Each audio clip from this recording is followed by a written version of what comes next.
Welcome to the podcast. I hope you enjoy my stories. Today's episode is The Pod by James Bryan Love, copyright 2026. All rights reserved. Now let's get into this dark tech sci-fi story.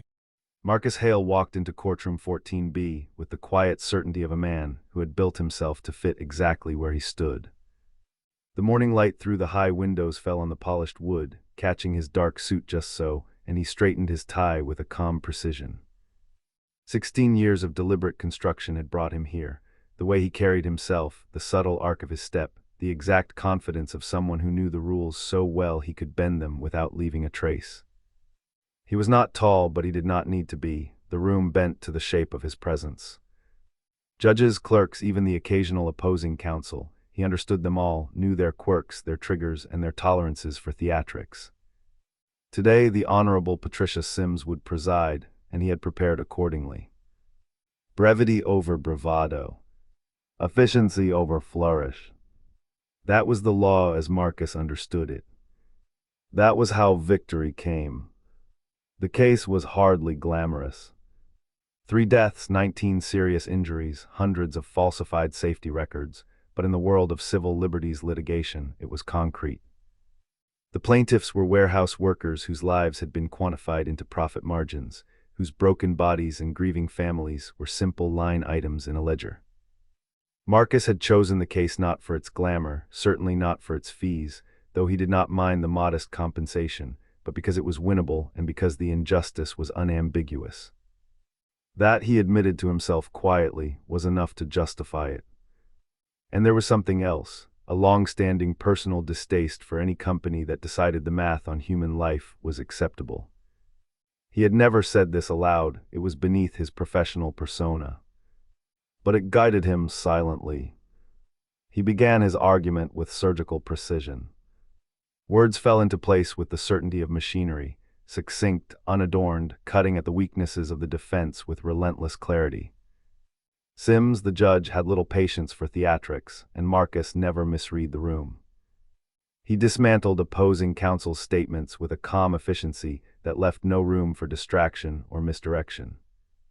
There was no flourish, no performance. Just facts and the quiet, inexorable weight of someone who had spent a career mastering the rules of this game. He had begun this profession believing in the system, in its logic and its fairness, and today that belief felt vindicated. By the time the jury retired, Marcus's mind had already moved on to procedural considerations, upcoming filings, deadlines. He could afford a small satisfaction in the certainty of his work, but there was no indulgence. He had trained himself to compartmentalize, to process victory as another step in a long series of tasks. When the jury returned, the foreman read the verdict without embellishment, a flat Midwestern cadence that made the room feel like it had stopped breathing. Marcus watched the defense table as the numbers sank in. Silent. Shock. For a fraction of a second, he allowed himself a private acknowledgement. This was right, and it was unarguable. He shook hands with his clients afterward, a line of men and women in their best clothes who had driven 2 hours to witness the moment. They smiled at him with gratitude, a mixture of relief and awe. Marcus felt pleased, not performatively, but genuinely. This was the reason he had chosen this work, the point at which competence and principle aligned. He had made a difference. And yet, even as he collected his briefcase and exited the courtroom, his thoughts were already cataloging the next case, the next filing, the next strategic step. The warehouse workers faded from his immediate consciousness until a small envelope arrived 6 weeks later, a thank you card handwritten with a clumsy sincerity that startled him. For a brief moment, he allowed himself to feel the human impact of his labor before the momentum of his work carried him forward again. Back at his office, the rhythm of his day resumed. Dictation of memos. A lunch eaten at the desk. Phone calls, emails, scheduling. Each task approached with the same calm mastery he brought to the courtroom, each action precise, deliberate. Marcus's life was a well-oiled machine. Success was expected because he had designed every element of it to function flawlessly. Comfort was assumed because he had earned it. Respect was given freely, for he had never wasted effort on anything but mastery of his craft. The world, as he had long believed, rewarded those who excelled. And in that he felt secure. Yet beneath the surface of this confidence there was a subtle vulnerability, one he would not acknowledge even to himself. He had built walls of competence and routine so high and so meticulously that no one could breach them. Not his clients, not his colleagues, not even his younger brother Soren. He saw Soren at Christmas each year, the family rituals that reminded him of the life outside the office, and he felt a fleeting, faint guilt at the distance he maintained. Not because he cared to, necessarily, but because it was a small human acknowledgement of something beyond efficiency and correctness. He was, at heart, the product of deliberate choices, to master the law, to command respect, to keep the world at the precise distance required to maintain his equilibrium. Yet in the quiet moments when the office was empty and the city hummed through the windows, he sometimes wondered if all of it, the skill, the precision, the control, was enough to withstand the unexpected, the unquantifiable. That Tuesday, after the victory in courtroom 14B, Marcus was unaware that the rules he had mastered so well did not extend to every corner of the world. He believed himself safe, competent, untouchable. He did not yet know that the system he relied upon could, in a single procedural decision or a moment of human caprice, turn and sweep away everything he had built. The law was a precise instrument, yes, but like all tools, it could be wielded in ways beyond the intent of the wielder. Marcus's certainty, which had been both armor and compass, would soon be tested in ways he could not foresee. For now, though, the world seemed orderly. The evidence, the facts, the procedural mastery, all of it aligned perfectly. He walked through the corridors of the courthouse with measured steps, nodding to clerks who knew him by sight and to opposing counsel who both respected and feared his precision. He left the courthouse and drove back to his office, the city passing in a blur through the windshield. Even the streetlights and honking cars were part of a predictable rhythm, a pattern he could anticipate and navigate. There was no chaos here, no injustice that his skills could not parse. He had built a life predicated on the assumption that competence was rewarded, and that principle, married to skill, was sufficient armor against the world's unpredictability. Marcus Hale at 41 was everything he thought he needed to be, accomplished, respected, and in complete control of the professional sphere he had painstakingly mastered. He had the satisfaction of victory without the distraction of indulgence, the quiet pride of a man whose work had tangible, undeniable impact. And yet, tucked somewhere beneath the folds of his efficiency, beneath the polished veneer of courtroom mastery and office discipline, there was a small, unacknowledged truth. The world did not always reward what was right or even what was skillful. It rewarded what it chose to, often in ways that were arbitrary, indifferent, or cruel. Marcus had not yet encountered that lesson. He would soon. And when he did, he would find that the certainty he relied upon, the armor he had built over 16 years, was less protective than he believed. But this was not that day. On this Tuesday morning, Marcus Hale was at the height of everything he had worked for. The courtroom had yielded its verdict in his favor. Clients had expressed gratitude that touched him more than he expected. The office awaited with its familiar hum of activity. He was competent, precise, respected, and good at his work in the way a fine instrument is good at its function. He did not yet understand that mastery of the law, even when paired with principle, could not inoculate a man against the unpredictability of human systems. That lesson, inevitable and inexorable, was still on the horizon. For now he walked through the city streets, aware only of his own skill, his own judgment, his own success. Tomorrow the world might show him something different. But today he was Marcus Hale at his apex, sharp, assured, and entirely confident in the reward of competence. Marcus Hale's apartment occupied the 7th floor of a building that straddled the line between modest and aspirational. It was exactly as he had intended, not flashy enough to invite judgment, not humble enough to imply compromise. 1,200 square feet of carefully curated space stretched out around him, a combination of functionality, order, and restraint. Furniture was good, solid, comfortable, and unobtrusive. The kitchen gleamed, hardly used, a testament to the way Marcus had always structured his life, utility over ritual, efficiency over indulgence. Every wall bore bookshelves, crammed with volumes that were read, annotated, and reorganized, according to a system that made sense only to him. The spines were as familiar as his own hands. Their arrangement was a kind of private logic, a geometry of knowledge and habit that mirrored the mind behind it. Every other morning, Marcus ran 4 miles. The motion had the mechanical certainty of a decision made once and never revisited, an act as much about discipline as identity. He moved through the streets with a cadence that required no thought, his mind cataloging details, measuring distance, noting the rhythm of passing feet and tires on asphalt. Running was a marker of order, a reminder that the self could be maintained, controlled, disciplined. It was not a hobby, it was an extension of his carefully organized life. Diana existed within this structure like a bright, irregular pulse. She had been present for 2 years, warm and genuine, never demanding and never forced. An architect by training, precise and funny in ways that complemented Marcus's own rigor, she had stopped pressing for definitions about their relationship 8 months prior. The pause was deliberate, an agreed-upon suspension that contained within it an invisible deadline neither of them named. Thursdays were reserved for dinners, occasional weekends were set aside for shared time. Diana had a drawer in Marcus's apartment, a quiet marker of commitment unspoken and undefined. Marcus had not opened it, and she did not ask him to. Both understood that the question existed, unasked, unforced. He was not incapable of intimacy or warmth, but his selfhood had been organized around work in the same way that others organized themselves around family. Until now, he had never confronted the cost of that organization, for his work had always been sufficient. Then there was David Park, a law school classmate who had taken a divergent path. Tax law was his domain, far removed from Marcus's litigation battles.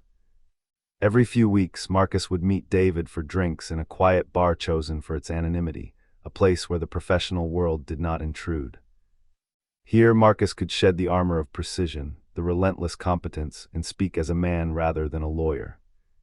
Their conversations never overlapped with work. They existed in a private vacuum of jokes, observations, and dry humor. In David's presence, Marcus could relax into a version of himself that few had ever seen, a man who laughed without calculation, who allowed absence of control to exist, if only briefly. These sessions were deliberate acts of freedom, a safety valve against the machinery of his everyday existence. Soren, his younger brother, existed in a different cadence altogether. Their weekly Sunday calls were appointments in the truest sense, brief windows of warmth structured to avoid discomfort. 12 to 20 minutes of shared news, occasional humor, and gentle connection. Not cold, not perfunctory, there was real care but bounded, measured, contained within the agreed format. Difficult subjects never arose, the calls never lasted long enough to venture there. Over years, both men had internalized this rhythm. It was enough. It had always been enough. In the apartment, Marcus moved through these routines with the same precision that guided his courtroom strategy. The books, the furniture, the schedules, every element of the environment reinforced his identity as a man who could control the variables of his life. He measured each morning run, each conversation, each interaction. Even Diana's quiet presence was absorbed into the architecture of habit rather than chaos. Every relationship, every object, every ritual served a function to maintain Marcus hale, competent, and unflinching at the apex of his designed life. Yet beneath the surface of this order, there was an imperceptible tension. Marcus had built a life that ran with mechanical certainty, but it had never been tested by the unpredictable. The apartment, the books, the running, the dinners, the drinks with David, the calls with Soren, these were all controlled environments, known quantities. They insulated him from randomness, from error, from disappointment. They were the scaffolding that supported his belief that competence and principle were sufficient armor against the world. He had never needed to discover otherwise. Still, the existence of Diana, the camaraderie with David, the quiet weekly calls with Soren, hinted at gaps in his design. These were the spaces where human unpredictability could enter, where connection and contingency intersected with the structure he had created. Marcus acknowledged them silently, cataloging them alongside the rest of his life's data, useful but bounded. A drawer that remained unopened. Conversations that ended before they reached discomfort. Moments of genuine laughter carefully scheduled. These were anomalies in an otherwise precise system, tolerated but controlled. In this apartment, Marcus was secure. The world outside was predictable, or so he believed. The law, his intellect, his meticulous attention to detail, all of it had been rewarded consistently. His victories were evidence that competence mattered. That principle paired with skill was enough to navigate any system. The warehouse case he had just won confirmed it. Justice could be achieved, and he had achieved it. The apartment, the routines, the relationships, they all reinforced the same message. Marcus Hale was effective, capable, unassailable in his domain. Yet the tension remained, quiet and unspoken. There were edges of experience his system could not anticipate. Life, as he understood it, was orderly, predictable, and rational. But beyond the walls of his apartment, beyond the structure of his routines, beyond the comforting predictability of practice and procedure, there existed chaos, chance, and indifference. He had never encountered these forces in a way that challenged his mastery. He had not yet been forced to confront the cost of his own assumptions about the world. For now, Marcus existed in the calm center of his design: apartment, books, running, dinners, drinks, calls. Each element was in its proper place, each routine a small assertion of control. He had built a life that insulated him from uncertainty, that preserved competence as a shield against disorder. And in that life he was content, confident, and certain. But the untested spaces, the gaps between structure and unpredictability, were always there. Unseen, they waited. And in the measured quiet of the apartment, Marcus Hale was unaware that these gaps would soon become the points at which his carefully constructed world would begin to unravel. The case began in the kind of way most people would avoid. Curtis Webb, 44, former mid-level administrator at a regional infrastructure authority, walked into the office one Wednesday afternoon without an appointment. He didn't linger in the lobby. Instead, he sat across from the paralegal at the front desk, his hands folded neatly, eyes steady, but carrying the weight of something long withheld. "I'll wait however long it takes," he said. "What I have cannot go to anyone else." Greta, the paralegal, barely 30 but with instincts sharpened by years of frontline observation, didn't hesitate. She led him to the small conference room instead of leaving him in the waiting area.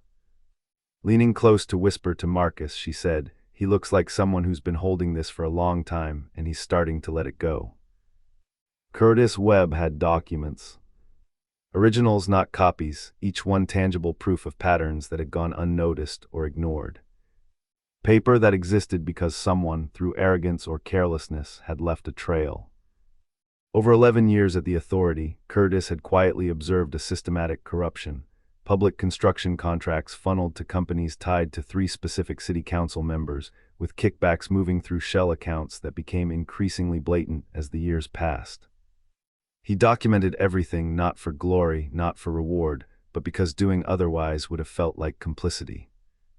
The act itself had been a private morality, a methodical collection of evidence left untouched until the weight of it could no longer be carried silently. The conference room was quiet except for the faint hum of the office air system. Marcus listened. 2 hours passed with Curtis speaking in careful, measured tones, laying out each pattern, each suspicious transaction, each nuance of the authority's inner workings. Marcus's questions were precise, surgical, aimed at clarifying details rather than making judgment. He examined the documents with the focused attention of someone reading a legal argument he already suspected would hold. Notes were taken, dates cross-referenced, figures recalculated. Curtis said little more than necessary, but the weight of his presence filled the room. By the end of the meeting, Marcus had said almost nothing evaluative, a silence Curtis interpreted as approval. "I'll review these thoroughly," Marcus finally said. "I'll call you in 48 hours, he called in 36. By then, the initial assessment was clear. The case was real. The documents were sufficient. Exposure for the council members substantial.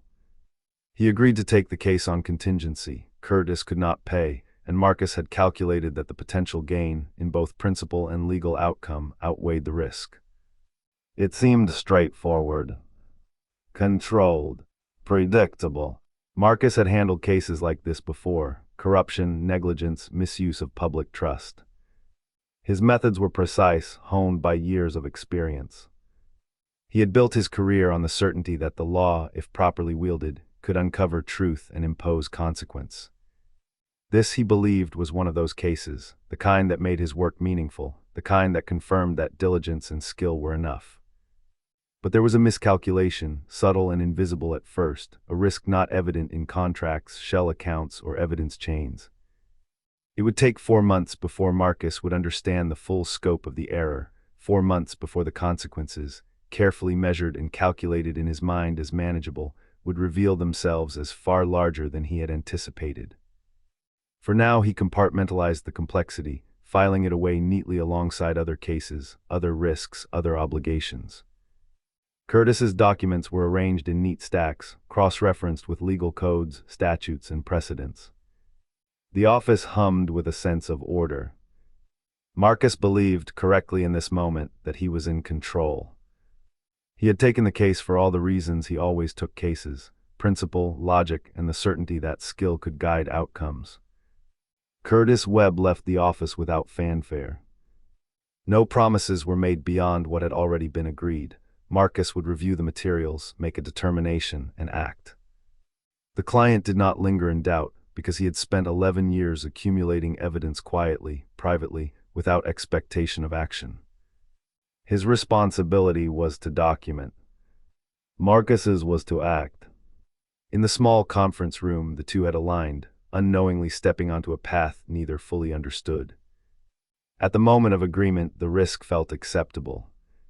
It felt like another controlled engagement, another test of Marcus's skill, another case that would reaffirm his belief in his own judgment. Nothing seemed extraordinary. The documents were clear, the corruption obvious, the exposure significant. Marcus, as he always did, believed that competence and diligence were sufficient to shape outcomes, that the system could be navigated with skill and principle. Yet the seeds of disruption were already planted. Curtis's meticulous record-keeping, the gap between private observation and public consequence, and the assumption that the law would operate as intended, these were all factors in a chain whose result was unknowable. Marcus did not yet see the hazard. He did not yet see that the very qualities that made him effective, the precision, the confidence, the procedural mastery, were insufficient to guard against the forces he was about to encounter. For the moment the office remained calm, the documents neatly stacked, the client gone. Marcus leaned back in his chair, thinking through what needed to be done, unaware that this decision, the act of taking a case he might have declined, was the hinge on which everything about the next several months would turn. And as he did, the future, inevitable and uncompromising, waited quietly outside the walls of the conference room, preparing to test every assumption he had ever relied upon. 6 weeks into the investigation, the first sign that this case was unlike any other came in the form of a phone call. Harriet Bloom, senior partner at one of the city's largest law firms, a woman whose reputation was as formidable as her presence, had called. She did not make social calls. She did not call to chat, to catch up, or to offer idle advice.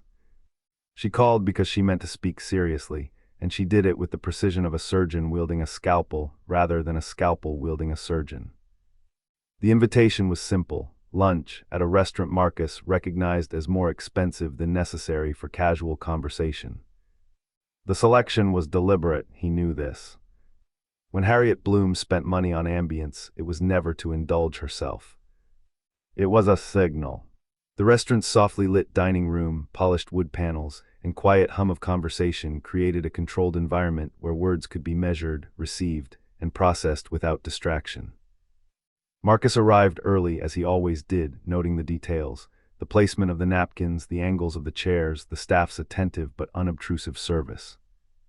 He understood that the surroundings would shape the conversation as much as the words themselves. She greeted him with her usual professional warmth, the handshake firm but brief.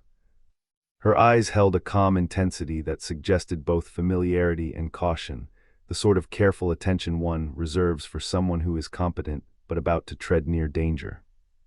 They sat menus left untouched because this was not a meal for casual choices.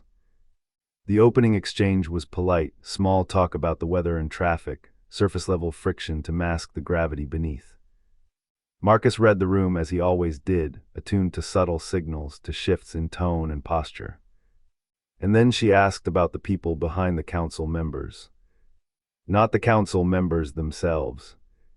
Marcus noted the emphasis on behind, a subtle rise in inflection that was almost imperceptible but deliberate.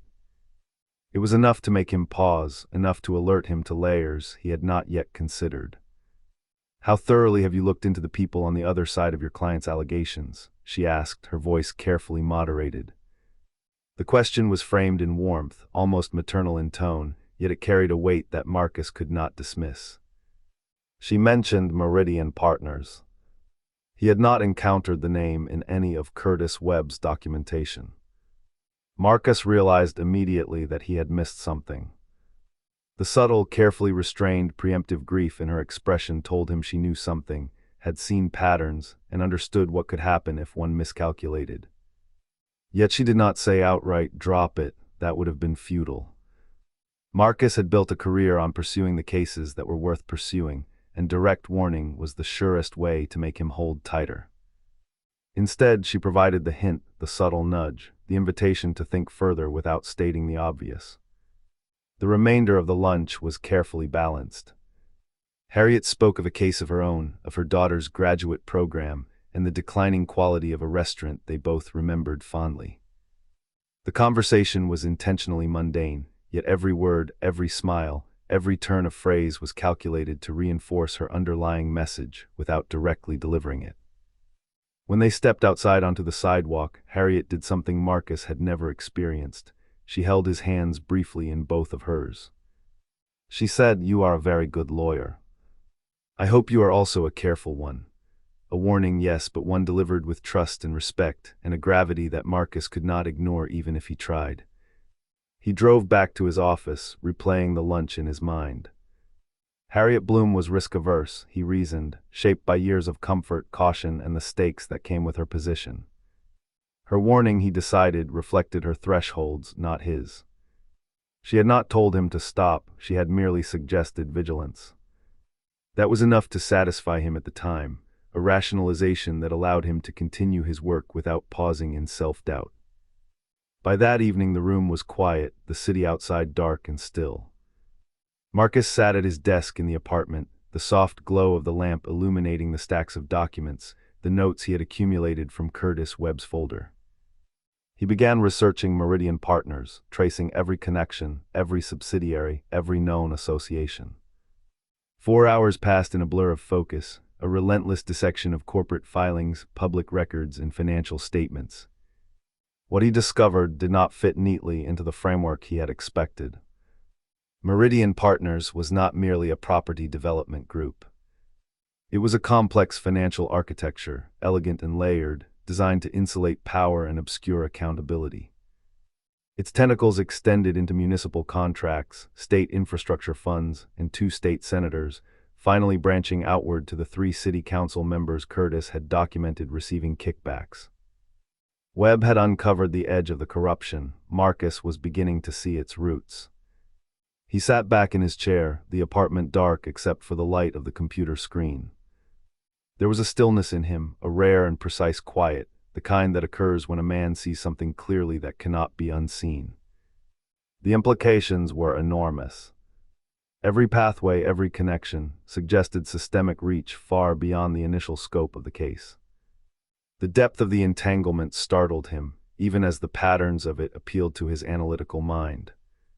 He thought of Harriet Bloom's hand on his. The warmth, the gentle gravity, the care woven into that simple gesture. He remembered Curtis Webb, seated across the small conference room, the weight of 11 years of secrecy pressing down in the lines of his face. The warehouse workers and their thank you card flickered across his memory, a reminder of what was at stake when diligence was applied correctly. Marcus opened a new file on his computer, a clean canvas for mapping connections, for tracking the hidden infrastructure of influence. He did not leave the office. He did not pause. He worked until midnight, until the patterns of Meridian partners sprawled across his screen in a web of complexity. His mind cataloged connections, traced relationships, identified vulnerabilities, and began to imagine the legal arguments that could pierce such a structure. Sleep did not come easily. When he finally lay down, it was after almost 3 hours of relentless work. Yet even in bed, the lines of the Meridian structure lingered in his mind. The word behind echoed with persistent significance, Harriet Bloom's careful emphasis refusing to be ignored. He pondered what she knew, what she could see, and what she had intentionally chosen not to tell him. His mind mapped every angle, considered every legal precedent, projected outcomes, and measured the consequences of action versus inaction. And still, he did not consider dropping the case. Never seriously. The idea existed briefly, a flicker of fleeting consideration, but it was discarded almost immediately. It never took hold. The very qualities that had propelled him to the top, determination, meticulousness, a relentless pursuit of principle, made him incapable of abandoning a course once evidence justified it. That quality, both admirable and fatal, was about to define the course of the next months. The night deepened, the city outside silent, and Marcus lay awake thinking about the invisible architecture of corruption, the human stakes embedded in dry financial statements, the weight of knowledge borne silently by Curtis Webb, and the subtle, preemptive grief in Harriet Bloom's expression. He understood, in a way that was both exhilarating and frightening, that the case was no longer simply a test of skill. It was an encounter with complexity beyond precedent, with danger layered beneath legality, with forces that could not be contained by logic alone. And yet he would continue. The risk, calculated but imperfectly understood, would not deter him. The path he had chosen, the alignment of principle and competence, of diligence and intellect, was the only path he knew. It was what he was built for and built around. It was also the path that would exact its price. The first warning had come, subtle and human, wrapped in politeness and tempered by trust. He had received it, digested it, and kept moving forward. That was Marcus Hale. That was his way. And as he stared at the screen, tracing lines and nodes, mapping influence and exposure, he knew that the work he was doing now, precise, careful, relentless, was both his finest quality and the instrument by which the coming consequences would strike him. He would never abandon the case. He would never yield to hesitation. He would follow the threads of truth wherever they led, confident in skill, rational in action, relentless in pursuit. And that unwavering drive, so necessary to his identity as a lawyer, would also ensure that when the consequences came, they would come fully, without mitigation. By the time he finally sank into sleep, the Meridian network sprawled across his mind like a living organism, a lattice of influence and corruption that refused to be ignored. Harriet Bloom's hand, Curtis Webb's burden, the warehouse worker's distant gratitude, they all coalesced into a single, unyielding truth. Marcus was engaged in something larger than himself, something that demanded not only competence but courage, foresight, and stamina he had yet to measure. And he did not pause. He would not. 3 weeks of relentless work had stripped Meridian partners bare, layer by layer. Marcus moved through their financial architecture with the precision and patience of a man who had seen patterns emerge and collapse countless times before. He knew the signs, the slips hidden in plain sight, the mistakes that always betrayed hubris, the cracks in carefully constructed facades. Human beings, he had learned, always erred when they believed themselves untouchable. Meridian Partners was no exception. The flaw revealed itself in a series of wire transfers spanning 18 months. The movement of money was deliberate, adequately hidden for anyone less meticulous, sufficient to remain unnoticed by ordinary eyes. But Marcus's eyes were not ordinary. The transfers connected a Meridian subsidiary with a lobbying firm that shared a registered agent with the office of State Senator Paul Greer. Greer's committee had approved $340 million in public contracts over 6 years. A disproportionate share of those contracts had flowed to companies tied to Meridian, a pattern that had begun to crystallize only, was not idle caution. David repeated it, a deliberate echo, in case Marcus had not registered the weight of the warning. Marcus nodded, took the documents, and left with the precise clarity of a man who had mapped a true pattern, every corner, every hidden angle accounted for. He called Curtis Webb that afternoon. The case had grown, he said, and the implications were now far-reaching.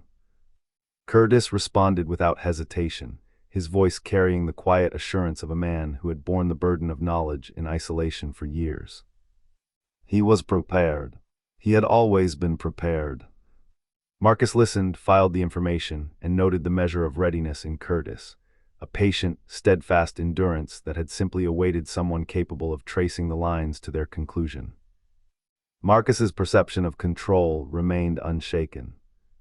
The clarity he experienced was not triumphal, it was clinical, precise. He understood what he had uncovered, what it implied, and what the next steps would require. Each connection between Meridian partners, the lobbyists, the state senators, and the federal administrator formed a lattice that he could now navigate with confidence. In his mind, the outlines of a case that could hold in court were already materializing. Evidence was mapped, witnesses identified, procedural strategies sketched, and contingencies accounted for. What Marcus did not see, could not see, was the subtle, watchful attention being paid to him. The meeting with David Park, mundane on the surface, a simple consultation between two friends, had been observed. Not in a dramatic or invasive way, no cameras, no clandestine surveillance teams, no overt operatives. Just a presence trained to notice, to record, and to report. A functionary whose role was to flag activity concerning Meridian partners had logged Marcus's name months earlier, a file growing heavier with each interaction, each step Marcus took toward uncovering truths that the architecture had been designed to conceal. By the time he left David's office, the meeting, like everything else in his pattern, had been noted, interpreted, and escalated within a chain of attention, moving quickly when the Meridian network was involved. Marcus remained unaware. He drove back to his apartment in the afternoon sunlight, reviewing in his mind the structure he had traced. Each transfer, each link, each subtle sign of shared agents and cross-referenced accounts was cataloged and reinforced in his memory. He worked deliberately, methodically, absorbing the significance of what he had uncovered. The clarity was intoxicating in its precision, a puzzle solved through discipline, intellect, and unrelenting attention. By evening he was at his desk again, reviewing backup copies, cross-checking public filings, and tracing alternative pathways. Every new insight prompted further mapping, new questions demanding answers, and Marcus followed each lead until the structures he traced formed a web of near-complete understanding. He noticed patterns that were elegant in their deception, predictable only because they were human in execution. Even the most sophisticated concealments relied on error at some level, and Marcus, as he always had, found them. Meals were secondary, time was measured not in hours but in the pace of discovery. He ate sandwiches at his desk, sipped coffee absent-mindedly, and let the city move past his windows. Outside, traffic flowed and pedestrians moved in patterns that were irrelevant to the patterns he traced in spreadsheets and documents. Inside, a different rhythm prevailed, one dictated by investigation, mapping, comprehension. He stopped only to call Curtis again, to discuss developments, and to reassure Webb that the work was progressing, that the depth of what he had uncovered demanded careful attention, but that progress was measurable and actionable. Curtis's calm acceptance, the patience he had carried through years of silence, became a stabilizing element for Marcus. It allowed him to focus on precision rather than persuasion, on structure rather than emotion. At home that night, Marcus organized his notes further, consolidating timelines, charting the flow of money and influence, annotating each discovery with citations, confirmations, and cross-links. By midnight, the web he had created spanned more than just municipal corruption. It touched state and federal layers, demonstrating how interconnected and insulated Meridian partners had built itself. The elegance of the corruption was matched only by the elegance of Marcus's comprehension. Sleep was fitful, fragmented, punctuated by mental rehearsals of legal strategies and visualization of the evidence in court. Yet the clarity persisted, a sharp-edged awareness that what he had uncovered was not just material for litigation, it was the skeletal structure of influence, power, and protection. Meridian Partners was a machine, and Marcus had begun to map its cogs, gears, and hidden levers with a surgeon's precision. And still he did not sense the machinery turning against him. The chain of observation, the quiet escalation of awareness within the corridors of those who monitored Meridian, was invisible to him. The system he had relied on for 16 years, the system he believed would always operate to expose wrongdoing and reward diligence, was functioning exactly as designed, but not in his favor. Its purpose had never been to protect Curtis Webb or to reward competence. It existed to shield Meridian Partners, to maintain the flow of influence and control. Marcus had merely stepped into the gears. By the third week, the breadth of Marcus's mapping became almost overwhelming. The documents were stacked meticulously, the financial flows traced and color-coded, backups secured in redundant digital and physical formats. Each pattern of wire transfers, shell companies, lobbyist ties, and political contributions was a piece of a larger, intricate puzzle. Every layer he peeled back revealed another, deeper layer. Each connection was corroborated by multiple points of evidence, giving Marcus the rare sense of absolute certainty. Even as he felt mastery over the work, he was blind to the forces observing him. Every meeting, every call, every consultation, small, ordinary human, was logged and noted. In the quiet offices of Meridian Partners affiliates, in the surveillance notes of analysts, in internal files pre-labeled with his name, Marcus was becoming a case study. A competent, precise, methodical actor who believed he was merely doing his job, unaware that the system was readying itself to respond. By Saturday afternoon, the clarity was near complete. Marcus could visualize the network, understand its redundancies, anticipate its shields, and see the weak points that human error had left exposed. David Park's confirmation had been a moment of validation, but it had also been a subtle warning. Proceed carefully, because the clarity he now possessed was as dangerous as it was illuminating. Marcus left David's office with documents in hand and called Curtis Webb once more. "The case has grown," he said. "Are you prepared for what that means?" Curtis did not falter. He had borne this weight long enough to wait for someone else to match his understanding. "Yes," Curtis replied simply, his voice carrying the patience of years spent in solitary observation. Marcus hung up and returned to his mapping, unaware that the observation had begun months earlier, that every step was now part of a growing record, a trail that would soon intersect with forces neither Webb nor Marcus could fully anticipate. The first sign that the case would not be controlled, that the machinery he trusted could be used against him, had already begun, but Marcus remained absorbed in his work, methodical, precise, confident. And that confidence, that belief in the sufficiency of skill, principle, and diligence, was about to meet a system that was neither personal nor vengeful. It was only efficient. The pressure began almost imperceptibly. At first, it was subtle enough that Marcus might have ignored it entirely, except that Marcus noticed everything. Small anomalies, procedural quirks, the faint but persistent sense that the machinery of the city, the legal system he had trusted without question, had shifted slightly in his absence. The first sign was a motion in an unrelated case, something routine and procedural that he would normally have handled with a brief note to counsel and a week's thought. The motion was ruled against him, and not just against him, against logic itself, at least as Marcus understood it. The grounds were so thinly constructed that a junior associate might have laughed. He filed an appeal immediately, his habitual confidence carrying him through the steps he knew by heart. Days passed. The appeal was denied, not with reasoning, not with feedback, but with a single terse sentence that seemed to erase the procedural safeguards he had relied on for 16 years. He read it twice, then 3 times. It made no sense. And yet it happened. A few days later, a discovery request in the Webb case ran into similar resistance. Opposing counsel filed an objection, citing procedural rules so tenuous Marcus had to reread the argument twice before concluding that there was nothing there at all. It was a filing devoid of substance, intended to delay, distract, and frustrate. The judge, the same Honorable Patricia Sims who had overseen so many of Marcus's victories, upheld the objection. Marcus read the order in disbelief. He catalogued it, noted it, and moved on, as he always did. Lawyers lose motions. Judges or courts operate with human imperfection. This, he told himself, was simply another inconvenient application of that truth. The third disruption arrived in a form less abstract but equally jarring: his office lease renewal. The landlord, a man with a record of 6 consecutive years of standard renewals, proposed a 40% increase. Marcus checked the figures, recalculated, reread the lease.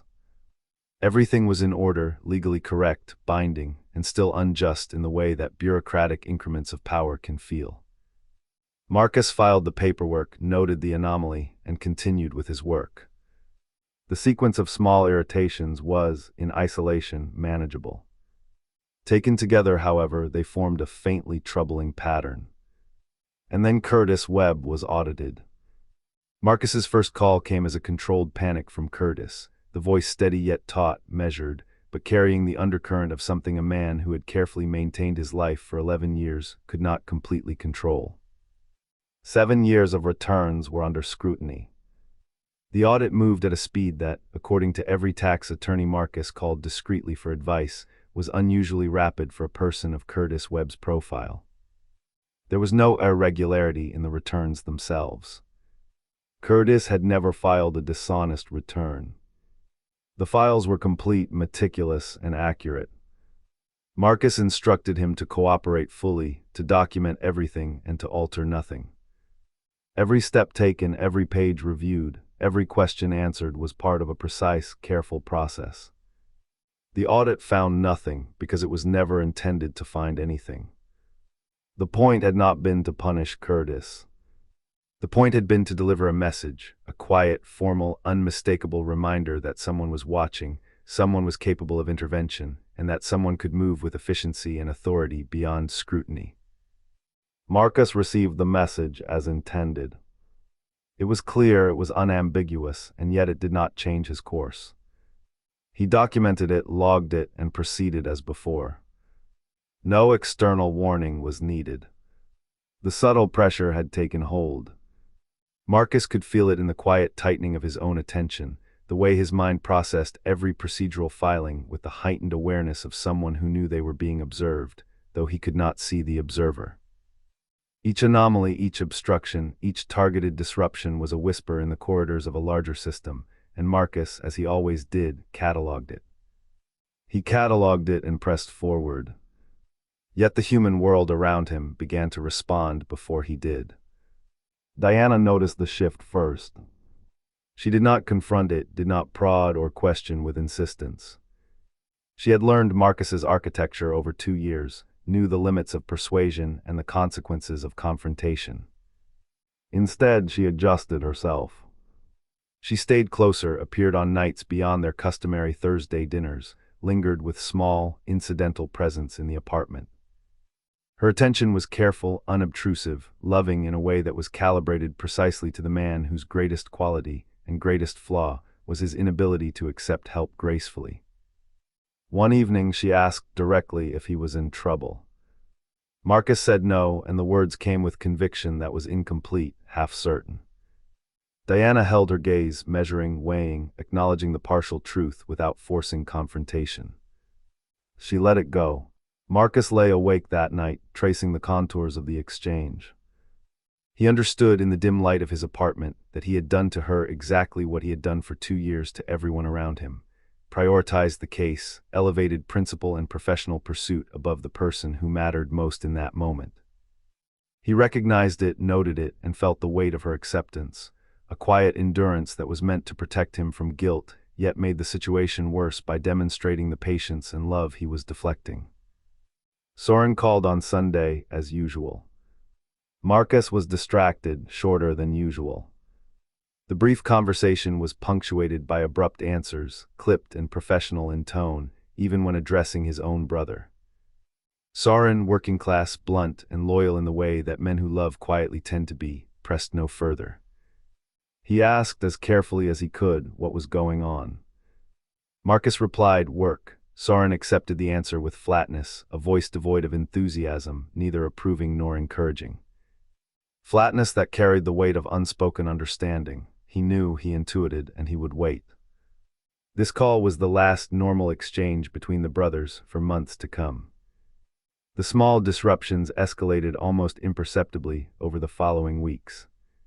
Every minor loss, every procedural defeat, every financial irregularity was catalogued by Marcus with clinical precision. The pattern grew like a shadow creeping across his professional life, and yet Marcus, immersed in the logic and the structure of his work, remained focused on the task at hand. He dissected documents, traced transfers, compiled charts, and ran legal scenarios through his mind with an intensity bordering on obsession. Even as the pressure accumulated, it remained faceless. There was no angry voice on the other end of the phone, no threatening letter, no overt harassment. The system did not need to be personal. It operated efficiently, silently, and relentlessly. Marcus cataloged anomalies, followed threads, and extended his investigations, confident that the quality of his work, the rigor of his analysis, and the weight of evidence would see him through. But the human element, the people who surrounded him, was becoming aware of what the system could do. Diana's careful proximity, her observation without intrusion, highlighted the growing tension that Marcus refused to acknowledge. Curtis Webb's taut control masked the underlying anxiety of being targeted, audited, scrutinized, yet steadfast in adherence to Marcus's instructions. Soren's restrained concern underscored the unspoken danger. Marcus, meticulous and confident, remained absorbed in mapping corruption and tracking influence, unaware that the pressure, subtle yet insistent, was shaping the context in which he would soon be forced to act. In the quiet of his apartment at the edge of midnight, Marcus reflected briefly on these pressures. He cataloged them mentally, noting the anomalies and disruptions, recording the unusual speed of audits, the improbable procedural defeats, the unexpected financial shifts. He understood these events as part of a larger pattern, yet the pattern's purpose remained obscured. The human system, the subtle manipulations, the careful nudges, the quiet interventions, was invisible to him. What he perceived as coincidence, as procedural friction, was in fact the beginning of the mechanism designed to contain him. By the end of the second week, the pressure was omnipresent but unseen. Marcus worked later into the night, tracing lines of financial influence, plotting legal strategies, and reviewing documents with obsessive thoroughness.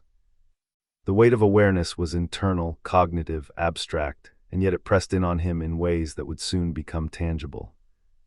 Diana's careful presence, Curtis Webb's patient endurance, Soren's flat concern, they formed a triangulation of human response that mirrored the unseen forces moving against him.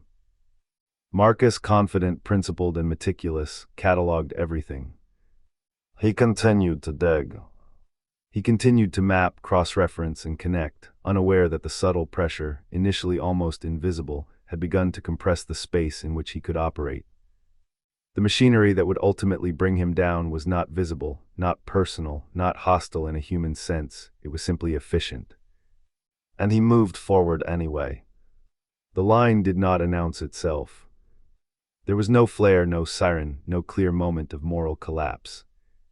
It appeared instead as the narrowing of options, a gradual constriction of possibility so precise that the only path left felt, in its immediacy, like the only sensible choice. Marcus stepped forward because it was available. Because it was necessary. Because everything else had been removed by a system that was neither angry nor malicious, but perfectly efficient. He did not feel himself crossing the line. He would only recognize it later, with a clarity entirely useless to the situation in which he found himself. The key document had always existed. Marcus knew it existed because he had traced every paper trail, cross-referenced every transfer, and corroborated every statement. It connected the city council members to the Meridian financial structure, transforming what had begun as a local kickback scandal into evidence of a state-level conspiracy, implicating not just municipal officials, but the shadowed architecture of political finance and influence. It was the document that could make the Webb case not just winnable, but undeniable. He had pursued it through proper channels. 4 requests, each formal, each respectful of discovery procedures, had been filed and denied. The Infrastructure Authority claimed privilege, invoking statutes that did not legally apply. Marcus had challenged each claim methodically, thoroughly, citing precedent, citing case law, citing procedural norms. Each challenge had been overruled, first with reasoning that barely scratched the surface, then with less explanation, then with nothing beyond the terse statement of denial. Every avenue Marcus had traced through the system led to a dead end. Each closed door was a quiet, impersonal message: stop. And yet the document existed. He had a secondary reference within Curtis Webb's own materials, an annotation, a ledger entry, a notation that confirmed what Marcus already suspected. The system would not yield it. It had become, for this single item, not a neutral arbiter but a participant. The procedural barriers were deliberate. They were precise. They were designed for efficiency, and Marcus, with his patience and intellect, recognized both their design and their intent, but the recognition did not solve the problem. It only heightened it. Then the source appeared. Not directly, not personally, not with any risk to themselves beyond the minimal. Someone connected to David Park through a chain of intermediaries reached out to Marcus with a copy of the document. The provenance was unspeakable, the conditions unambiguous. Using it in court would require him, as an officer of the court, to misrepresent the circumstances under which it had been obtained. It was a trap in plain sight, and Marcus recognized it as such. 11 days he stood on the correct side of that line, consulting every conceivable legitimate avenue, appealing to procedural norms, challenging, questioning, and waiting. Each avenue closed with a patience that felt engineered, a methodical suffocation designed to leave him with the only option remaining, the illegitimate one. The 12th day arrived with a call from Curtis Webb. His voice was steady but threaded with urgency, the controlled panic of a man whose patience was fraying. His daughter, 17, had a partial scholarship to a state university, carefully earned, a crucial bridge to the life he hoped she would have, and the scholarship had been placed under administrative hold. No reason could be satisfactorily explained by the university's financial aid office. Curtis spoke of fear, of disbelief, of a quiet, immovable hand interfering in the life of someone who had done nothing but act within the bounds of the law. Marcus listened. "Do you want to stop?" he asked, careful, measured, giving Curtis the weight of the choice. "No," Curtis said immediately. "If the document will end it, I want it." Marcus weighed the decision in a way he had done countless times in his professional life, running simulations in his mind, procedural risks, evidentiary challenges, ethical considerations, long-term ramifications. He concluded that it would hold, that it could be introduced into filings in a way that maintained the integrity of the court's process, that he could bend but not break, that he could preserve both cause and conscience. "Then get the document," Curtis said. "I did." Marcus integrated the document into his filing with meticulous care, crafting a presentation that adhered to evidentiary rules to the letter, or so he believed. He thought of every conceivable challenge, every objection, every counterpoint, and adjusted his submission accordingly. His confidence was absolute, the confidence of a very good lawyer with 16 years of courtroom experience, navigating the intricacies of evidentiary procedure. He believed genuinely that the filing would withstand scrutiny. It did not. The denial was not dramatic. There was no thunderous gavel, no shouted condemnation. The judge, the system, the opposition, they did not need to act theatrically. The document was rejected, not because it was deficient in content, but because the conditions under which Marcus had obtained it violated the expectations, the assumptions, the perfectly constructed neutrality that had been an illusion from the start. The legal structure had been engineered for this moment. The trap was not a moral snare, not an act of vengeance, not a breach of civility, it was architecture. Marcus had walked into it with his reasons intact, with judgment clear, with intent pure, and the system had converted his integrity into liability. Curtis Webb's daughter's scholarship had been the bait. The document had been the hook. Marcus, who had spent a career navigating seemingly impossible evidentiary challenges, had allowed the system to dictate his path, to push him into the one choice that would compromise him, the one move that would turn diligence into guilt, principle into culpability. The precision with which the system operated was cold, impersonal, and utterly efficient. Marcus's own virtues, the qualities that had propelled him to success, the qualities that had defined his career, had become instruments of the trap. For the first time in 16 years, Marcus's judgment was compromised. He felt it not as shame, not as regret, not as fear. It arrived as clarity, the brutal, unflinching understanding that the tools, skills, and instincts he had honed to perfection were exactly those the system had anticipated and exploited. He understood the mechanics of the trap, the slow closure of procedural doors, the careful calibration of pressure, the patient escalation that left only one rational choice, the ethical compromise disguised as necessity. He also recognized that Curtis Webb, patient and steadfast as he was, had relied on Marcus's judgment without hesitation. There was no blame, only consequence. Marcus had chosen the document, and in doing so, he had crossed the line not because he had failed, but because the situation had been constructed to make crossing inevitable for someone with his values, skill, and determination. Every correct step taken, every procedural argument mounted, every ethical assessment made, all had led to the single moment when choice was no longer choice, only motion along a prearranged path. He sat in his apartment, the city lights spilling over the windowsill, and catalogued the event. 11 days on the correct side. One step into the wrong side, though driven by intention and integrity. The document, the scholarship, the procedural entrapment, they formed a triad of inevitability. Marcus traced the timeline backward, forward, laterally, in every dimension his mind could model, and every angle confirmed the same truth. The system had engineered his fall with patience, precision, and impersonal efficiency. In the sterile quiet of his study, surrounded by the meticulously organized bookshelves, legal texts, and evidence he had assembled, Marcus allowed himself a single moment of doubt. Not about Curtis Webb. Curtis remained steady, reliable, human, but about the structure he had trusted, the mechanisms he had believed would protect truth, protect diligence, protect competence. The realization was profound and corrosive. The world did not reward skill, principle, or persistence. It rewarded efficiency. And when efficiency was leveraged against a person like Marcus Hale, every virtue became vulnerability. The crossing of the line was neither dramatic nor memorable in any cinematic sense. There was no shout, no explosion, no moment of revelation. There was only the quiet, perfect inevitability of action taken because no other action remained viable. Marcus filed the document. He did so with care, precision, and honesty as he could maintain.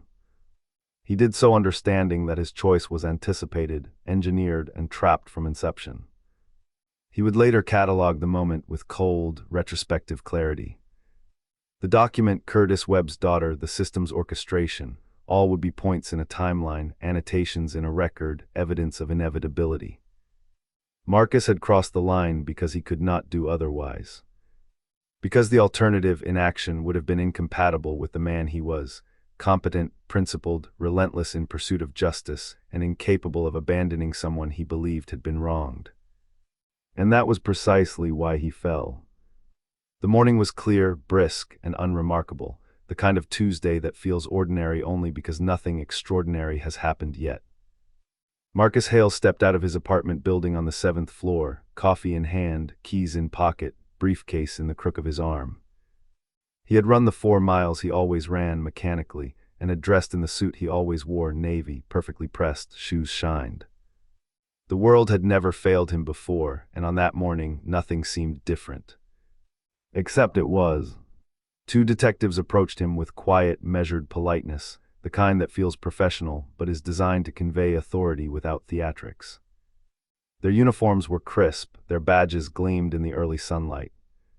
"Marcus Hale," one asked, voice neutral. Marcus nodded. "You're under arrest for evidence tampering, obstruction of justice, and an additional charge under Section 93B of the Criminal Code." He had memorized that statute decades ago in law school and never thought it would matter in practice beyond obscure commentary. Today it mattered. Handcuffs clicked around his wrists, the metal cool and precise. The detectives moved with the practiced neutrality of professionals performing routine work. Marcus did not speak. He never did in moments like this. Silence was a lawyer's first weapon. The first and most important, he reminded himself. Words could be twisted, interpreted, weaponized. Silence could not. He noted, even in the absurdity of being handcuffed outside his apartment, that this was intentional. It was not an arrest at his office, where his colleagues could intervene or testify to his character. Not at a courthouse, where his professional persona might lend credibility. No, it had to be outside the building, in public, where the act itself would strip him of authority before it even began. The choice was deliberate. The trial came 6 weeks later. 6 weeks is fast. It is unnaturally fast, designed to prevent preparation, designed to prevent momentum, designed to deny the accused the rhythms and breathing room a normal trial provides. Marcus's own attorney, a colleague he trusted and respected, filed motions challenging the timeline. 3 motions, each denied, each without meaningful explanation. Judge Carla Voss was assigned through a reassignment process, flagged as procedurally irregular. Marcus's attorney challenged the reassignment, but the challenge was upheld. It was clear even at this stage that the machinery was working as it was designed, with efficiency, without malice, without error, but not in favor of Marcus Hale. Judge Voss was everything a case like this demanded from the perspective of the system that had set it in motion. Cold, efficient, indifferent. She gave nothing away, no flicker of bias, no twitch of expression, no inflection in her voice that might suggest she empathized with the circumstances of the defendant. She ruled on motions with speed that implied pre-knowledge of outcome, as if the law itself were a series of gears turning, calibrated to land exactly where the architects intended. Marcus observed her with the detached interest of a man trained to read judges, but she was a pattern he had never seen before. She was a mechanism, not a person. The evidence against him was real. That was the cruelty of it. It did not need fabrication. Marcus had crossed the line. He had taken a document improperly, though with cause. The system had built a trap around his integrity and his diligence, and now the trap snapped. His attorney argued context, argued entrapment, argued that the legal system itself was being weaponized to suppress a legitimate challenge to political corruption. Each argument was valid. Each was meticulously constructed. Each was ignored. The jury deliberated for 4 hours, a brief time given the stakes, designed to give the appearance of procedural fairness while ensuring the inevitability of the outcome. The sentence was read without inflection, without hesitation, without pause. The pod order, one of multiple options under sentencing guidelines, was selected. Marcus stood as the words were read, his body still, his mind processing the legal meaning without context for the human consequences. His attorney gripped his arm, a physical tether in the storm of comprehension. Diana sat in the gallery. He did not look at her. He could not. Soren was also there, seated rigidly, eyes fixed. When Marcus glanced at him briefly, he saw something impossible in Soren's face. Not grief, not anger, not even shock. Something unnameable. The expression of a man witnessing an event he cannot stop, cannot comprehend, and cannot accept. The bailiff moved toward him, and it was then that he noticed another man being led through a different door. Older, shuffling, the precise gait of someone who had long adapted to a world that no longer moved predictably, who had learned to navigate a life mediated by systems that treat humans as data points. The man's eyes met Marcus's for a fraction of a second. In them he saw no pity, no recognition, only presence, a silent acknowledgement, quiet and weighty, that some truths existed beyond the ability of systems to erase. The man was gone before Marcus could decipher the look.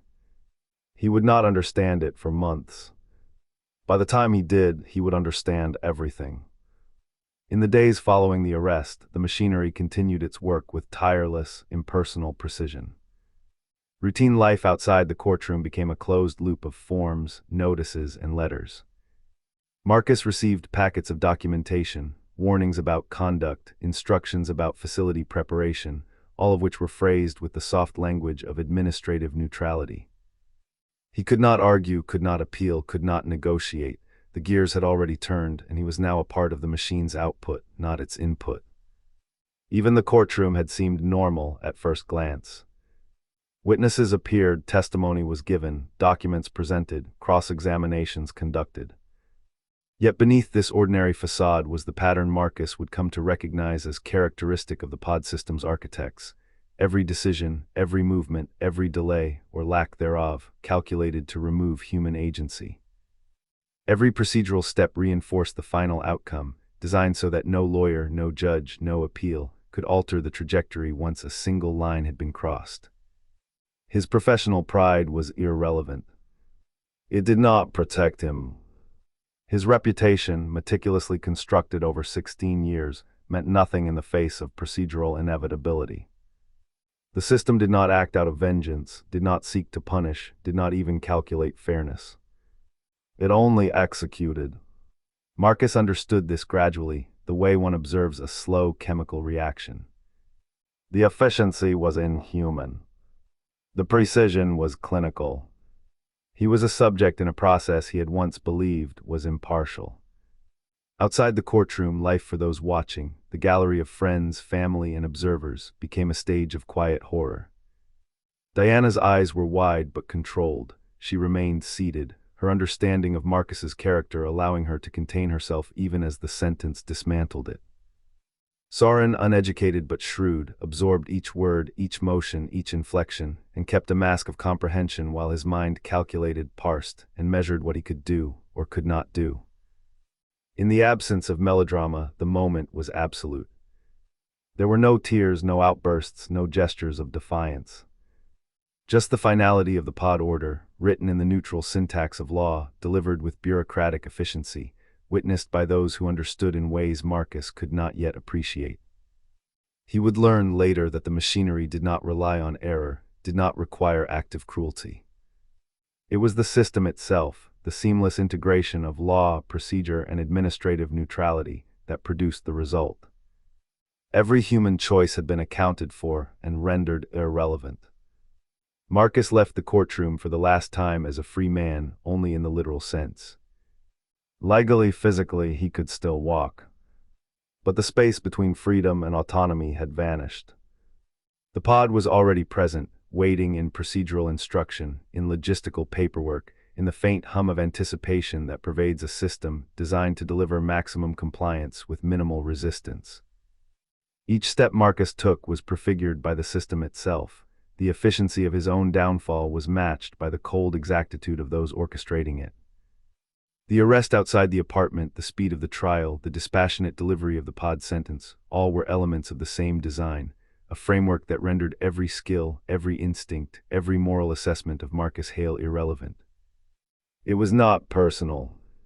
It was not revenge. It was simply how the system functioned when confronted by someone who, by design, could not be contained without intervention. Marcus's virtues, his integrity, diligence, care, competence, had become the instruments of their execution. And in that moment, as he was led out of the building by the bailiff, past the shuffling man whose eyes had registered him and the gallery of those who could only watch, Marcus did not yet understand. He had read statutes, memorized precedent, argued cases of unprecedented complexity. But no law, no argument, no procedural nuance could have prepared him for the precision of the machinery. He would learn it soon enough. He would live it soon enough. And by the time he did understand, he would see the entire design in its cold, meticulous completeness.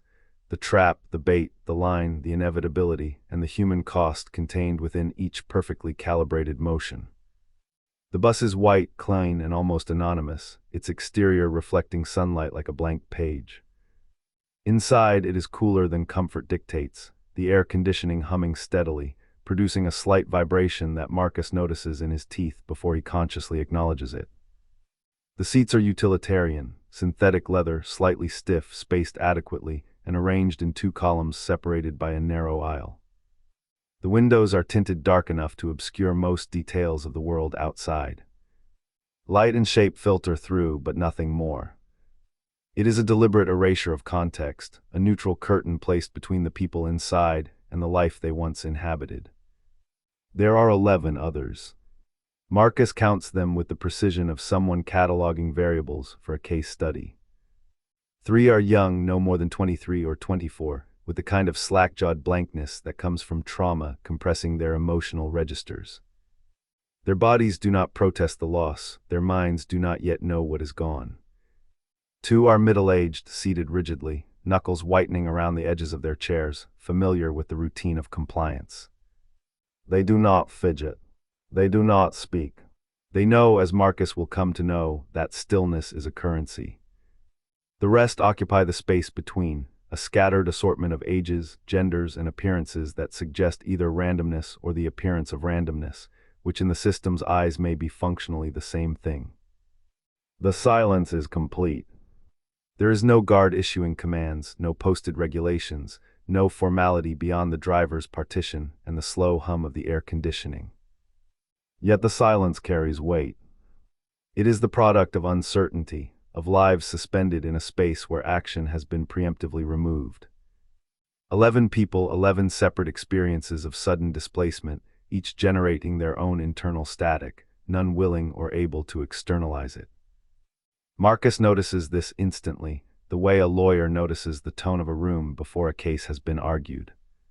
He turns inward, as he always does when confronted by the unmanageable. He begins to inventory resources, mentally cataloging legal vectors for defense, appeal, and procedural challenge. The evidence tampering charge has vulnerabilities. The speed of proceedings violates customary standards. Judge Voss's reassignment was irregular, documented enough that an appellate court might intervene. Each possibility is measured, assigned probability, mapped against time constraints and known precedents. The act of structuring the chaos steadies him. It is a ritualized motion, both a safeguard and a distraction. Work calms him, but he is aware, even as he parses legal strategy, that he is not merely thinking, he is resisting. The bus itself is a moving cage, a vessel carrying him toward a destination he cannot yet define. The appeal he builds in his mind will take months. Months in which he will not be in his office, will not meet clients, will not walk the familiar floors of his apartment, or sit in the bar with David Park. It is a contingency that exists only in theory. He cannot bring it to fruition in reality, not yet. But the mind, as he has always known, can construct semblances of control that soothe the anxiety of total powerlessness. Time passes in unmeasured increments. Somewhere past the first hour, a man across the aisle speaks, voice low and rough. Mid-40s, shoulders broad, a presence that suggests strength that predates the event that brought him here. Heard the facility has a gym, he says to nobody in particular, then returns to gazing at the darkened window. The words float and settle into the empty space of the bus, acknowledged only by the nod he gives himself, as if someone invisible confirmed it. Marcus registers the statement, catalogs it, and then deliberately turns his thoughts elsewhere. He thinks of Diana briefly, the pattern of her patience, and the quiet ways she has held the space for him over 2 years. But he stops. Opening that door now would be like opening a valve he cannot shut. Instead, he shifts to Soren, whose straightforwardness is safer to consider, a man whose loyalty is uncomplicated, whose reactions are not shaded with layers of unspoken expectation. Even that proves unsafe, and Marcus eventually settles on staring at the back of the seat in front of him, breathing in controlled, measured pulses. Self-management, he reasons, is a resource to be conserved. The facility appears through the tinted windows before the bus turns onto the access road. Low, spread out, unremarkable.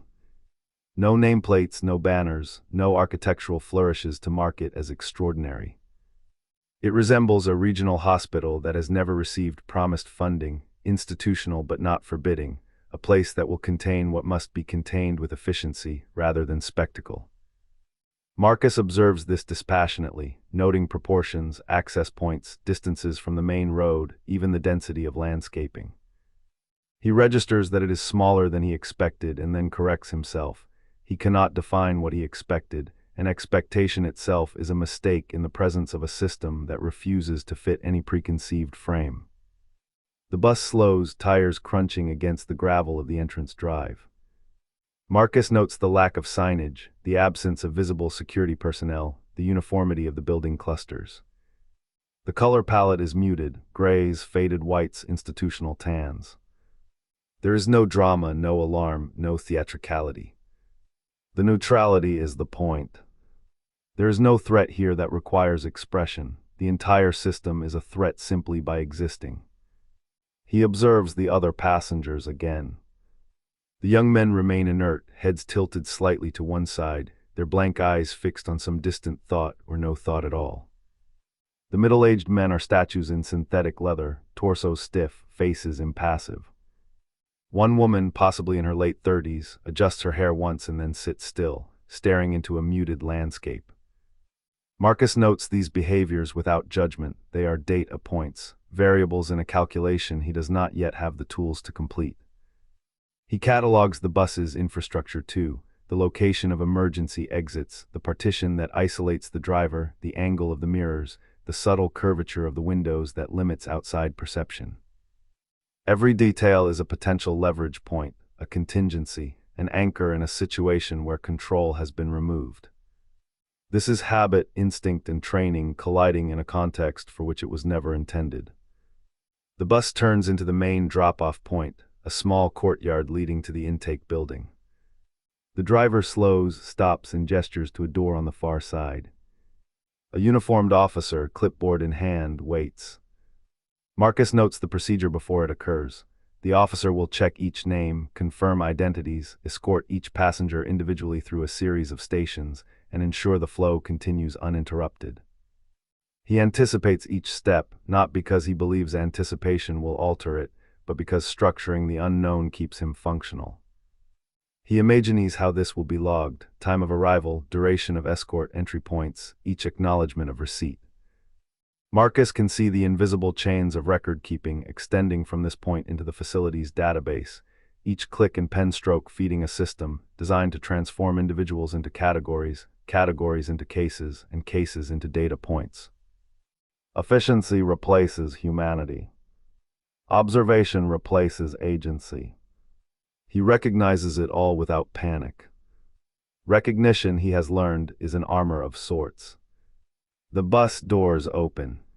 A gust of conditioned air mingles with outdoor chill, neutral in scent, neither threatening nor comforting. The officer directs them to form a line. Marcus follows, noting posture, spacing, and timing. Everyone else moves as if in a trance. Marcus's attention is split between compliance and analysis.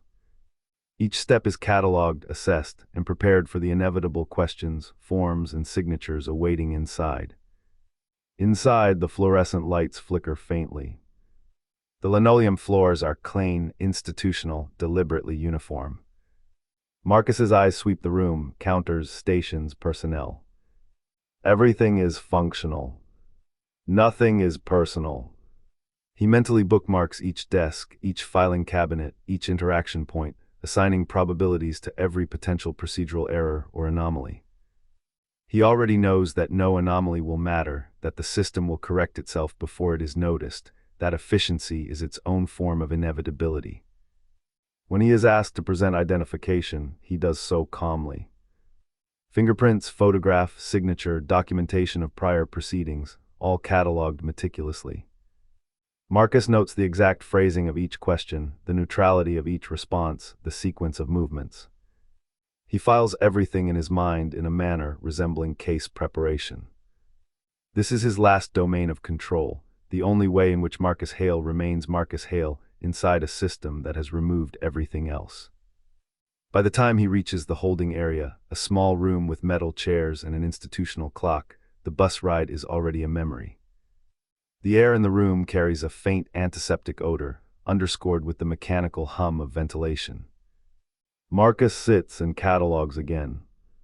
He observes the faces of the others, registers their small micro-expressions, notes the cadence of staff movement. His mind is methodical, analytical, untouched by panic. It is a record, a defense mechanism, a final assertion of identity before the system begins to enforce conformity. And as he sits, waiting for the next stage of intake, Marcus Hale senses the shift beginning. Not in sound, not in gesture, not in words, but in the space itself. The neutral walls, the flickering lights, the hum of human and mechanical activity combine to form the first layer of the pod's architecture. It is subtle, almost imperceptible, but it is there. A structure into which he is about to be moved, one step closer to the place where process will replace instinct, categorization will replace self, and the last hours of Marcus being Marcus will end, quietly, efficiently, inevitably. The intake process begins with a precision that feels absolute, almost surgical. Specialist Dorn meets Marcus Hale at the threshold of the intake wing, moving with the quiet confidence of someone whose motions have long since ceased to require conscious thought. She is 35, efficient in a way that is unsettling, her attention present but never engaged beyond what is necessary. Marcus notices it instantly, the same way he notices procedural irregularities in a courtroom, the same way he notices the imperceptible tics that reveal whether an opposing lawyer is bluffing or truly confident. Dorn's gaze sweeps the entryway without pause, without lingering, as if cataloging the space and the people in it in parallel layers of perception, each separate from the other. She does not make eye contact unnecessarily, but her awareness of him is complete. She explains each step of the process before it occurs, a calm and measured recitation of events he is about to undergo. Marcus initially interprets it as consideration, an attempt to soothe a new arrival with the illusion of choice. He quickly recalibrates. Liability protocol, he realizes. Informed consent demands verbal explanation of each procedure, and each word Dorn speaks is an automatic checkmark in a system that neither welcomes challenge nor tolerates deviation. Marcus listens anyway, noting the phrasing, the cadence, the emphasis, cataloging the language as though it were a line of evidence, aware even in that moment that the formality is designed to remove ambiguity and agency simultaneously. He is weighed, photographed, and subjected to biometric scans with a smooth sequencing that suggests decades of refinement. Fingerprints, iris scans, and a blood typing procedure all flow one into the next, each action almost imperceptibly guided by the rhythm of the last. Marcus registers each step, not in fear, not in defiance, but with the analytical attention that has always defined him. His clothes are replaced with facility-issued garments, plain, clean, adequate, and devoid of meaning. The fabric is unremarkable, the fit is neutral. It communicates nothing about him, and the absence of personal identifiers is deliberate. He recognizes the message instantly. The man who exists outside these walls no longer matters here. His personal effects are inventoried by a second specialist who speaks in a flat, emotionless voice, cataloging each item as if listing entries in a ledger. Watch, wallet, keys to an apartment he will not see for months, perhaps years. His phone logged and sealed in a container with a notice that breaking the seal without his signature is prohibited, which is repeated for emphasis. Marcus observes each detail, noting that the repetition is both procedure and warning, a subtle imprint of the system's reach. He signs the inventory form, receives a copy on paper so thin it seems fragile, and folds it anyway, storing it in the pocket of his new clothing. He understands the gesture. It is psychological, not practical, a fragile anchor to the world he has been removed from. During the intake, Administrator Folks arrives. Not because he is required, not because Marcus's admission mandates special attention, but because visibility is part of management. For higher-profile admissions, presence is symbolic. Folks, 53, medium height, wears a short-sleeved dress shirt and a face that is pleasant without being memorable, a careful neutrality designed to reassure while never committing. He introduces himself with a handshake that is practiced and real simultaneously, the warmth measured and limited, a professional warmth that signals recognition but does not invite familiarity. Folks explains the facility with the cadence of a presentation he has delivered countless times. The assisted living wing, the structured labor program he terms occupational engagement, the medical support team, the review process. The word humane emerges 3 times in 4 minutes, used without self-awareness, repeated like a mantra.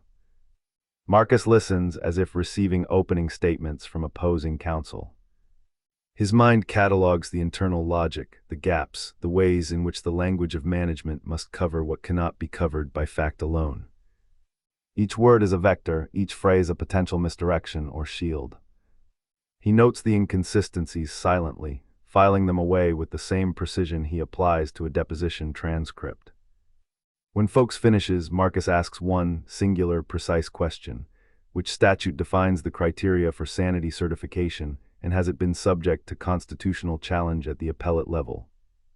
Folks blinks a brief, almost imperceptible blink, registering surprise before recovering.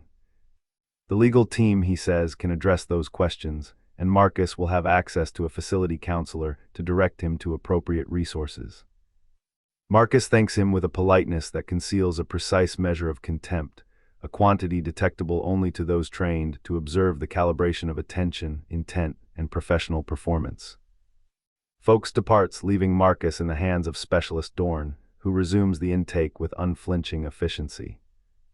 Marcus signs 11 additional forms in rapid succession, each signature an acknowledgement of a process he cannot control but can observe, dissect, and anticipate. The forms cover medical disclosures, labor agreements, liability waivers, and behavioral guidelines. Marcus notes that each document is written with a careful balance of clarity and ambiguity, enough clarity to satisfy the legal requirement, enough ambiguity to allow administrative interpretation to extend beyond the literal words. He is guided to a small room, a functional space with pale walls and a single metal table, and Dorn instructs him to remove all remaining personal items from pockets. She handles each with the same attention, the same unemotional efficiency, placing them into labeled containers. Marcus watches as the procedure unfolds like a carefully choreographed demonstration of control, the system moving him through each step with the predictability of a pendulum, every action precise, inevitable, unavoidable. The rhythm is almost hypnotic, and he notes internally that this is part of the design. Predictability reduces resistance. Marcus is aware of the psychological calculus behind each element.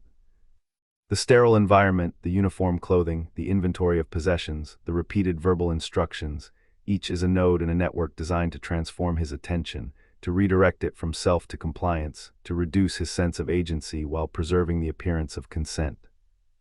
He catalogs it with the same meticulous attention he applies to legal discovery, but he recognizes that observation is not intervention. He can understand what is happening, but understanding does not alter it. As he sits at the table, Dorn guides him through health assessments, blood pressure, pulse, reflex checks. Each action is precise, exact, predictable. Marcus notes the efficiency and the absence of affect, the absence of any personal engagement beyond procedural necessity. It is a machine operating on protocol and repetition, not on care or judgment. He recognizes this without surprise, without resentment. Observation is, in this space, the only tool available. The final step is the assignment of a room and initial orientation within the facility. Dorn leads him down a corridor where the fluorescent lights hum with mechanical regularity, casting everything in stark, even illumination. Each door is labeled with an alphanumeric code. Each turn is anticipated. Marcus notes that the architecture is functional but not oppressive. It communicates containment through organization, not through overt force. The design is silent, efficient, controlling without spectacle. At the end of the corridor, Dorn stops before a door. She unlocks it, gestures for him to enter, and leaves. Marcus steps inside. The space is sparse: a bed, a small dresser, a table, a chair. The window is narrow, the view obscured by the facility's exterior wall. He catalogs everything: the measurements, the furniture placement, the lighting, the sound levels, again, the way a lawyer catalogs a scene before cross-examination. It is still his world to understand, though no longer his world to control. By the time Dorn departs from his side for the last time, Marcus has completed the inventory of the environment, internalized the procedure, and accounted for each element of the system. He assigned forms acknowledging compliance, health checks, labor expectations, and the review process. Each signature is both an acceptance and a notation in his mind of the limits of consent under imposed structure. Marcus understands, more clearly than he has understood anything in months, that the world outside these walls operates under law, precedent, and personal influence, but inside it operates on process alone, and processes do not bend for competence, argument, or principle. They bend only for themselves. The intake concludes quietly. Marcus is left alone to consider the transformation he has already begun to undergo, the last hours of being Marcus Hale as he has known himself. The procedural efficiency, the controlled movement, the absence of personal engagement, and the careful management of every detail create a sense of being simultaneously hyperaware and removed, observing himself as if through glass. He sits in the sparsely furnished room, facility clothing on, inventory sheet folded in his pocket, knowing that everything he possessed in the outside world has been catalogued, measured, and in some sense neutralized. Here, in this liminal space between arrival and full processing, Marcus experiences the last edge of himself that remains intact. The analyst, the observer, the lawyer capable of measuring risk, opportunity, and failure, that part survives the procedures, intact yet isolated, watching the system move around him like a river flowing over rocks. He knows he is not free. He knows he is not safe. But he is still Marcus Hale, and for now, observation is all the control he retains. The holding area is a large room, the kind that carries its institutional purpose in every angle and surface.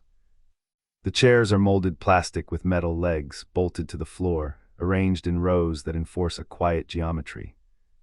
The fluorescent lights overhead hum with the particular quality of long years of uninterrupted function, not flickering, not broken, simply tired. The ceiling tiles are uniform but faintly sagging in corners, the white dulled to a kind of institutional gray, the way surfaces acquire the evidence of persistence rather than wear. Marcus Hale is directed here after processing, instructed to wait for the medical assessment team. He is told the wait will be 40 minutes. It becomes 90. The room is not empty. 4 other people occupy the space at varying stages of patience and attention, each holding their own interior world, each practicing a form of stillness, a containment of self imposed by circumstance. Marcus takes a seat near the wall, a habit he has carried since childhood. In unfamiliar spaces, he prefers to have a wall at his back, a measure of orientation that feels both safe and strategic. He has never examined it, never labeled it anxiety, but it serves a purpose here, anchoring him in a room that asks him to surrender control. Across the aisle, 2 seats away, sits the man from the courtroom, the older man who shuffled quietly, the one Marcus noticed on that day when legal processes first bent to forces beyond his control. He is not shuffling now. He sits in a stillness that is deliberate, earned. He might be 60, perhaps older. His face carries the soft patina of life lived with attention and quiet resignation. The features are not hollowed, not erased, but turned down, muted as if expression had been dimmed by necessity, by experience, by the persistent presence of processes that measure and correct. He does not look at Marcus in the way one looks at a stranger. He looks past him at nothing, but his awareness registers Marcus's presence in a subtle acknowledgement, a recognition without engagement. Without turning his head, the man speaks. His voice is unhurried, slightly roughened, as if it has been used sparingly for purpose rather than habit. You were in courtroom 14B 3 weeks ago, he says, the civil liberties case. Warehouse workers, the statement carries no curiosity, no need for response. It is a fact observed, not a question. Marcus answers yes and asks how he knows. The man says he was in the gallery, a witness to proceedings Marcus thought would be forgotten, noting only the shapes of arguments and the passage of verdicts. He says he used to follow cases like that one. Used to. The phrase lingers heavier than words alone, a reminder that engagement with justice can end, even for those who once carried it as a vocation. Marcus senses, without fully articulating, that the weight in the phrase is not regret but absence, absence he has not yet encountered in this new context. The man introduces himself, Raymond Cable. He was, he says, a high school football coach for 22 years in a district 40 miles from the city. He coached 3 state championship teams and sent 11 players to college on athletic scholarships, fostering not only skill but character. From what Marcus later pieces together, Raymond Cable was the kind of coach who measured success in lives touched, not in games won. He is here because 4 years prior he was in a car accident. Another driver died. The toxicology report indicated a prescription medication, recently altered by his physician, yet unrecorded in the chart. The prosecution dismissed this detail. Raymond did not have Marcus Hale as counsel. He states this fact without bitterness. In its absence, there is a quiet gravity, a weight that is somehow worse than anger, the sense that justice can be exact without cruelty, yet still be profoundly unfair. He has been in the assisted living wing for 3 years, and his presence here today is the result of a rare scheduling irregularity, a gap in occupational assignments that placed him temporarily in the holding area. The tone of his mention is measured, acknowledging coincidence without granting it significance. His eyes, when he finally meets Marcus's directly, are clearer than Marcus expected, sharper than the shapes he observed from the courtroom gallery. There is something behind the clarity, a depth that resists direct communication yet carries meaning. It is a presence layered over experience, an acknowledgement of endurance in a system that does not care whether one endures. He observes Marcus and notes, without judgment, that he is still thinking like a lawyer. Marcus affirms that he is a lawyer.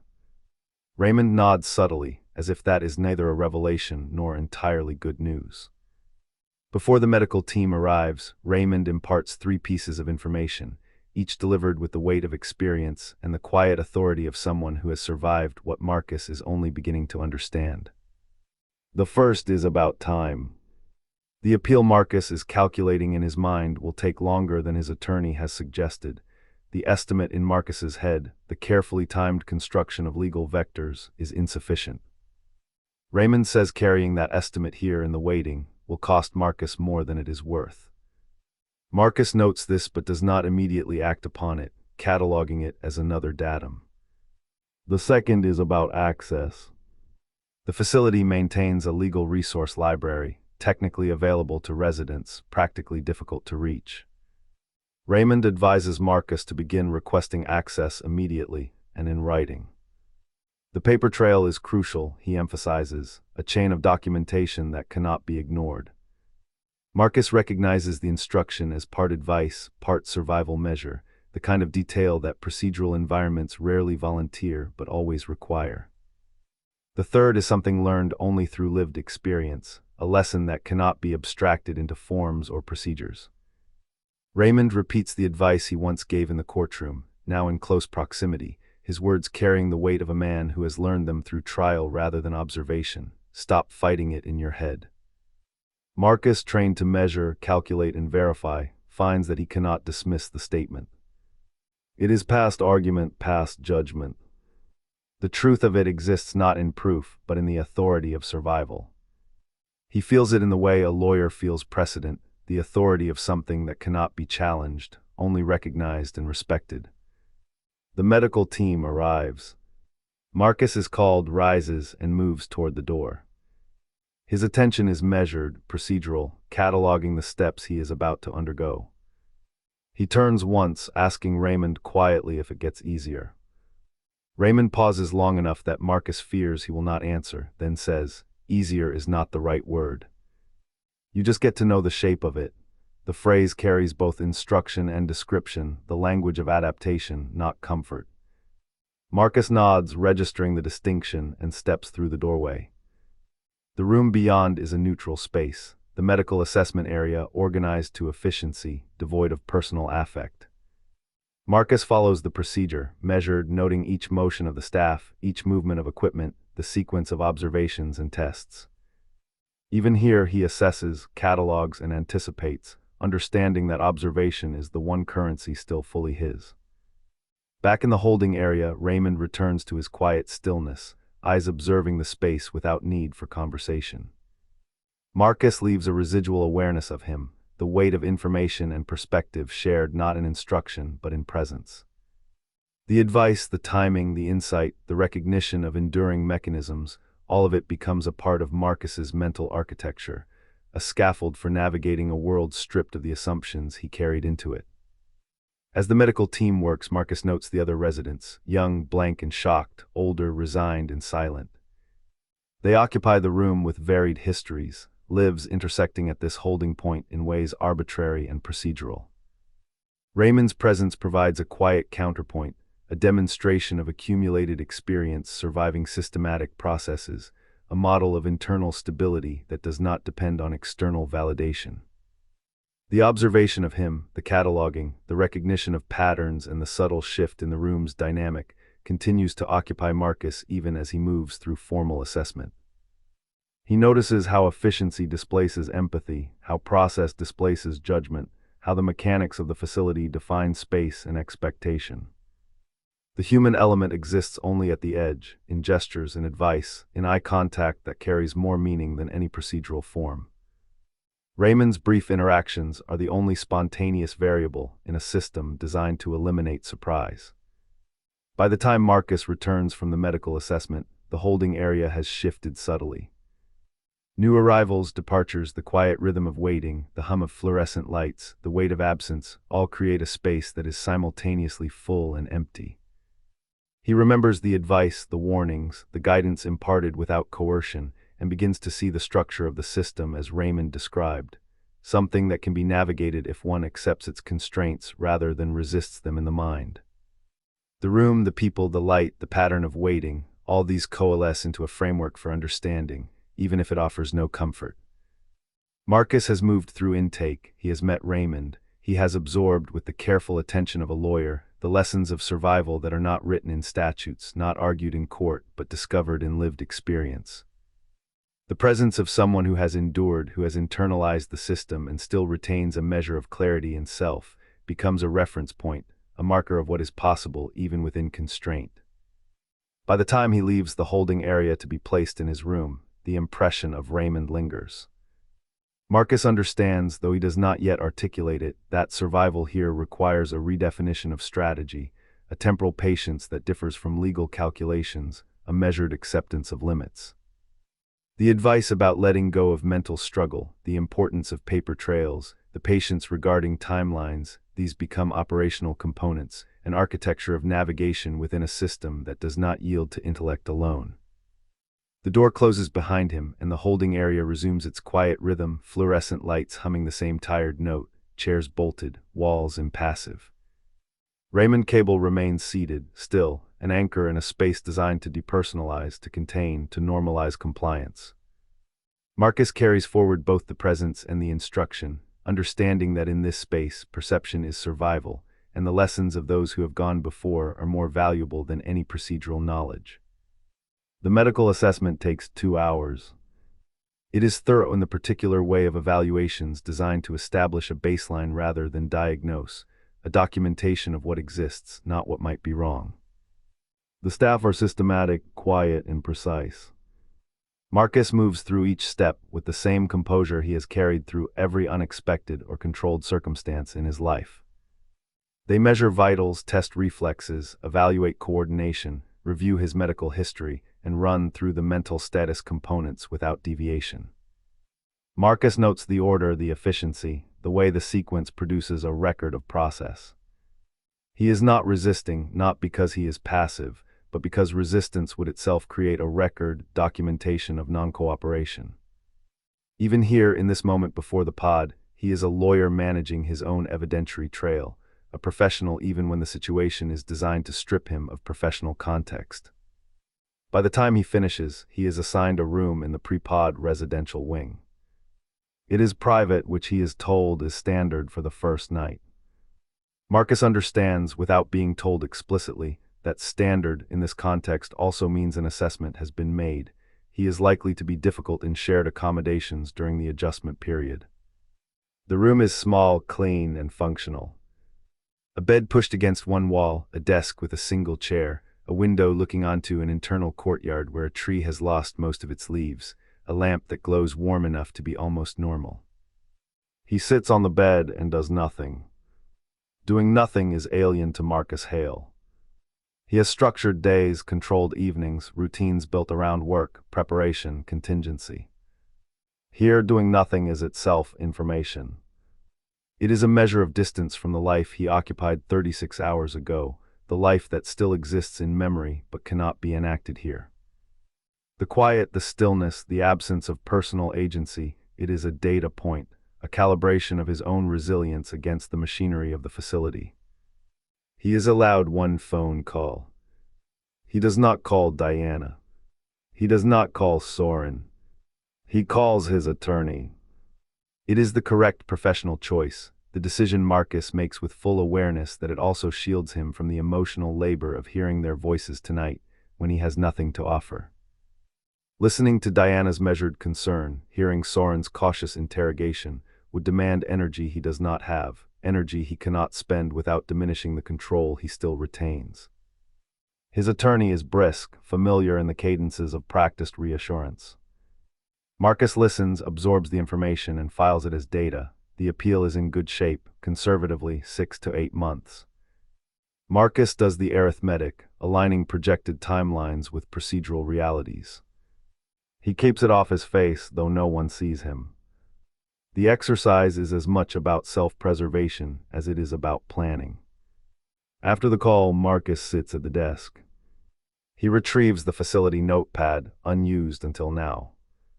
He does not write for work. He does not write for procedure.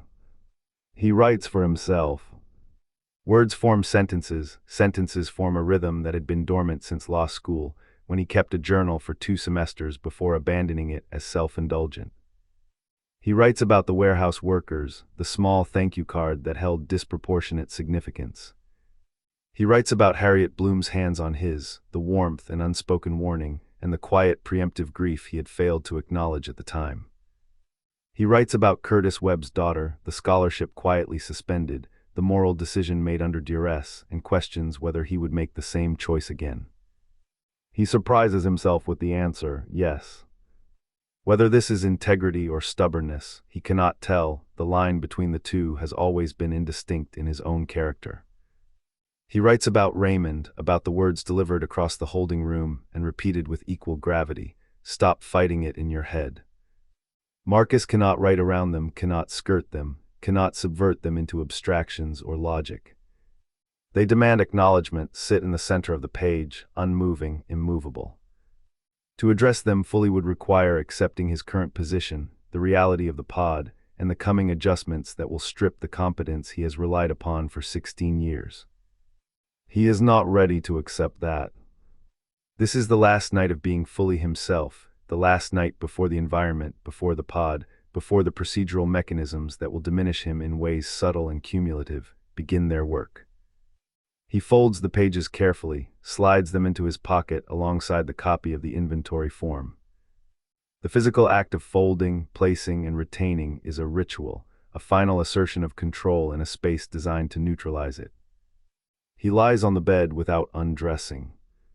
The facility clothing is adequate, clean, nondescript, and he is aware that it communicates nothing of who he was or what he knows. He stares at the ceiling, plain, white, and unyielding, offering no comfort, no pattern, no distraction. His thoughts drift. The courtroom comes to him first, Judge Voss's measured, inflected voice reading the sentence. The clarity of Soren's face in the gallery, a gaze that communicated disbelief and inability to intervene. He allows himself a fleeting thought of Diana, the warmth she has offered and will continue to offer, but stops before the memory becomes a liability to composure. The room does not allow softness, the pod will not accommodate vulnerability. Raymond's eyes return in memory, clarity that exists in front of something else, perception that registers without interference, the radio turned down but still audible. The words about the shape of it resonate, a conceptual framework that Marcus can hold in his head, a mental scaffold he cannot see physically but can navigate mentally. The structure of guidance and preparation, observation and awareness, becomes a cognitive framework as he lies in a room that is physically small but conceptually vast. Hours pass in this liminal state. Time is measured not by clock but by cognition. He calculates, catalogs, remembers, and anticipates, yet does not act. There is nothing to act upon except preparation and observation. Between these mental movements he sleeps, lightly, fitfully, briefly, the last uncomplicated sleep he will have for months. The body rests while the mind continues to track sequences, risk vectors, and procedural possibilities. Morning arrives without ceremony. At 6:45, 2 specialists appear at the door. They speak in the practiced cadence of informed consent, carefully explaining the pod procedure, its rules, and its routines. Marcus listens. Each word is a data point. Each instruction is an artifact to be cataloged, signed, and filed in the mind alongside his physical records. He signs the forms, folds the copies, adds them to his pocket with the other papers, the notepad pages, the inventory receipt, the mental bookmarks. He rises, retrieves the documents, and walks with them down the corridor. The hallway is clean, unadorned, fluorescent light, washing the walls with the same tired hum he has observed everywhere else. The space communicates efficiency and authority, not threat. It communicates system. It communicates process. Marcus carries with him all he knows, Raymond's words, the preparation rituals, the mental constructs that have preserved him thus far in 16 years of professional precision, now transformed into a resource that the pod will not acknowledge, a skill that will be both partially irrelevant and wholly necessary. Each step toward the pod, toward a room he has not seen, toward a system whose mechanisms are designed to strip identity and methodically reorder reality, is deliberate. Marcus is aware of every motion, every procedural rhythm, every visual cue. He holds the notepad, the inventory copy, and the pages of his own writing like talismans against disorientation, against the procedural extraction of self. He carries the shape of what is coming, the anticipation of constraint, the awareness of systems that operate without regard for the individual, and the measure of mental resilience that he has cultivated over decades. Raymond's voice, the phrase about knowing the shape of it, repeats silently with each step. It becomes a metronome, a guiding principle, a cognitive buffer. Marcus understands its significance in a space where time, autonomy, and decision-making will be regimented, constrained, and surveilled. It is the last personal lesson before institutional protocol dominates every action, the final instruction before autonomy is mediated by process. The door of the pre-pod wing swings open. The specialists lead him into the corridor, down the line of rooms, past other residents still sleeping, still adjusting, still cataloging in their own ways. Marcus walks with the precision of someone measuring steps in a cognitive experiment, a professional navigating an environment that systematically devalues professional skill. Every sensory input is processed, every verbal cue logged, every procedural pattern analyzed.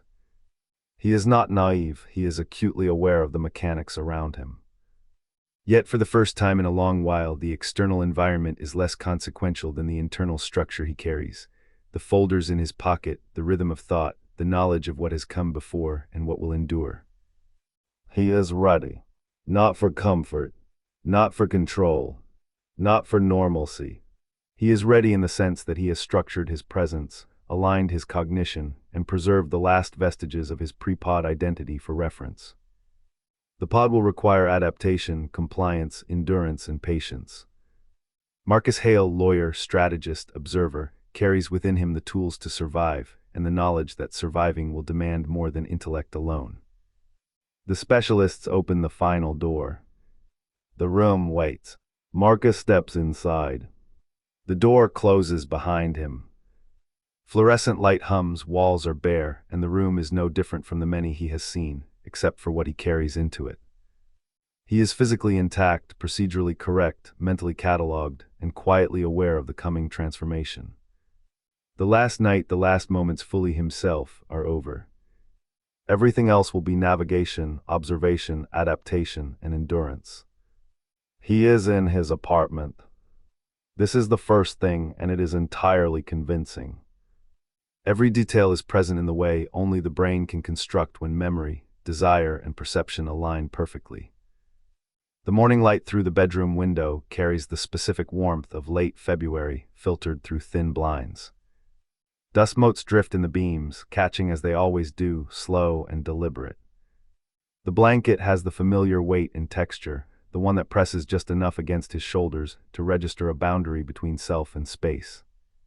He can hear the building's elevator below, the hydraulic hiss and the faint metallic groan as it carries people somewhere else, somewhere real. Every sound, every texture, every visual cue is familiar, ordinary, precise. He lies still in the way he always does in the first moments of the morning, assembling the day ahead, lining it up in mental checkboxes. Tuesday, 9 o'clock filing deadline, noon meeting with Curtis Webb, nothing scheduled after 6, a window for a call to Soren, a proper call, the kind where questions left unsaid get asked, where there is time to listen and respond rather than perform ritual civility. The day is mapped. The day is correct. He showers. The water temperature is exactly as he prefers. This register is so natural it requires no conscious thought. He does not notice it. The coffee is brewed with automatic precision, the machine timed for exact extraction, the grounds and water measured in silent ritual. He stands at the kitchen window drinking it, watching the city below. Delivery trucks, dog walkers, a woman in scrubs moving with purpose toward the hospital 3 blocks east, all in motion, all ordinary, all the world continuing without change. He finishes the cup, sets it in the sink, picks up his bag and keys, and approaches the door. The hallway is as expected, worn carpet runner, neighbor's doormat with the faded floral pattern, elevator at the far end with the brass panel dulled over 2 years of unspectacular wear. The elevator arrives, doors open, numbers descend 3, 2, 1. He steps onto the lobby. And the lobby is wrong. Not grotesque, not surreal in an obvious way. The geometry is correct. The lighting is familiar, slightly muted morning light amplified by overhead fluorescence. But the space does not hold itself as it should. The lines are slightly askew, the corners not quite meeting. The room is a good painting of itself, the real substance lost in the mimicry. The man behind the front desk, known for 4 years, mornings exchanged, polite nods, names of children memorized, is present, but his face will not stay still. It undulates just at the edge of perception, shifting in subtle ways Marcus cannot reconcile. The effect is not frightening, not yet. It is a signal, a precursor, an internal warning flashing before the mind has even formulated the language to process it. Marcus stops, bag over one shoulder, keys in hand. His body notes the discrepancy before the cortex can label it. He observes the lobby, and the lobby observes him in return, a mirrored simulation, all texture present, all substance absent. He thinks I am dreaming. A rational, comforting thought. He has had vivid dreams before. Waking from them will resolve the incongruence, erase the discomfort. He waits for awakening.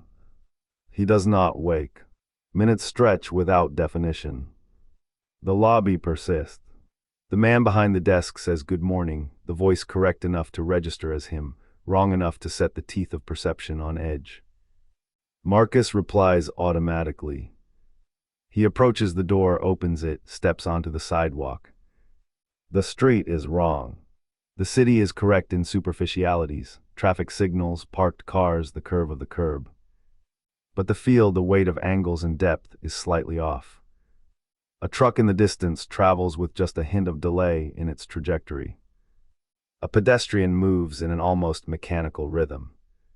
He registers it at a level beneath thought, beneath naming. His brain identifies threat without words, without labeling.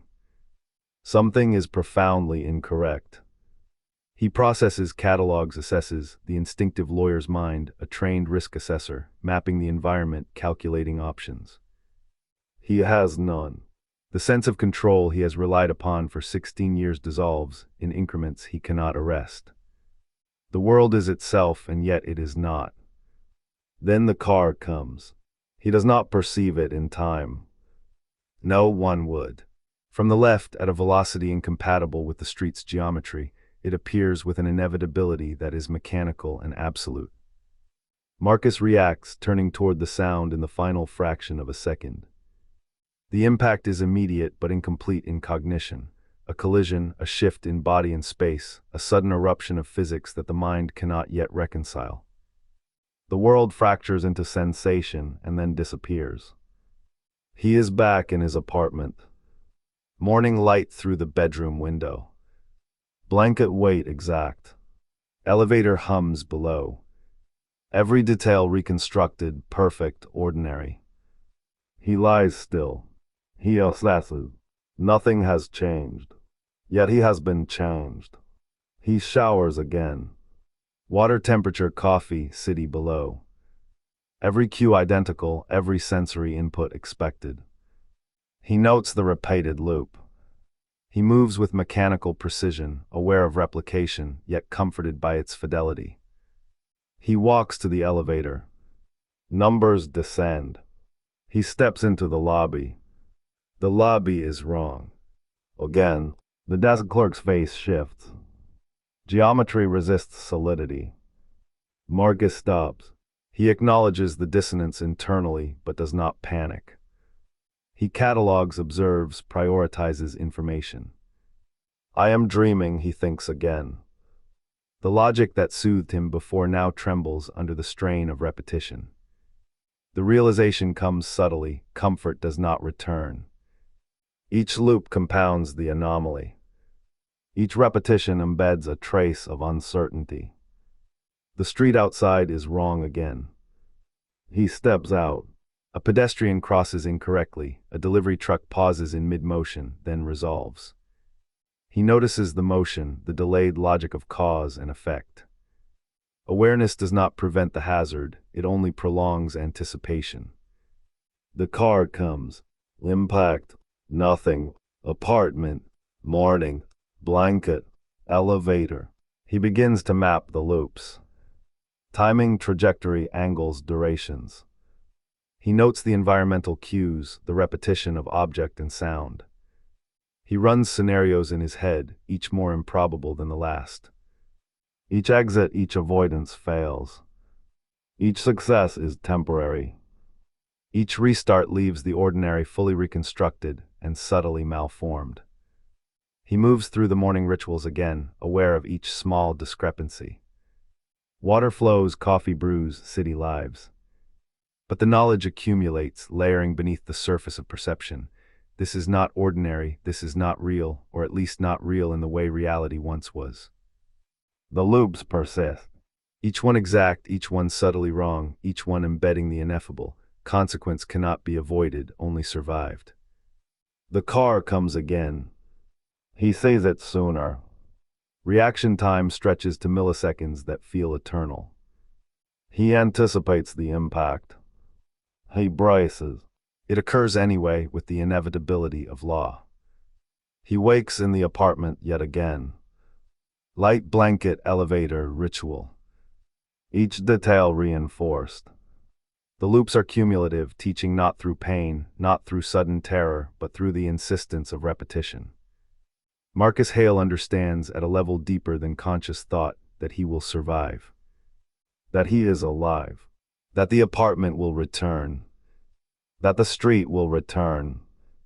That the elevator, the coffee, the city, the blanket, all will recur. Yet he also knows that the knowledge of survival has no restorative power. The loops are teaching something else. They are eroding the implicit trust he has in stability. They are introducing patience, endurance, surrender, and calculation under conditions that cannot be fully mastered. The day repeats. Shower, coffee, window, elevator, lobby, street. The car comes. Impact. Apartment. Morning. Each iteration feels the same, and yet each iteration feels new. His mind catalogs differences he cannot articulate. Small shifts in the clerk's expression, imperceptible distortions in geometry, subtle variances in light. These accumulate. They form data. They form patterns. They form the foundation for something he cannot yet name. By the fifth loop, the apartment begins to feel like a shell, a reference point rather than a sanctuary. The street outside is less a street than a series of decisions to navigate, each failed avoidance teaching caution, timing, awareness beyond normal human calculation. The impact itself becomes less an event and more a punctuation in the iterative rhythm. Marcus is learning at a deep neural level, the shape of the pod, the logic of repetition, the architecture of inevitability. He wakes again. Morning light. Blanket weight. Elevator hum. Ritual intact. Knowledge embedded. The ordinary persists. The wrong persists. The loops persist. He understands, not with fear, not yet, but with clarity, that the pod has begun. The architecture of him is shifting, quietly, irreversibly, and survival alone will demand mastery of the loops, acceptance of the wrong, and endurance in the face of repetition that is absolute. Marcus Hale is still alive. The pod is still running. And everything that has defined him, everything he relied upon to navigate the world, is quietly beginning to bend to the shape of the experience, loop by loop, impact by impact, iteration by iteration, into something that will not be unlearned. By the third loop, he knows he has been here before. Not the soft, impossible knowledge of dreams, the fleeting certainty that vanishes if examined too closely, but the hard, cumulative knowledge of someone who has survived repetition. It writes itself into him like a disk overwritten loop after loop, each iteration embedding the same data more firmly, more irreversibly. He wakes in the apartment and knows, without thinking, that the lobby will be wrong, that the desk man's face will not hold, that the car is coming. Knowledge does not help. The loop does not care. The sequence completes. He dies. It resets. He tries everything a methodical mind tries. He tries staying in the apartment, refusing to move through the sequence. Not to the elevator, not to the lobby, sitting at his kitchen counter with the coffee and the window and the familiar hum of the building. At first, the apartment allows this. The light falls normally. The blanket weighs as expected. The coffee is warm. But then the wrongness migrates inward. The coffee heats unevenly until it is too hot, then searing without changing temperature. The window shows the street, but the street has begun to lose resolution at its edges, like a painting left too long in the sun.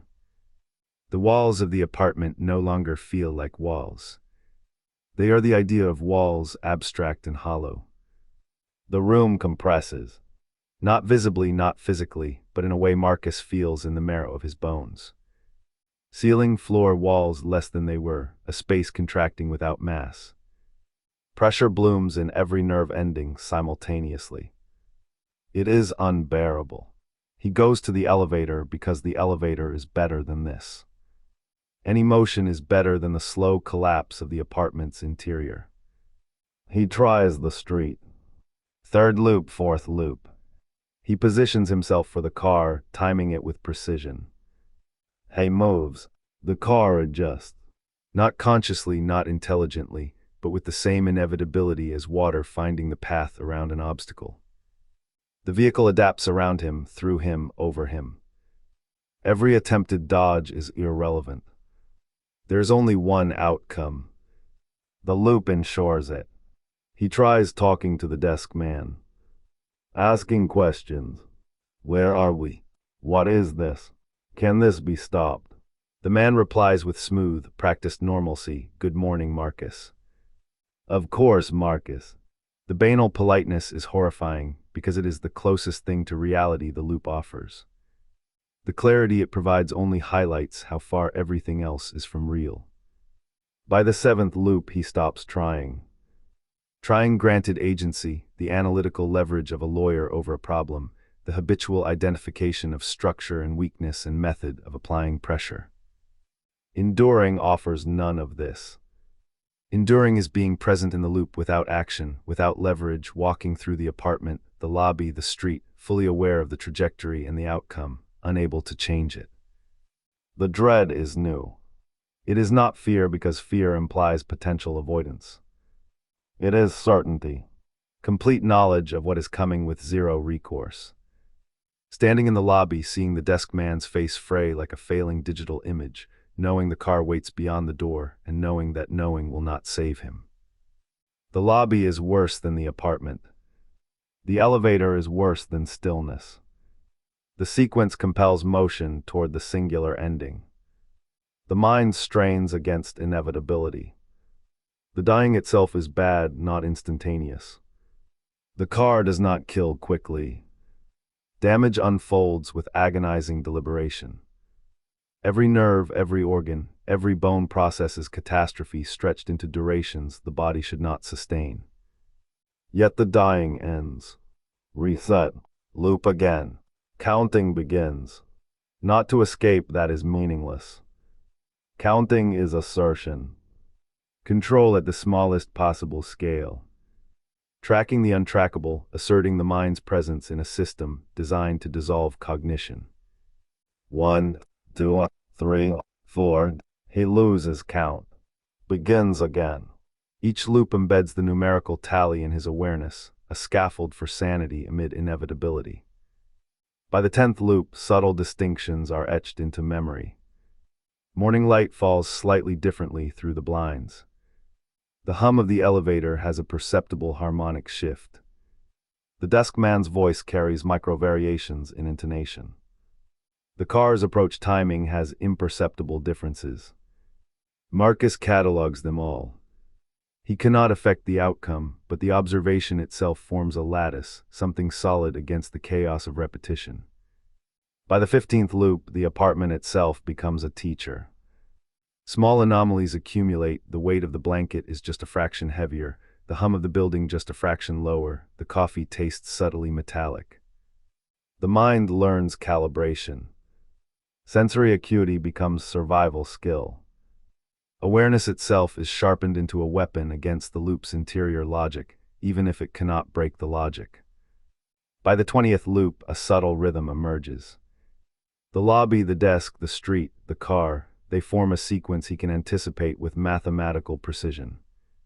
His mind can place each step in sequence before it occurs, anticipate the duration of each motion, the micro-adjustments of the car, the imperceptible undulations of the clerk's face.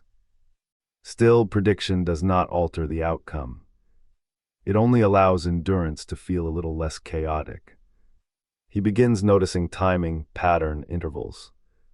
A half-beat of hesitation here, a microsecond of change there.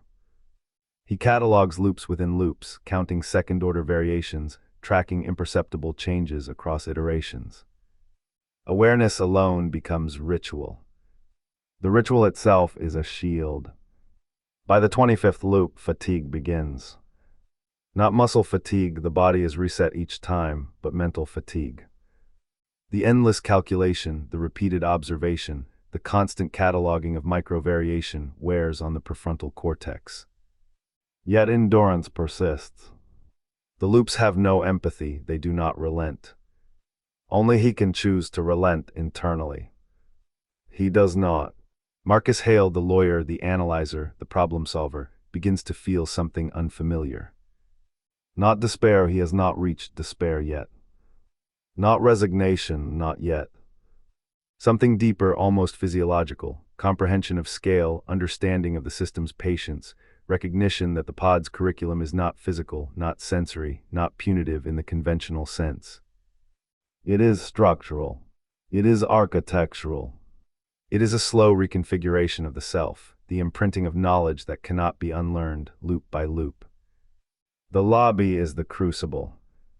Each time he stands there, every desk face failing him, every door opening onto inevitability, the loop teaches the shape of his own endurance, the limitations of cognition, the futility of control. The car is the punctuation, the lobby is the lesson. He carries the lesson back into the apartment each reset. He carries it silently, embedding it in the deepest layers of mind and body. And so the loops continue. 31st, 32nd. Counting, cataloging, enduring. Every iteration reinforces the law of the pod. Prediction is possible, alteration is impossible, survival is mechanical, comprehension is mandatory. By the 40th loop, Marcus Hale understands, not consciously, not verbally, but in the nervous system itself, that the pod is training him in endurance, observation, and acceptance simultaneously. It is building a form of knowledge that has no analog in ordinary life. He can navigate the sequence with micro-efficiency, minimize suffering through anticipation, yet he cannot escape the inevitability of the outcome. The loop completes, he dies, and the apartment awaits. And he endures. At some point, he cannot say which loop, the counting has become unreliable, the dream changes. Not in its structure. The apartment is still the apartment, the lobby is still the lobby, and the car still comes. The change is internal, which makes it worse. Something in Marcus's relationship to the loop has shifted in a way he cannot reverse and does not fully perceive as it is happening, the way you do not perceive yourself falling asleep, only the state you are in when you arrive. He begins to lose the boundary between loops. This is not forgetting. He still knows in each loop that he has been here before. The problem is that before is becoming a meaningless concept. Before requires a sequence, requires a then and a now that are distinct, and the loop is doing something to his experience of sequence that he cannot fight because the fight requires the cognitive architecture it is simultaneously dismantling. He wakes in the apartment and he knows the lobby will be wrong. He knows the desk man's face will fail. He knows the car is coming, and he knows this knowledge does not help. Somewhere in the accumulation of that knowing, in the weight of all those loops stacked on a mind not built to hold them, the knowing itself has begun to feel like the loop, circular, recursive, arriving always at the same place and nowhere else. He starts talking to himself. Not out loud in the dream, he is always outwardly composed, walking the sequence with a mechanical correctness that the loop seems to require, but internally, a running monologue that is initially orderly, Marcus the lawyer annotating his own experience with professional precision. Notes on timing, on spatial relationship, on the apparent speed of the car. Then less orderly. Questions without answers. Statements interrupted by sensory feedback he cannot ignore. And then not a monologue at all, but a torrent of fragments, disconnected observations that insist on attention. The smell of the apartment, the way the sunlight filters through the blinds, the almost imperceptible hum of the refrigerator, the distorted sound of the elevator descending below him, all amplified in the recursive rhythm of the loops. He thinks about Raymond in these fragments. Raymond saying, "Stop fighting it in your head." Marcus understands now, in a way that understanding has never cost him anything before, what Raymond meant. The fighting is not protecting anything. The fighting is just spending what is in there, loop by loop, on a battle that cannot be won, and what is in there is not infinite. Marcus, who has never in his professional life encountered a problem he could not eventually think his way through, is beginning to understand at the cellular level that there are things that cannot be thought through, that thinking is not always the tool the situation requires, and that he has no other tool, has never needed another tool, and the absence of one now is not a gap in his preparation but a gap in who he is. He thinks about Diana. He cannot sustain the thought. It enters and the loop swallows it. It enters again in the next loop and is swallowed again. After enough loops, the thought of her has become part of the loop itself, another thing that arrives and is lost. This, the reduction of Diana to a recurring fragment in a cycling nightmare, is the thing that breaks something in Marcus that he will spend a long time afterward trying to identify and never quite name correctly. Each repetition erodes the edges of memory, the shape of her face, the timbre of her voice, until they are both familiar and inaccessible at the same time, like a shadow he can never quite hold. He thinks about the tree in the courtyard outside his room in the facility, the tree with its missing leaves. This thought he can hold because it is simple and visual and makes no demands. He imagines the pattern of bare branches against the pale sky. He holds it through several loops like a piece of wood held by a drowning man, not a solution, just something to grip, a lifeline of simplicity against the chaos pressing in from every angle. He does not know how many loops have passed. He does not know what day it is outside the pod. He does not know if he is screaming. He does not know if the thing that was Marcus Hale when he walked down the corridor that morning is the same thing walking through the lobby now. This not knowing, this specific uncertainty about the continuity of the self across the loops, is the edge of something he cannot look at directly.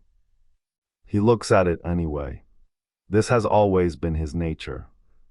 He looks at the thing he cannot look at, and what he sees is that he does not know anymore where the loops end and Marcus begins, and that this is not a temporary confusion that sleep and recovery will resolve.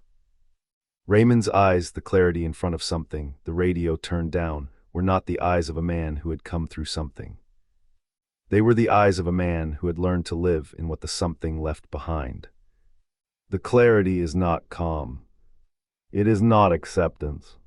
It is the quiet endurance of knowledge that cannot be used, the possession of insight that cannot be acted upon. The car comes as it always does. He cannot stop it. He cannot escape it. It strikes him with the full inevitability of the loop. He feels everything all at once: the pressure, the pain, the suddenness, the impossibility. His mind registers impact before his body can respond, before sensation has a language. He dies. He wakes again in his bedroom. The morning light falls through the window. The weight of his blanket presses against him. Everything is present and ordinary. The smell of the coffee pot, the hum of the building, the softness of the carpet under his feet, all of it returns in full fidelity. He breathes. He is still Marcus Hale, at least in some functional sense. But he knows, with a clarity he cannot name and a dread he cannot contain, that the loop will begin again. That ordinary day, his apartment, his routine, all of it is waiting, prepared, and waiting to betray him once more. He moves to sit up, feels the blanket slide from his shoulders, the chill of the morning air against his skin, and he understands without words that he has no pause, no reprieve, and no certainty about who he is inside this repeating, unrelenting machinery. There is a moment, he cannot place it in the sequence because sequence has become approximate, when Marcus stops in the lobby and does not walk to the door. He has tried this before. He knows what happens when he stays: the walls, the pressure, the ceiling that is not moving but is somehow closer, compressing space without displacement, compressing time without awareness. He knows that stillness is forbidden in the architecture of the loop, that the loop will not allow him to pause, to hold, to assert even the tiniest sliver of volition without resistance. And yet he stands still anyway. Not because he believes it will work. Not because he has a plan. Not because he can expect an outcome. He stands still because the only thing left that is fully and unambiguously his is the decision to stop, and he is keeping it. Just this, just the stop. The lobby does its thing around him. The walls lean subtly, impossibly, without curvature. The floor undulates in a way that would go unnoticed if the mind were not tracking, but Marcus's mind is tracking, always tracking. The light tilts slightly, elongates shadows just a fraction beyond physics, and the familiar hum of fluorescent fixtures warbles in a low frequency that prickles along his spine. The smell of polished tile, faintly chemical, the trace of old carpeting, the air too dry, the faint, almost unnoticeable scent of the cleaning agents, all these small sensory details accrue weight now, a compounding realism on top of the unreality. The wrongness escalates in the way it always escalates, subtle, insistent, impossible to articulate, like a pressure building behind an ear, a tinnitus of spatial and temporal distortion. And he does not move. The pressure comes. The walls pulse. The ceiling compresses again, silent but intimate in its force. It is not physical. It is a gravity that exists without mass, a pull that has no origin, no vector, only insistence. Marcus feels it in his chest, in the space between his shoulder blades, in the hollows of his knees. The desk man's face loses what little resolution it has managed, the features approximated and smeared, pleasant and insistent. Good morning, Marcus. The voice is no longer a voice, it is a vibration, a presence without origin, a signal in a medium that has no referent. Marcus stands. He is not resisting the loop with force. He is resisting with attention. The smallest assertion of self in the machinery of the pod. The loop has never had to work this hard to move him. There is no victory here, no triumph, no reward. Resistance is not survival. It is not accomplishment. It is confirmation, minimal and fundamental, that part of Marcus Hale still exists intact, still observing, still deciding, still in possession of the agency that has been gradually stripped away loop by loop. Eventually the loop moves him. It always moves him. He passes through the door. The car is there. The inevitable impact occurs. And then reset. The bedroom, the light, the blanket. But something has been noted. Not by the loop cannot note, cannot recognize, cannot form memory or understanding. This is not the loop. This is a deeper part, the part of Marcus that is still tracking, still aware, still keeping something hidden, small and vital, tucked away in a place so deep and so unobserved that repetition has not found it. Like a seed in concrete. Like a single atom left untouched amid centuries of erosion. He is still in there. Not all of him. Not most of him. The part that argues, assesses, builds cases, manages risk, holds Diana at arm's length, calls Soren on schedule, wins on Tuesdays. That part has been battered, eroded loop by loop, and will not fully recover.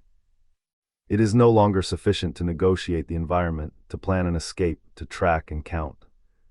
It is damaged beyond repair. But something remains. Small, wordless, durable, inscrutable. The thing Raymond spoke of when he said, "You will need what is in there later." Marcus did not understand then. He is beginning to understand now, the only way the loop permits understanding, not through thought, not through language, not through analysis, but through the body's oldest knowledge. Muscle, nerve, and reflex remember in a way the mind cannot articulate. A presence beneath the presence of consciousness, a constant undercurrent. Something that survives, that witnesses, that will endure. He is still in there. The loop does not know this. Outside the pod, in a sterile, windowless room Marcus has never seen, monitors track his vitals with the automated patience of systems designed to keep the body alive while everything else runs its course. His heart rate spikes and falls, but always within parameters. His cortisol levels hover at the high end of expected ranges. His respiration is shallow and even, mechanically, within limits. Brain activity displays the patterns technicians are trained to recognize, signatures of engagement, of compliance, of correct looping. Everything is within parameters. Everything is performing as designed. And yet, the parameters do not measure the seed in the concrete. The parameters cannot measure attention held against impossibility, small and stubborn, without word, without recognition, without name. They cannot measure the part of Marcus Hale that waits for the loop to finish and notices the space in between. The part that knows the loop is coming, but also knows it cannot take everything. The part that survives repetition not by avoidance but by persistence, by preserving the minimal, essential self against a system designed to dissolve selfhood. He is still aware. He notices the desk man's face failing differently today. He notices the shimmer in the hallway light, the almost imperceptible change in the angle of the doorframe, the pulse of the air conditioning vent against the back of his neck. He notices the absence of any sound beyond the minimal. He notices, too, that noticing itself has become a kind of resistance. A subtle, almost imperceptible defiance. He cannot act on it. He cannot change the loop. But he can notice. And noticing is enough to preserve something. He thinks about Diana. The thought comes and is swallowed like water under ice. The thought comes again in the next loop, swallowed again. Eventually it arrives and stays only long enough to remind him of what he cannot sustain. It becomes part of the machinery of repetition itself. Her presence is reduced to a recurring fragment in a cycling nightmare, another item in the inventory of the loops. And in that, Marcus discovers a terrible clarity. The self he has lost is not her. But the part of him that is accustomed to caring, the part that manages attachment, that measures interaction, that calibrates affection, that part is on pause, waiting, suspended, rendered irrelevant by the pod's logic. He does not feel grief. He feels the absence of the capacity to sustain it. He thinks about the tree in the courtyard outside his room in the facility, the tree with its missing leaves. He holds that image through several loops like a piece of wood held by a drowning man. Not a solution, not a shield, not a weapon. Just something to grip, something that has form, something that does not demand strategy or analysis. Something that exists quietly, purely, beyond the reach of the loop. He does not know how many loops have passed. He does not know the day. He does not know the month, the year, or whether the thing he now inhabits is the same Marcus Hale who walked down the corridor 17 days ago. This not knowing, this specific uncertainty about the continuity of self across loops, is the edge of something he cannot examine, cannot define, cannot confront directly. He looks at it anyway. This has always been his nature. The part of him that observes, that calculates, that manages risk and sees patterns does not leave him entirely, even now. He looks at the boundary of self, at the space where identity erodes and disintegrates under iteration. And what he sees is not despair. Not yet. He sees absence. He sees fragility. He sees the contours of a thing he has always believed unassailable beginning to shift. And in that recognition, the seed germinates quietly in the soil the loop cannot penetrate. The car comes. It is inevitable. It has no driver. It is the same car. It does the same thing. Marcus dies. Again and again. The bedroom. The light. The blanket. Marcus opens his eyes. He breathes. The blanket is warm. The mattress is firm. The window is slightly fogged. A single leaf moves against the glass outside, brushing the frame in the morning wind. He can see the tree. The tree is still there. It is still imperfect. It is still missing leaves. And he knows, not with thought, not with calculation, not with strategy, that something within him, the seed, persists. He is still in there, holding fast to a part of himself that the loop has not yet managed to reach or diminish. The loop has not yet touched it, and it remains, quietly persistent, in a place beyond the machinery of repetition and the force of the pod.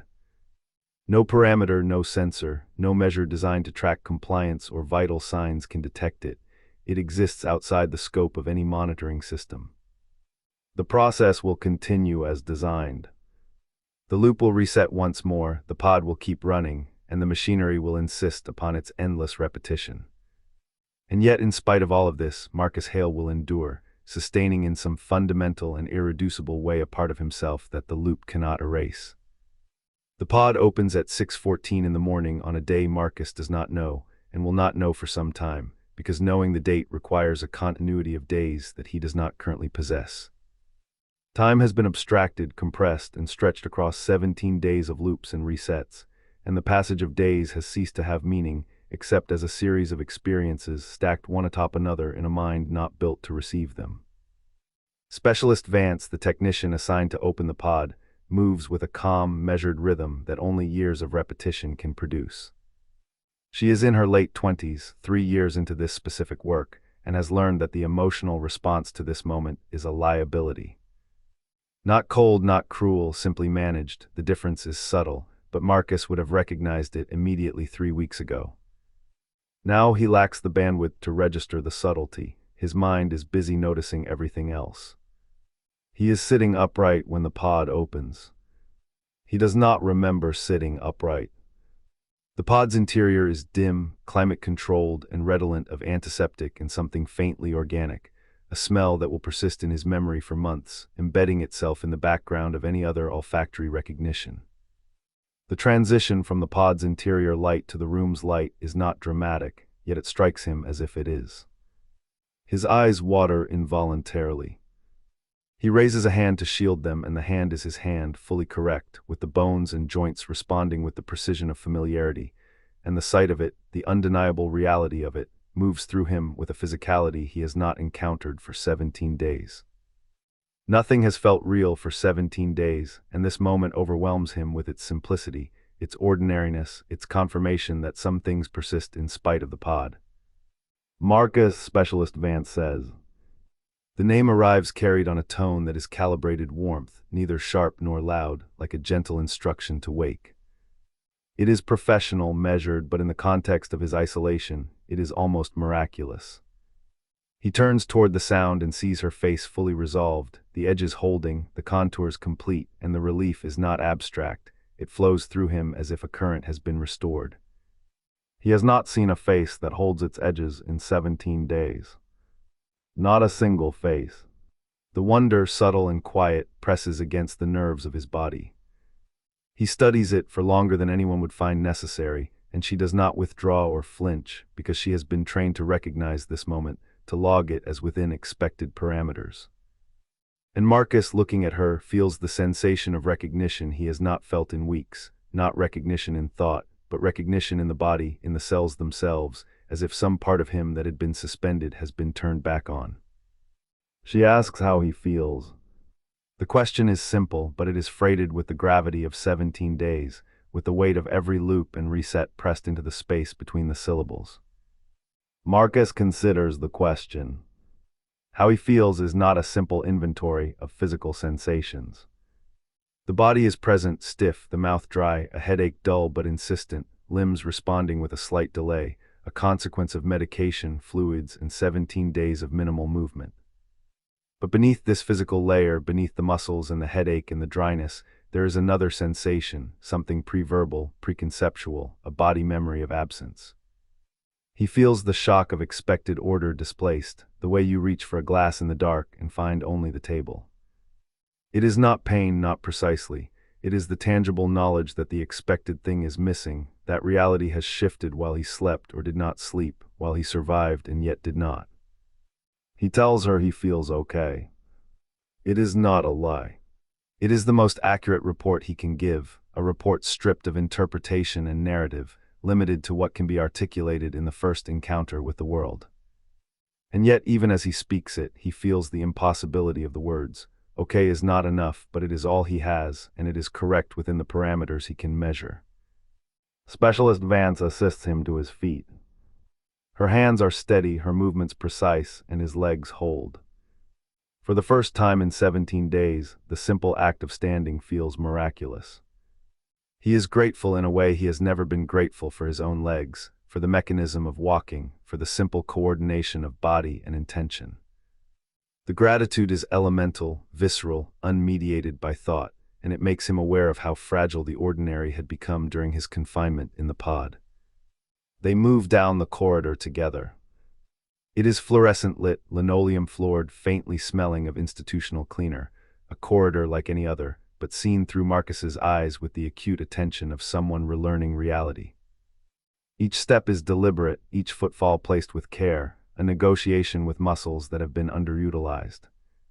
Specialist Vance matches her pace to his, not drawing attention to the synchronization, a subtle accommodation designed to prevent disruption, a professional empathy that is carefully coded, invisible unless noticed, and Marcus notices. At the end of the corridor is a room with a bed, a chair, and a window. Marcus sits in the chair, deliberately avoiding the bed. The bed is too close to the pod, too close to the place where the loops were made real, too close to the threshold of memory and sensation he has not yet processed. The chair allows a buffer, a small spatial permission to breathe, to let the body recalibrate to the gravity of reality outside the pod. The window offers light and distance, a view that is ordinary and yet shocking in its ordinariness, and he looks at it without speaking, without moving, simply existing in the first moments of emergence. The medication begins to hum in his system, subtle and precise. It will dull what is raw, will help contain the memory of loops until the cognitive architecture of Marcus Hale can reintegrate with the world outside. He feels it, a faint pressure behind the eyes, a regulation of pulse and thought, a soft tethering to external reality. Raymond is there too, present without ceremony, observing the early stage of this emergence, offering something that does not need articulation, a confirmation, a quiet presence, a bridge between the memory of the pod and the body now outside of it. Marcus feels the weight of his absence and presence simultaneously. He is here, standing and moving and breathing, and yet part of him is still trapped in 17 days of loops, in lobbies and streets, in impossible repetitions. The legal self, the lawyer who built arguments and assessed risks and measured every possible outcome, exists but is diminished, frayed, something unfamiliar. He reaches toward it, not consciously, not with planning, but simply by allowing the body to inhabit the ordinary again. Each breath, each shift in the chair, each glance toward the window is a reclamation, small and painstaking, of what the pod did not take. He begins the tentative work of mapping the self again. This is not memory. This is not strategy. It is observation, registration, bodily orientation. He notes the stiffness in his legs, the sharpness of sunlight against the window pane, the hum of the fluorescent lights above, the smell of the room, the texture of the chair beneath him. Each detail is recorded quietly, without commentary, like a scanner tracing the contours of a world whose edges he has not yet trusted. Time has no meaning yet, only the sequential awareness of movement and presence. He does not know how long he sits in the chair, how many minutes have passed, how long the corridor has extended and retreated behind him in the simple act of walking. He feels the ground under his feet, the room's boundaries, the stillness of the chair, and the coordination of arms and hands that have been dormant. The pod is closed behind him, the corridor emptied of Specialist Vance's presence, but the emergence continues in him. Marcus Hale begins the first slow, deliberate reconnection to the self outside the pod. The process is far from complete. The loops, the repetitions, the intensity of 17 days of controlled exposure remain embedded in memory, in muscle, in the synaptic architecture of thought. And yet here in this room with a chair and a window and the faint hum of light, something starts to align. He does not yet know what he is looking at when he looks at himself. What walks out of the pod officially is ambulatory, physically within parameters, monitored, accounted for. What emerges subjectively is something else entirely, fractured, wary, cognizant of the body and the mind as separate entities that must now relearn coexistence. And he does not yet have language for it. He only has observation, the slow reclamation of perception, and the faint, persistent awareness that the part of Marcus Hale who can assess, argue, and navigate the world is present, but diminished, trying to remember what lawyers do, trying to remember what it means to be fully himself again. Within the hour, Dr. Yina Park arrives. She is 38, Korean-American, and carries herself with a precision that is immediately noticeable, a physical economy that suggests a life lived predominantly in thought, where the body is managed to make as few unnecessary demands on attention as possible. Her clothing is plain, functional, and entirely unremarkable, chosen, one senses, not to communicate anything to anyone but simply to exist in the world without distraction. Her hair is pulled back, utilitarian in its simplicity, a choice that mirrors her general approach to movement and presence.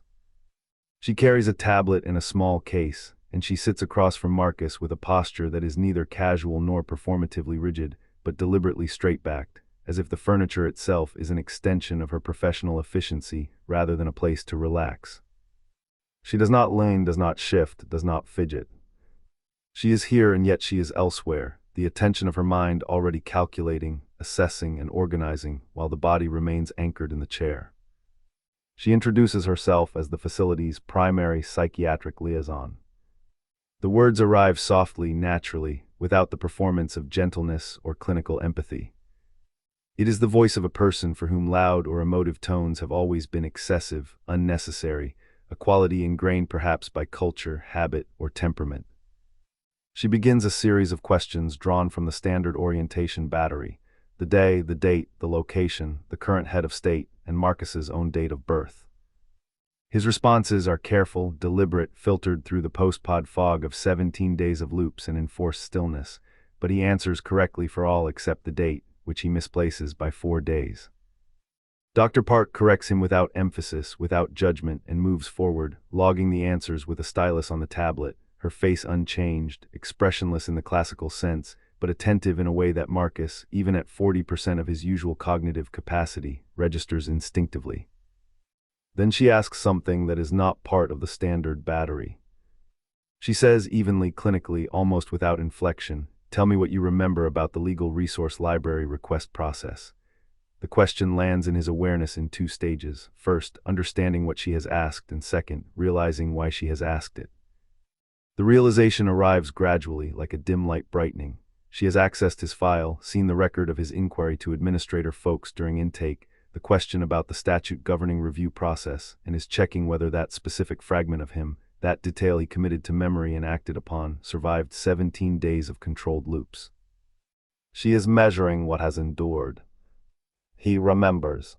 He recalls the statute, the wording of the question he asked, the non-answer he received, and he reports it precisely.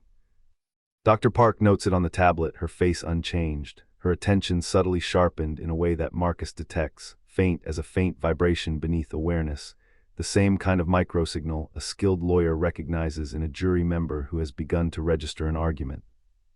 Even in his diminished state, he perceives it, the fractional increase in focus, the calibration of professional interest, the recognition of competence retained. Then she presents the medication. She calls it support, using the word in a way that is neither euphemistic nor comforting, but functional, a clinical term stripped of its usual softness, calibrated for accuracy rather than reassurance. The medication, she explains, is designed to reduce the intrusive recurrence of the pod's loops during waking hours and to support stable sleep architecture. She does not promise recovery. She does not offer exaggeration. She does not claim that it will improve or worsen anything. She speaks in terms of baselines, management, and engagement. The word manageable lands with particular gravity. Marcus catches it immediately, even while running at a fraction of his normal mental capacity. He files it mentally like evidence because the phrasing, the emphasis on manageable rather than curative or therapeutic, reveals the parameters of expectation, the true intention of the treatment, and the nature of the facility itself. He notes silently that manageable is the closest approximation to what folks' earlier presentations meant when he had said humane. He takes the medication. Not because he trusts it, he does not, cannot, and will not know the effects on the fragments of self that remain intact, cannot predict which parts of him it regulates, suppresses, or stabilizes. He takes it because refusal would be noted as noncompliance, and noncompliance would influence his review process, and the review process is the door out, the only exit from this facility, from this carefully contained and monitored existence. Even at 40% of his normal capacity, Marcus knows which doors to keep open, which threads to leave untangled, which elements of self to preserve. Within 40 minutes, the edges of experience begin to soften. The headache that has been an ever-present companion, dull but insistent, recedes. The urgent sensation of reaching for what is not there, the gnawing absence that has marked each step, each glance, each breath, becomes less acute. He can sit in the chair by the window and look without the need to act, without the compulsion to anticipate or endure the next loop. The courtyard is real. The tray is real. The bare, stripped branches he had gripped in his mind during loops remain intact, tangible, grounded in the world, a constant that has endured both the pod and the medication. He presses his hand to the cold glass and feels its temperature against his palm. The contact is concrete, physical, verifiable, and he lets it anchor him for long minutes, hours perhaps, simply staying still, simply being in a reality where some things remain constant. His awareness, dulled by sleep deprivation, loops, and the pharmacologic intervention, begins to parse subtle textures of reality. The sunlight on the courtyard's flagstones has a quality of warmth he recognizes but cannot fully describe. The air, filtered through mechanical systems, carries the faint scent of damp leaves, residual from the previous night. The hum of the facility's ventilation is constant, unthreatening, and for the first time in 17 days, normal. He notes the symmetry of the room, the angle of light on the tree branches, the distance from window to chair. These are details most would ignore, but Marcus, trained for observation, registers them not analytically, but as raw evidence that he still exists outside of loops, that the body can endure, that perception continues to function in the real world. Dr. Park remains in the room, occasionally checking vitals, noting posture, adjusting the tablet. She is unobtrusive, her presence a steady backdrop, and Marcus, despite everything, allows himself to register the human rhythm. The soft inhale, the scratch of stylus on screen, the near silence punctuated only by the faint ambient noise of the facility. He does not yet speak. Speech, like action, remains measured and tentative. He lets observation take precedence. The medication works incrementally, almost invisibly, but the effects are tangible. Cognition, memory retrieval, and sensory calibration begin to operate at slightly higher efficiency. He can now identify the outline of the courtyard's tree in detail. The missing leaves, the angularity of the branches, the faint ripple of wind across the surface of the flagstones. He can note it without panic, without compulsion, without the dread that accompanies recurrence of the pod loops. He can simply hold it and in holding, reassert the continuity of self. Marcus realizes slowly that there is a distinction between survival and presence. He has survived the pod, the loops have ended. He is ambulatory within parameters, officially compliant. But this moment, the act of sitting and feeling the cold glass, the sunlight, the tree outside, is presence, not in the analytical, lawyerly sense, but in the cellular, pre-verbal, deeply physiological sense. It is an emergent property of the medication, yes, but also of endurance, of the parts of him that remained unbroken and untouchable by the pod's repetition. These moments constitute a scaffold for recovery, a base upon which he will rebuild cognition, memory, and the capacity for planning. He sits until he is aware that time has passed in ways he cannot measure, until the edges of perception have smoothed enough to allow a fragile coherence. He does not yet know what day it is, will not know for hours, perhaps days, but he recognizes that he is awake in a body that belongs to him, that the limbs respond, that the sensory world is intact, that the tree is his tree. For the first time in more than 2 weeks, he allows himself to consider that some part of Marcus Hale, the part that can observe, note, and persist, has endured. 2 days after emerging from the pod, Marcus Hale is moved to the assisted living wing of the facility. The transition is managed with the same procedural smoothness and clinical efficiency as the initial intake, a sequence of forms, orientation walkthroughs, and introductions to systems and schedules delivered by a staff member whose name Marcus does not retain, though he notes it in passing with the faintest flicker of habitual attention to detail. The wing itself is larger than he had expected, a series of interconnected residential corridors that open onto a central common area filled with tables, chairs, and a television mounted high on the wall. Windows line one side of the space, revealing the familiar courtyard and the same tree Marcus has carried in his mind for weeks, its bare branches reaching skyward as though they remember him as he remembers them. In the common area there are perhaps 40 residents visible, each engaged at varying degrees with the environment. Some seated at tables, some in chairs by the windows, some moving slowly between points, their movements technically normal, their limbs mechanically competent, yet subtly not inhabited, as if they are operating bodies that are no longer fully present inside. It is a movement that the medication produces, he realizes, a careful, deliberate motion that accomplishes what the body intends, but with none of the ordinary inhabitation, like watching someone drive a car that belongs to someone else. Marcus navigates the orientation with the attention of a strategist, a surveyor of terrain, cataloging every spatial relationship, every point of potential utility, every obstruction and threshold. He notes the staff positions, the sightlines from the common area into the corridors, the location of the administrative office, the doors requiring keycard access versus those that do not, the distance between tables, the relative placement of chairs, the line of sunlight through the windows at the current hour. This is automatic, nearly instinctive. He does not consciously choose to do it. It is the residual habit of a lawyer's mind, running on whatever percentage of itself survived the pod, mapping structures, identifying rules, noting possibilities. He takes in the patterns without judgment, as if observing the architecture of a space for tactical advantage, not because it is required, but because it is who he has always been, even in diminished form. Raymond is seated at a table near the windows. He is playing solitaire with a physical deck of cards, and Marcus notices this immediately as a detail of significance. Cards demand fine motor skill and sequential reasoning, and Raymond is managing both simultaneously with a steadiness that is almost shocking in its ordinariness, a quiet proof of functionality beyond the courtroom or the holding area where Marcus first saw him. The moment Marcus enters the common area with the orientation staff member, Raymond looks up, and their eyes meet with the kind of directness that only comes from expectation. He has been waiting for Marcus, or at least he has anticipated the moment, and his gaze acknowledges presence without judgment, without inquiry, without the pressure of instruction. Once the staff member departs, leaving Marcus with a printed schedule and reminders about meal times, Marcus approaches Raymond's table and sits across from him. Raymond regards him silently for a moment, the kind of pause that is not assessment, not clinical analysis, but rather the simple recognition of continuity, observing the distance between what was and what is, the temporal span that exists between the man who entered the pod and the man who now sits in front of him. Marcus recognizes after a few beats that the pause is deliberate, that Raymond is allowing him to be seen without the compulsion to demonstrate that he is okay, which he is not, which he cannot be in a single moment, and which he does not have to pretend to be. Finally, Raymond speaks. "You retain more than most," he says, flat and unadorned, without self-congratulation or embellishment.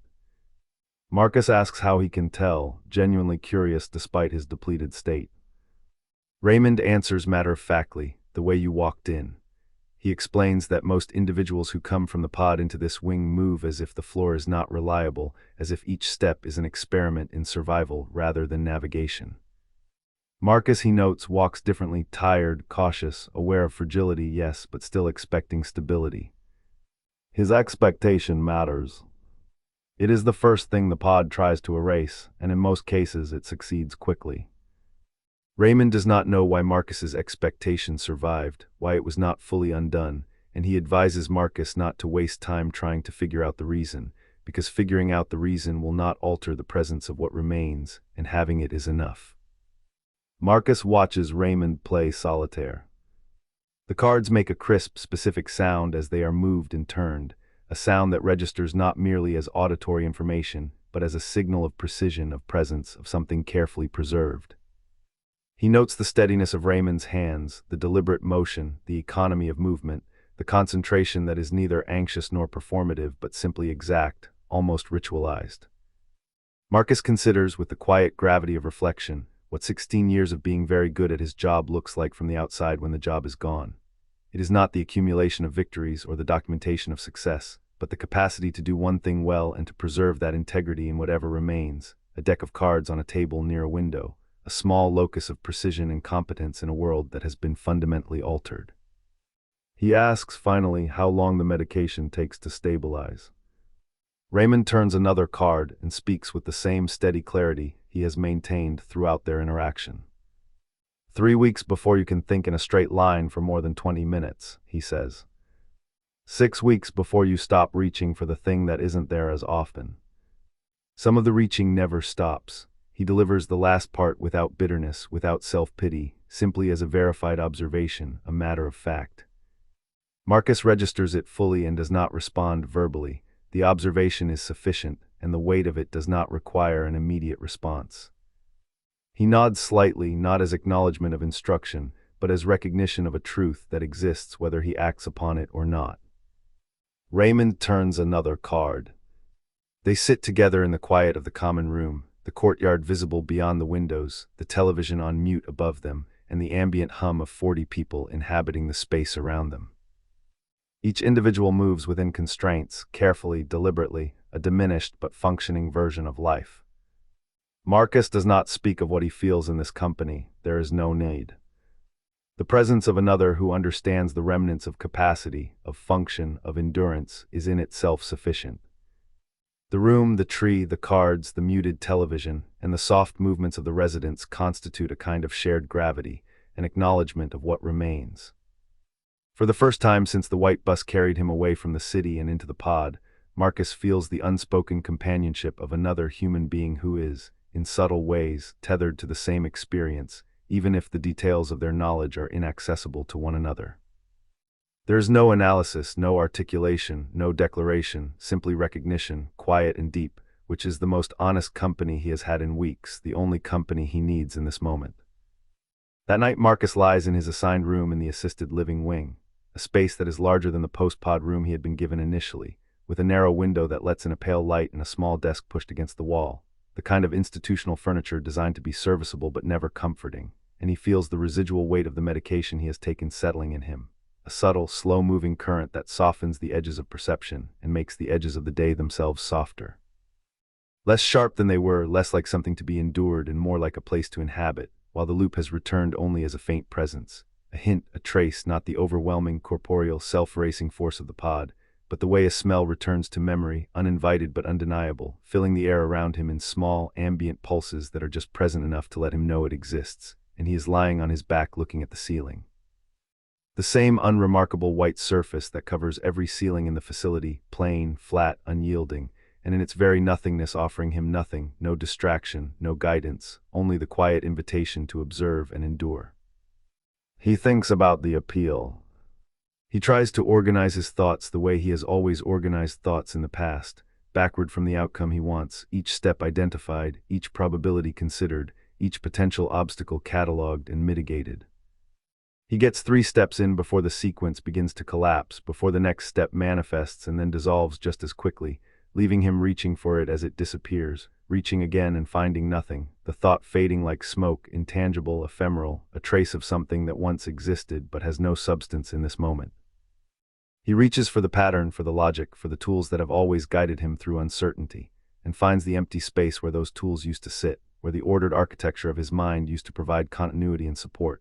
And in this quiet, intensely private confrontation with absence, the realization of a missing element, something vital and irretrievable, something that cannot be resolved, cannot be appealed, cannot be mitigated or mediated. Marcus Hale. The man who has not cried since his father's funeral 14 years ago, the man who has allocated and managed his emotional responses with the same precision he applied to contracts, arguments, and court filings. The man who maintained composure through arrest, trial, sentencing, intake, 17 days in the pod, emergence, medication, and orientation, begins, for the first time in 17 days and for the first time in 14 years, to cry. It is not sobbing. It is not accompanied by sound. It is not dramatic.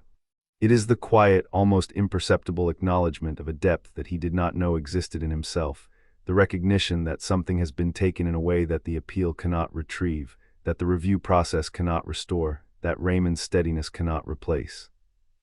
It is the experience of loss as a pure, private, corporeal phenomenon, something that exists not in words, not in analysis, not in judgment, but in the immediate and absolute recognition of absence. Something that was specifically and irreducibly his, part of the structure of who he was, part of the ordered architecture of his identity, has been removed or fractured in the pod, leaving a space within him that is quiet, aching, and entirely unmanageable. The tears run slowly, sideways across his face and onto the pillow.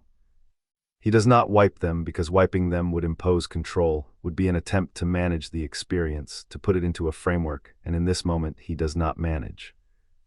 He allows the tears to exist as they do, letting the wetness mark the pillow and the passage of feeling mark him, knowing in some deep, instinctual way that this is the correct response even if he cannot yet articulate why, even if the action feels antithetical to the strength he has always valued, because in this instant strength is not in control but in surrender, in acknowledgement, in allowing the presence of what is real, however painful and unstructured. The crying does not last indefinitely. It runs its course as weather runs its course, as a tide that rises and falls, as a force that moves through time with its own internal logic, independent of conscious decision. And at some point it ends, leaving Marcus lying in the damp impression on the pillow, the sensation of wet fabric against his skin and the subtle, residual ache of release, breathing with careful deliberation, recalibrating with the slow, methodical attention of someone who has spent a lifetime controlling every response, and now has nothing but the body itself to guide him. The edges of perception remain softened by the medication, the room stable, the light dim, the faint odor of institutional cleaning products and human presence surrounding him, and in the background the loop lingers, ambient now, like an ever-present weather pattern he has learned to stand inside without collapsing. He does not feel the force of it the way he did in the pod. Instead, it exists as a quiet hum, a trace, a pulse of memory and expectation that is no longer overwhelming but no less real. He thinks about Raymond's hands, the precise, deliberate hands, turning each card in solitaire with an attention that borders on ritual, each small action executed with care and intention, each gesture an assertion of control in a world where much of control has been taken away. He remembers Raymond's words, "You retain more than most," and he allows them to exist in his mind not as instruction or evaluation, but as affirmation of something fundamental, a truth that has survived the pod, that has endured through the fracture, through the medication, through the reshaping of his consciousness. He does not yet know how he will use what he has retained, does not yet understand the shape of the seed he carries, the latent possibility that exists alongside the remaining absence, the fact that holding it in reserve, keeping it, is the first act of reclamation and survival, even if he does not consciously recognize it. He lies in the bed at an hour he does not know, in a room with the window revealing nothing of the courtyard he has memorized, the familiar tree just out of reach, just out of sight, yet present in his memory as if it were physically there, its form and its emptiness as vivid and grounding as any object in the room. The wet pillow beneath his head is a reminder of what passed, a subtle anchor in a body that is still reacquainting itself with ordinary sensation. The loop sits in the background where it lives now, ambient, present, a condition to inhabit rather than a threat to endure. He allows it to exist without acknowledgement, without confrontation, simply as part of the atmosphere, a silent witness to the persistence of what remains. He closes his eyes.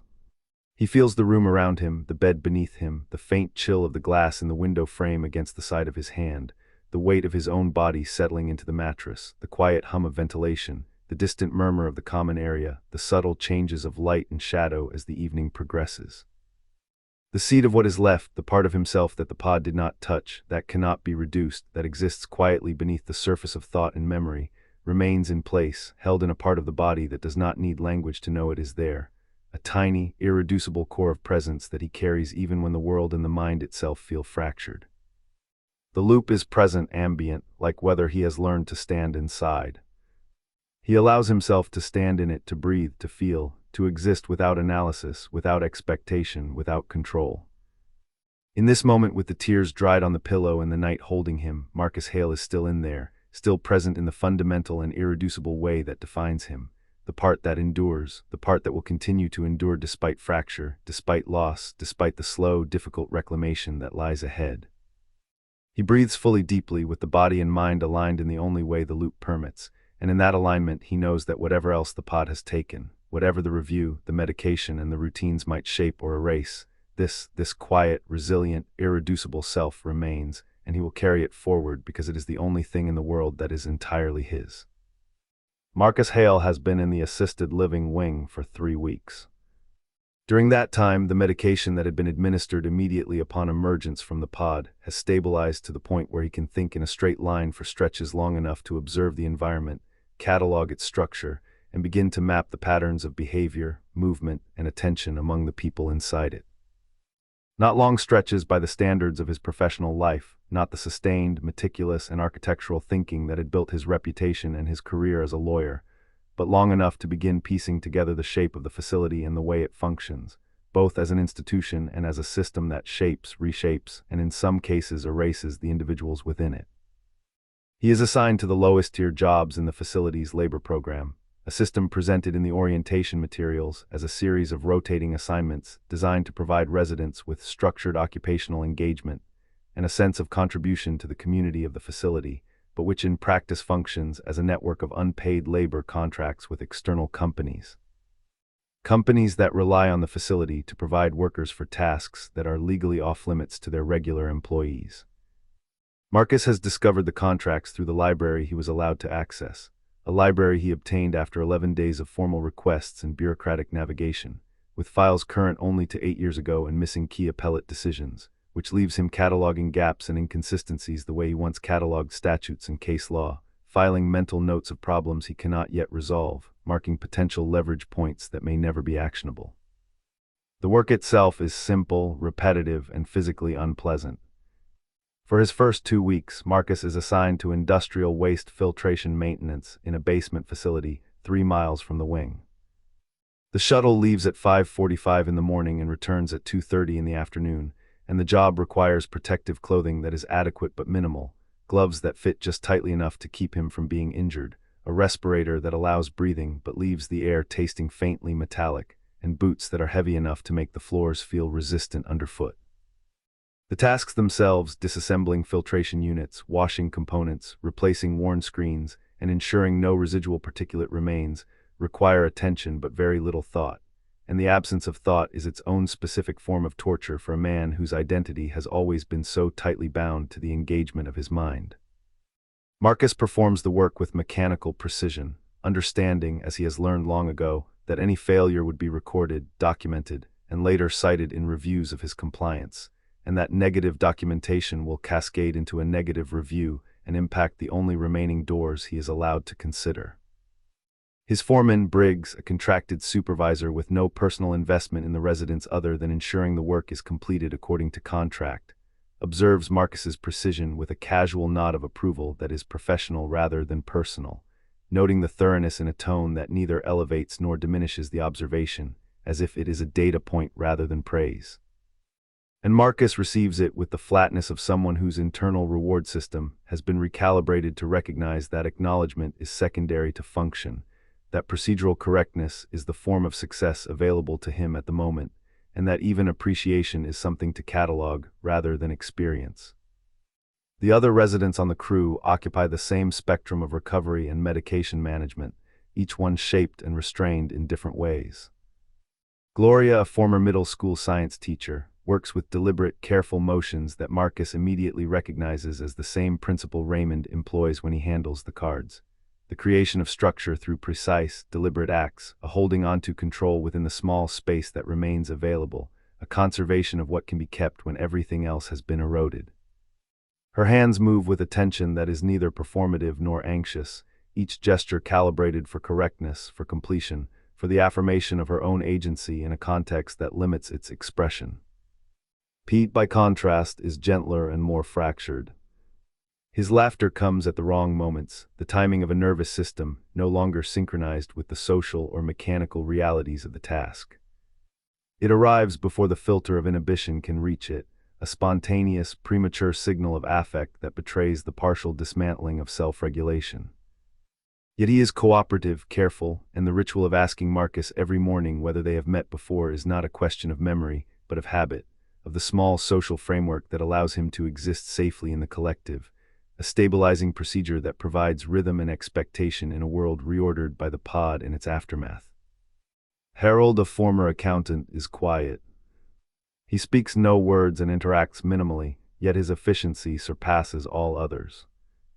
Marcus observes him work faster than anyone, executing each component of the filtration maintenance with a level of skill that requires neither encouragement nor oversight, and notes the solitary nature of his breaks, his lunches consumed in silence, and the evening runs he takes in the courtyard with the intensity of someone preserving the integrity of a part of himself that has not yet been touched. A disciplined physical continuation of identity that resists the totalizing effect of the pod and the facility. He recognizes in observing Harold that the human impulse to maintain a small domain of control is nearly universal in this environment, a survival strategy manifested physically, mentally, and socially. Marcus watches them all with the careful, relentless attention of a lawyer building a case he cannot submit, cataloging the ways in which the pod, the medication, and the daily repetition of labor and institutional routines have reshaped them. He catalogs without judgment, noting not emptiness but compression. The range of what they can be is narrowed, constrained, but not destroyed. Each individual contains what remains of their humanity in concentrated form, evident in gestures, attention, routines, and the peculiar quiet that emerges when one retains only that which is vital and manageable. Raymond, Gloria, even Pete with his mistimed laughter, exemplify the principle of holding on to what remains, of creating meaning and preserving precision even when context has been stripped away. These are not empty people, they are restructured, and Marcus knows that the difference between the pre-pod person and the current occupant is measured not in the disappearance of humanity, but in the calculated survival of fragments, the retention of core capabilities and behaviors while everything extraneous is systematically removed or diminished by design. Through these observations, Marcus begins to recognize the subtle hierarchies and patterns of the wing, who can be relied upon, who requires guidance, who moves with autonomy, and who is constrained entirely by routines, medication schedules, and the limitations imposed by the labor assignments. Every glance, every movement, every decision to speak or remain silent is data. Every repeated action, every careful execution of a task is evidence of resilience, adaptation, and the residual self that has persisted despite deliberate reduction. Marcus catalogs the environmental design, the schedules, the soundscape of the wing, the clatter of utensils, the low murmur of conversation, the hum of ventilation, and matches these to the individual behavioral patterns of each resident, noting how the same pressures affect different people in different ways, how repetition can both stabilize and constrain, and how even the smallest acts of care or attention can represent an assertion of identity that the pod, the labor, and the medication have not yet been able to erase. In doing so, Marcus does not see them as objects of pity or subjects for pity. He sees them as indicators of the system's capacity for efficiency and for containment, and as markers of what can survive even when the mind and the body are deliberately fragmented. In his own compliance and precision, in his own careful attention to process, he recognizes the same principle that what remains is neither heroic nor complete, but it is functional, coherent, and in its own compressed form, undeniably present. He begins to understand the unspoken contract each resident has with the environment and with themselves. Do what you must, retain what you can, and in the spaces that remain, find the small things that signal life, skill, precision, or care. Marcus's own work is performed with meticulous consistency, a silent assertion of competence and endurance, a deliberate holding onto identity through the mechanical correctness of action, the same way he would have approached a legal brief or a complex statutory argument. His awareness of the other residents, the patterns of behavior, the small and precise gestures that persist despite systemic pressure, allows him to see a network of survival strategies, a map of human persistence inside a controlled environment, and it is both consoling and profoundly disquieting. The pod has left him intact enough to recognize these patterns, but intact enough to feel the ethical and psychological weight of observing and cataloging them. Marcus Hale works through the day, and at the end of each shift, he carries back with him not only the physical fatigue of labor, but the cognitive load of observing, recording, and integrating the behaviors, gestures, and micro-decisions of those around him, all while monitoring his own residual self against the subtle incursions of medication and routine, all while holding in place the irreducible parts of himself that the pod has not claimed. The work is endless, repetitive, and inhumanly structured, yet within it he begins to see small indicators of autonomy and resilience, and in those indicators he finds both reassurance and the beginning of a plan for recovery, even if that plan is measured in fragments and constrained by circumstance. The days in the assisted living wing have a structure that the facility maintains with the precision and consistency of a system that has learned, through decades of operation, that consistency is the single most effective method for managing a population whose relationship to time has been profoundly disrupted. Each day begins in a predictable pattern. Breakfast at 7, a period for preparation and hygiene, the scheduled departure for work assignments at 5:45 for those sent to the external contracts or 8 for internal facility tasks, followed by the return and lunch, and then a period the official schedule calls recreational engagement, a term that translates in practice to free time spent in the common area or in the courtyard. Dinner arrives at 6, lights go down at 10, and in between these markers, every movement, every activity, is contained within the expectations of the day. The design is not cruel, nor is it arbitrary. Marcus, with the methodical attention that has always defined him, has considered it from enough angles to conclude that the system is genuinely designed to provide stability and orientation for residents whose internal clocks have been damaged, whose perception of time has been flattened or scrambled. The structure is protective in intent, yet in execution, it produces a sameness that functions as its own subtle form of pressure, a repetition that presses against the mind and the body with a quiet insistence, making the accumulation of days feel less like a passage and more like weight stacked upon weight, the hours pressing down with an indistinguishable regularity that blurs the distinction between one day and the next, and between yesterday and today. Marcus uses the recreational engagement period with careful purpose. When his written requests to access the legal resource library are approved, which happens roughly every third request, the other two denied under the facility's administrative language of scheduling availability or resource access prioritization, phrases that are, in practice, a polite but effective mechanism for discouragement without outright prohibition. He sits in the library and reads with a focus that is at once deliberate and necessary, as if each moment spent reading is both a reclamation of agency and a small act of survival. The medication he takes has begun to modulate the edges of his cognition, slowing his processing speed relative to his prior exceptional baseline, but not in a way that makes him incapable. Instead, it forces him to approach each document with the careful, methodical attention of someone measuring everything twice, cataloging everything, noting gaps, inconsistencies, and the absence of information as meticulously as the presence of it. He takes notes on facility paper with facility pens, organizing his observations, cross-referencing statutes, administrative memoranda, and internal procedural guidance, building over the course of 3 weeks a document that is entirely his own, a tangible record of persistence in a place designed to minimize the individual. The notes themselves are a small act of defiance, a declaration of continuity, evidence to anyone who might see them that Marcus Hale, the man who entered the pod as a highly capable lawyer, is present in mind and detail, despite the attempt to leave behind only a compliant, neutral shell. Evenings in the common area teach Marcus things that the work assignments cannot. The medication manages individuals differently at different points of the day, and the evenings, when the rigid structures of breakfast, work, and lunch have ended but the next day has yet to impose its order, are when the most unfiltered and unstructured versions of the residents emerge.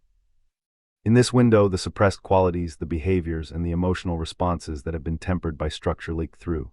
Grief surfaces quietly, confusion manifests in small but persistent ways, and clarity occasionally arrives in piercing glimpses, as if the architecture of the day itself suppresses reality, and the evening lifts that suppression just enough for a resident's essential being to reassert itself in fragments. Marcus has observed Gloria in these hours, her body leaning into the chair, hands resting limply on the table as tears roll down her cheeks without conscious direction, a silent acknowledgement of some internal collapse that she does not manage or control, but which exists because the self cannot be completely repressed. He has seen Pete speak aloud to no one, gesturing, pausing as if in dialogue with an unseen interlocutor, and notes the way the staff on duty record it on their tablets without intervention, because the protocol dictates that non-distressed anomalies are observed but not interrupted, and Marcus understands the subtle institutional calculus at play. Monitoring without engagement, allowing the behaviors to exist within defined parameters without acknowledging their deeper meaning. He has watched Harold return from his evening run, standing in the doorway of the common area for a full minute before entering, surveying the residence with an expression layered with recognition, fatigue, and something else, something profound that Marcus cannot name but feels in his chest, a momentary weight that leaves him compelled to look away not because it is unbearable, but because to witness it without action creates a form of helplessness that he has not yet learned to bear. Raymond occupies the common area most evenings, seated near the window with either his cards or a book, and Marcus has developed a rhythm for sitting with him, attuned to the subtle shifts in posture, the slight tilts of the head, the narrowing or widening of Raymond's gaze that signal whether company is welcome or unwanted. Over 3 weeks, Marcus has learned these signals with the same attention he once devoted to parsing judicial behavior, and he now uses them intuitively, adjusting his presence and engagement according to Raymond's cues. When they talk, the conversation is careful, measured, sometimes stretching into silence, which is not uncomfortable but deliberate, allowing the exchange to exist without forcing an evaluation or imposing a performance of normality. The quiet itself is a revelation for Marcus, an experience of companionship uncolored by obligation or pretense, a state he has rarely encountered in his life but which now provides a subtle but essential anchor to his sense of being. These evenings become a laboratory for understanding both the limits and the persistence of the self under extreme constraint. In the soft light of the common area with the muted hum of conversation, the faint buzz of fluorescent lighting, and the distant mechanical sounds of the facility's operations, Marcus observes the interplay of personality, cognition, and adaptation. He catalogs how the medication interacts with residual habits, how the structure of the day suppresses or amplifies certain behaviors, how the human need for small expressions of agency persists even under systemic reduction. Every action, every slip of emotion, every gesture that is neither demanded nor incentivized becomes data, a small measure of survival within the machine. The library notes the observations in the common area, the careful mapping of the routines and personalities of his fellow residents, all coalesce in Marcus's mind to form an emergent understanding of the facility, its residents, and himself. He is both participant and observer, cataloging without intrusion, understanding without intervention, building a cognitive map of human persistence in a system designed to minimize its subjects. In these quiet hours, the full weight of what has occurred, the pod, the labor assignments, the medication, and the systemic controls becomes apparent. The facility's structure is not only a framework for survival, it is a mechanism of compression, shaping the remaining fragments of human identity into consistent, predictable behaviors, while leaving enough space for resilience to emerge in measurable and observable ways. Marcus sees this resilience manifest in the precision of Gloria's movements, the involuntary speech of Pete, the contained intensity of Harold's evening runs, and the unwavering focus he himself applies to his work and observations. Each moment, each carefully measured act is an assertion of continued existence within the confines of a system designed to minimize deviation, and Marcus begins to understand that persistence, rather than the restoration of pre-pod abilities, is the most meaningful metric of survival in this environment. By the time he returns to his room at night, Marcus carries with him a tapestry of observation, a collection of small human truths layered over the mechanical repetition of institutional life, and the knowledge that within the constraints of this wing, there exist threads of persistence that are irreducible, invisible to most external measures, yet crucial to the survival of the self.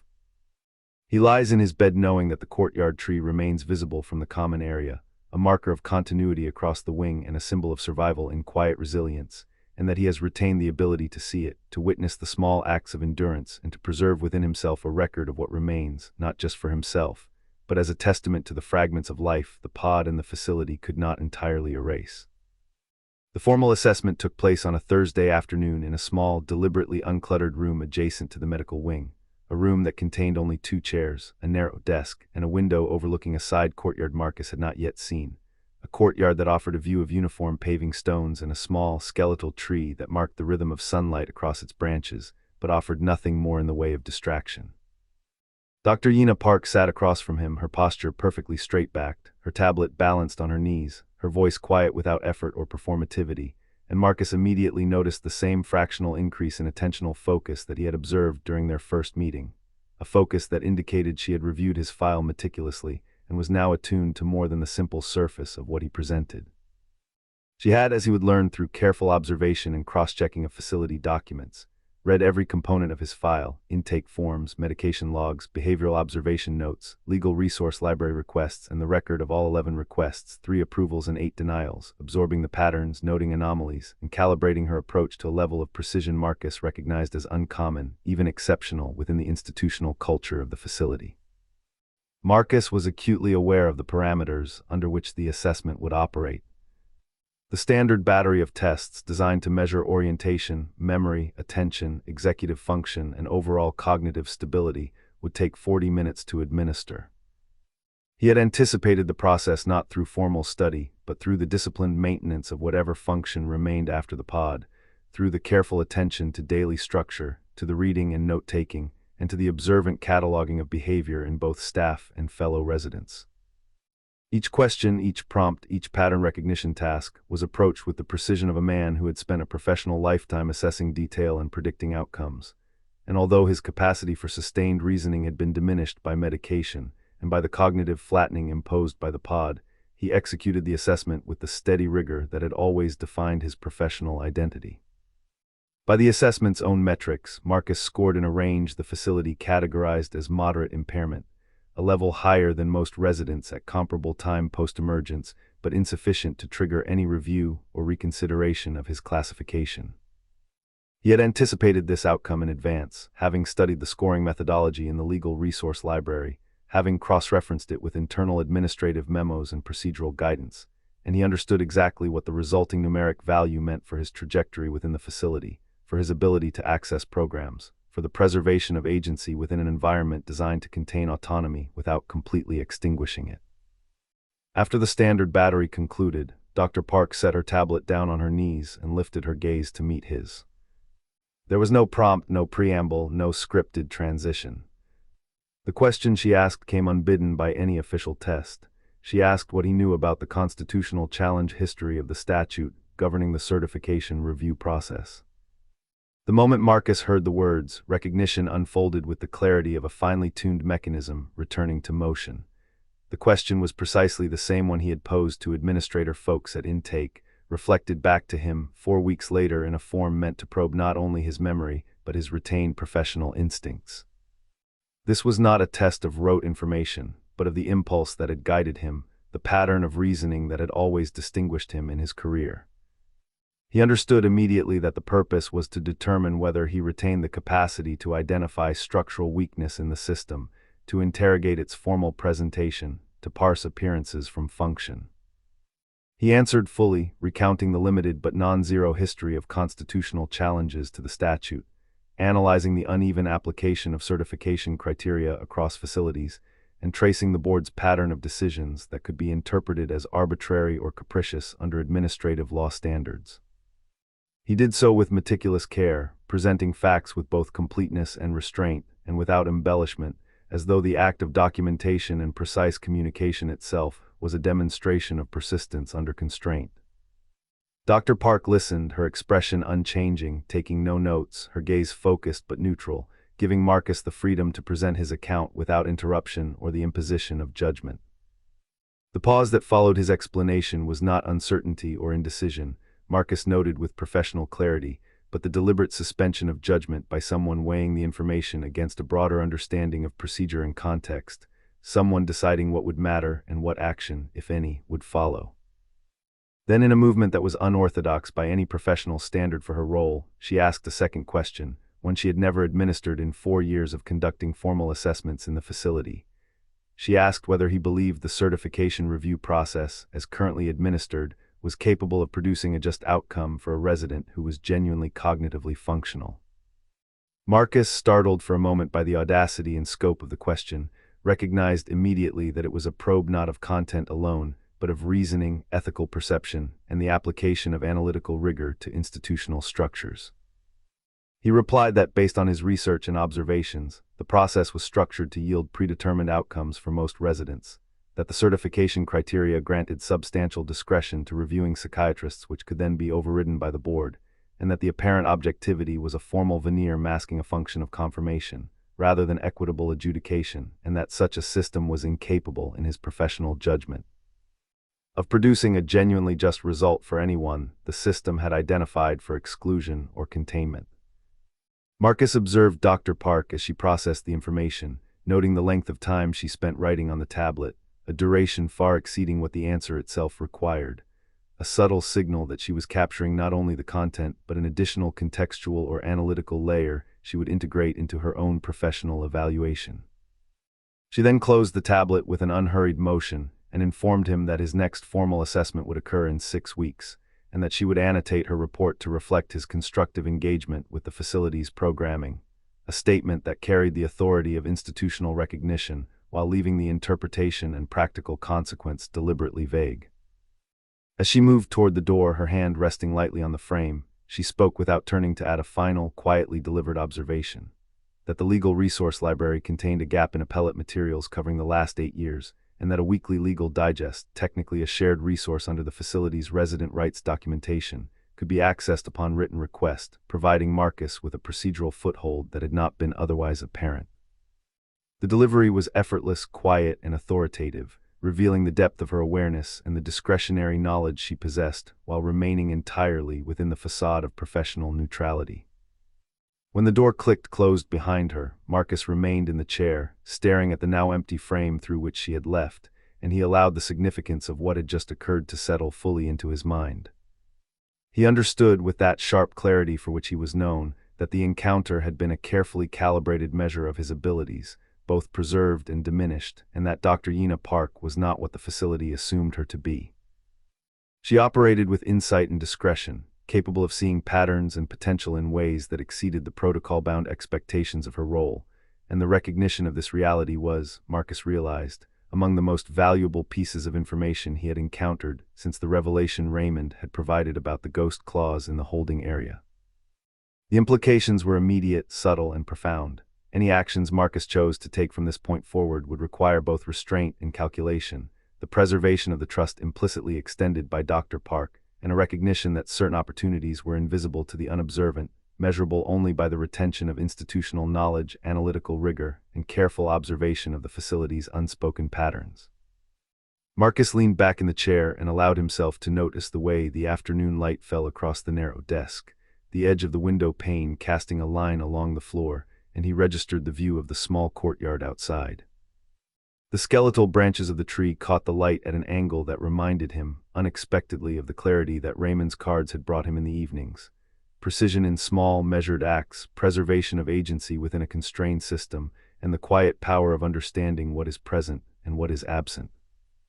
He considered the interplay of the pod, the medication, the labor assignments, and now this moment of insight into Dr. Park's discretion as elements of an emergent strategy, a framework that, with careful attention, might allow him to navigate the institutional environment and recover, at least partially, both function and self-possession.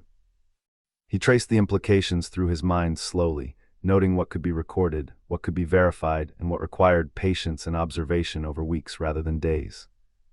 The environment remained one of control, the people around him regulated by medication, protocol, and institutional norms, but Marcus could see, for the first time, how leverage existed within that control. A map of subtle agency that was not apparent in any manual or procedural guide, but only visible to someone trained to see patterns and preserve continuity across disruption. By the time he stood to leave the room, Marcus had cataloged every nuance of the session. The tablet's timing, the questions asked outside the standard battery, the pauses, the subtle shifts in attention, the unspoken cues about resource access, and the trajectory implied by the combination of structured assessment and discretionary insight. Each observation became part of a layered understanding, a foundation on which he could begin to build a path forward, however incremental, within a system designed to reduce such possibilities to near invisibility. Marcus Hale left the room with the careful awareness that in a world built to diminish individuals to a baseline of compliance and manageability, the rare recognition of retained agency, intelligence, and strategic perception was a resource as valuable as any statute or procedural rule, and the session with Dr. Park had provided him, in concentrated form, precisely that resource.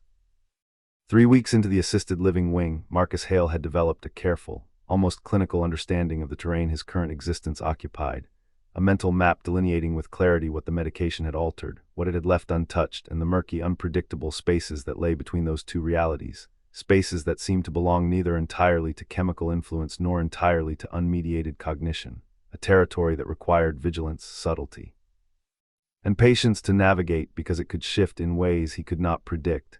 Yet the map itself offered a measure of reassurance in a world where control had been systematically stripped from him. What the medication had accomplished was, in some ways, obvious and mechanical, measurable by the reduction in the ambient presence of the loop that had dominated his consciousness during the pod experience. It no longer lived in the room with him as a constant, invasive companion, no longer wrapped itself around every sense, every hesitation, every fleeting thought, as it had in those 17 days when the walls, the ceiling, the desk man's approximated face, and the car outside the door had all conspired to demand his compliance, to force him into movement and sequence against his will. Instead, the loop arrived in intermittent waves, a recurrence that could be anticipated and mentally bracketed, more a faint echo of presence than a living, breathing force, and even the reaching for what is not there, the acute, almost instinctual awareness of absence that had once threatened to destabilize him completely, had been reduced to a manageable chronicity, a scar on the interior of his mind rather than a gaping wound.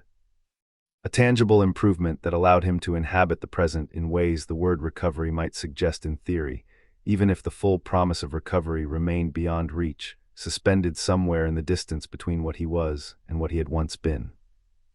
Yet there was something the medication could not touch, something that had survived the pod intact, or more accurately, had survived it in an altered form that defied both destruction and remediation, a seed that had been planted in the most resilient layers of his being, and had been shielded from both technological and chemical interference because of its depth and its subtlety and its inarticulable nature.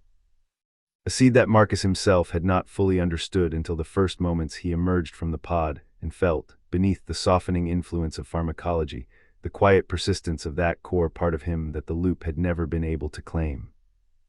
It was the part that had stood in the lobby and refused to move, the part that had forced the loop to exert itself, the part that had observed Dr. Park's additional focus, Raymond's precise manipulation of cards, and Gloria's deliberate, careful filtration work, and catalogued them correctly without judgment, without allowing the momentary pleasure of recognition to alter its attentiveness or to disrupt its own retention. It was the part of him that had spent 11 days making repeated written requests to the Legal Resource Library, noting each denial, cataloging the reasons for refusal, and preparing the groundwork for eventual compliance within the rules while keeping the impulse alive, unbroken, undimmed. That part, that seed, remained untouched not because the pod had failed, but because it could not reach it, because Dr. Park, whose discretion controlled the ceiling of his medication, had chosen to leave it untouched, or because no chemical intervention, no administered support, could claim it without violating the architecture of what was fundamentally Marcus Hale. In the quiet of the night, when the ward was still and the medication had completed its day's work, Marcus contemplated the boundaries of his selfhood, the contour lines of what had been preserved, what had been altered, and what lingered in the gray areas where chemical influence and personal agency intersected and conflicted. He recognized that the version of himself inhabiting these hours was not the Marcus who had perfected the sequences of argument, who had scheduled Diana's interactions with careful precision, who had held Soren to a timetable, who had built legal cases with the confidence of a man who had never faced a system he could not ultimately parse and bend to logic. That Marcus still existed in fragments, present in the impulse to request the weekly legal digest, in the capacity to read Dr. Park's unspoken pause correctly, in the careful accumulation of notes on facility paper in his room, yet he existed like a photograph, present, recognizable but flattened, lacking the full dimensionality and resonance of his prior self, a reproduction that carried the outline without the complete texture. What remained in the night, in the unmediated space that the medication had left alone, was something unnamed, something that had survived the pod without arriving intact yet without succumbing to total erasure, something too small, too deep, and too devoid of language for the loop to find purchase, a core not measured, not evaluated, not predicted by the protocols and matrices that governed the rest of his existence in the facility. He did not know its purpose. He did not know whether it would suffice for what he was beginning to plan, the careful and incremental strategy he would deploy to reclaim agency and navigate both the structural and the procedural labyrinths of the facility. What he did know was that it existed and that having it, even without understanding its full potential, was not nothing, that the retention of this seed was an anchor in a world designed to erode anchors, that Raymond had been correct in insisting it be preserved, and that its preservation demanded careful allocation, that he could not expend it on trivialities or exercises in conjecture, but only on the opportunities that truly offered a pathway forward. That might open doors to legal or procedural leverage, that might transform the accumulated knowledge, the latent capacity, into actionable agency. With this understanding, he thought ahead to the legal digest, a resource he had identified as essential, and mapped the steps necessary to acquire it, considering the timing, the precise statutory basis he could cite under the resident rights documentation to make the request undeniable, the manner in which the language must be composed to preclude denial without generating a record of procedural refusal. The consequences of a note in his file from Briggs indicating failure to meet baseline work performance, and the need to integrate sleep before the shuttle departed at 5:45 the following morning. Each element of this calculation required the careful preservation of the unmediated seed of himself, the portion untouched by chemical management, because without it, the subtlety, the precision, and the judgment necessary to orchestrate these moves would be lost, and the opportunities they created would vanish into the procedural machinery of the facility, irrecoverable and silently claimed by the systems that governed life there. He rehearsed the request in his mind 3 times, iterating the phrasing with meticulous attention to detail, refining it for legal precision and procedural inviolability, confirming that the language adhered to the constraints and opportunities provided by the resident rights documentation, that the wording was airtight against denial, and that any rejection would constitute a recordable procedural anomaly. By the 3rd rehearsal, the request existed fully formed and logically inescapable in the architecture of his thought, a document waiting to be transcribed, a bridge from the constrained present to the potential future, a lever resting in the hands of a man whose capacity for agency had survived the pod intact in this singular, irreducible form. Only after this mental preparation did he allow himself to sink into sleep, permitting the medication to carry him across the threshold into unconsciousness, knowing the loop remained in the background as it always had, but that he occupied the foreground, that his presence, however fragile and mediated, was anchored and unassailable, and that the distance between the loop and himself, though never comfortable, was survivable, and that survival itself, with the seed preserved, was for the moment the only necessary metric, the only achievable victory, the only measure that mattered in the architecture of endurance that he was still constructing, brick by brick, in the quiet and unobserved hours of the night. As he drifted into the near-silent current of sleep, the ward enveloping him in its antiseptic calm and the muffled hum of distant machinery, Marcus allowed the significance of the seed to settle into his consciousness in a way that was neither triumph nor relief but recognition. The calm, precise acknowledgement that a core part of his identity had survived, impervious to both pod and medication, and that it represented both leverage and responsibility. A delicate and infinitely patient instrument that, when deployed with care, could transform survival into strategy, could convert observance into action, could permit the reclamation of self in a place designed to eliminate it. The loop, a persistent and amorphous presence, continued its cycles, unbroken by time or chemical interference, but he was there in the foreground, corporeal, alert in the measures he could take, and the space between him and the machinery of control was at long last navigable, a corridor that he could walk with calculation and discretion, a conduit through which the agency he had preserved could flow into the opportunities awaiting him in the coming days. The night was neither restful nor entirely calm. It was a reckoning of presence, a negotiation between what was residual, what was mediated, and what remained untouched, a confrontation with both the fragility and the persistence of the self, and Marcus Hale lay upon the cot in the quieted assisted living wing, acutely aware that this moment, this space, this seed was what mattered, that it was sufficient for the plans he would now begin to shape, and that his survival in this unmediated form, careful, deliberate, and deliberate in its preservation, was a precondition for every step to come, the necessary and irreducible condition for reclaiming a measure of control in a world where control had been systematically stripped from him, leaving only the clarity of the seed and the careful, patient stewardship of what remained. Marcus Hale found the clause with the careful, almost obsessive attention of someone tracing a faint pattern through a dense and shifting network of laws, precedents, and administrative footnotes, the part of his lawyer brain that had survived the pod working at near full capacity in a precise and deliberate way that left nothing to chance and nothing to misinterpretation. The clause itself was buried, nearly invisible within the framework of the pod system's legal architecture, a ghost provision that existed on paper and yet had no history of enforcement, a mechanism designed to give the system the appearance of mercy, to suggest that release and autonomy were possible while ensuring, through layers of process, interpretation, and bureaucratic inertia, that it would never be realized in practice. Raymond had explained the nature of the clause to him, with the quiet authority of someone who had observed the system long enough to know where its weak points lay and where its traps were set, and Marcus had nodded, understanding, but it was only when he began examining the digests themselves, cross-referencing footnotes and tracing the chain of administrative decisions that had passed unchallenged for decades, that the reality of the ghost clause crystallized before him. It was a right present in language, present in statute, present in law, but effectively inert, a legal promise that had been rendered inert through the system's procedural architecture. The access to the legal digest, which arrived every Monday morning in the facility's administrative office, had been hard-won. Marcus had filed the request in writing, relying on the statutory foundation he had meticulously prepared in his head the night following Dr. Park's assessment, refining the precise language, anticipating the arguments that could be made for denial and crafting countermeasures, and yet the request was initially denied twice. Each denial was phrased in the carefully neutral, administratively coded language of refusal, and Marcus noted with attention not merely the denial itself, but the way the denial was structured, the implicit pressures and vulnerabilities it revealed in the chain of command, the opportunities for appeal and leverage, and the faint trace of hesitation or oversight that might exist somewhere above folks in the hierarchy. The third submission, filed 6 weeks after his initial attempt, was approved, worded not as a recognition of right but as a concession, as though the act of granting access had been weighed against procedural risk and deemed the lesser of two bureaucratic inconveniences. Marcus registered this with the precision of someone cataloging the exact points of pressure in a complex mechanical system, knowing that the act of granting access under those conditions was itself a piece of actionable information, a subtle signal of where leverage might exist and how it might be employed.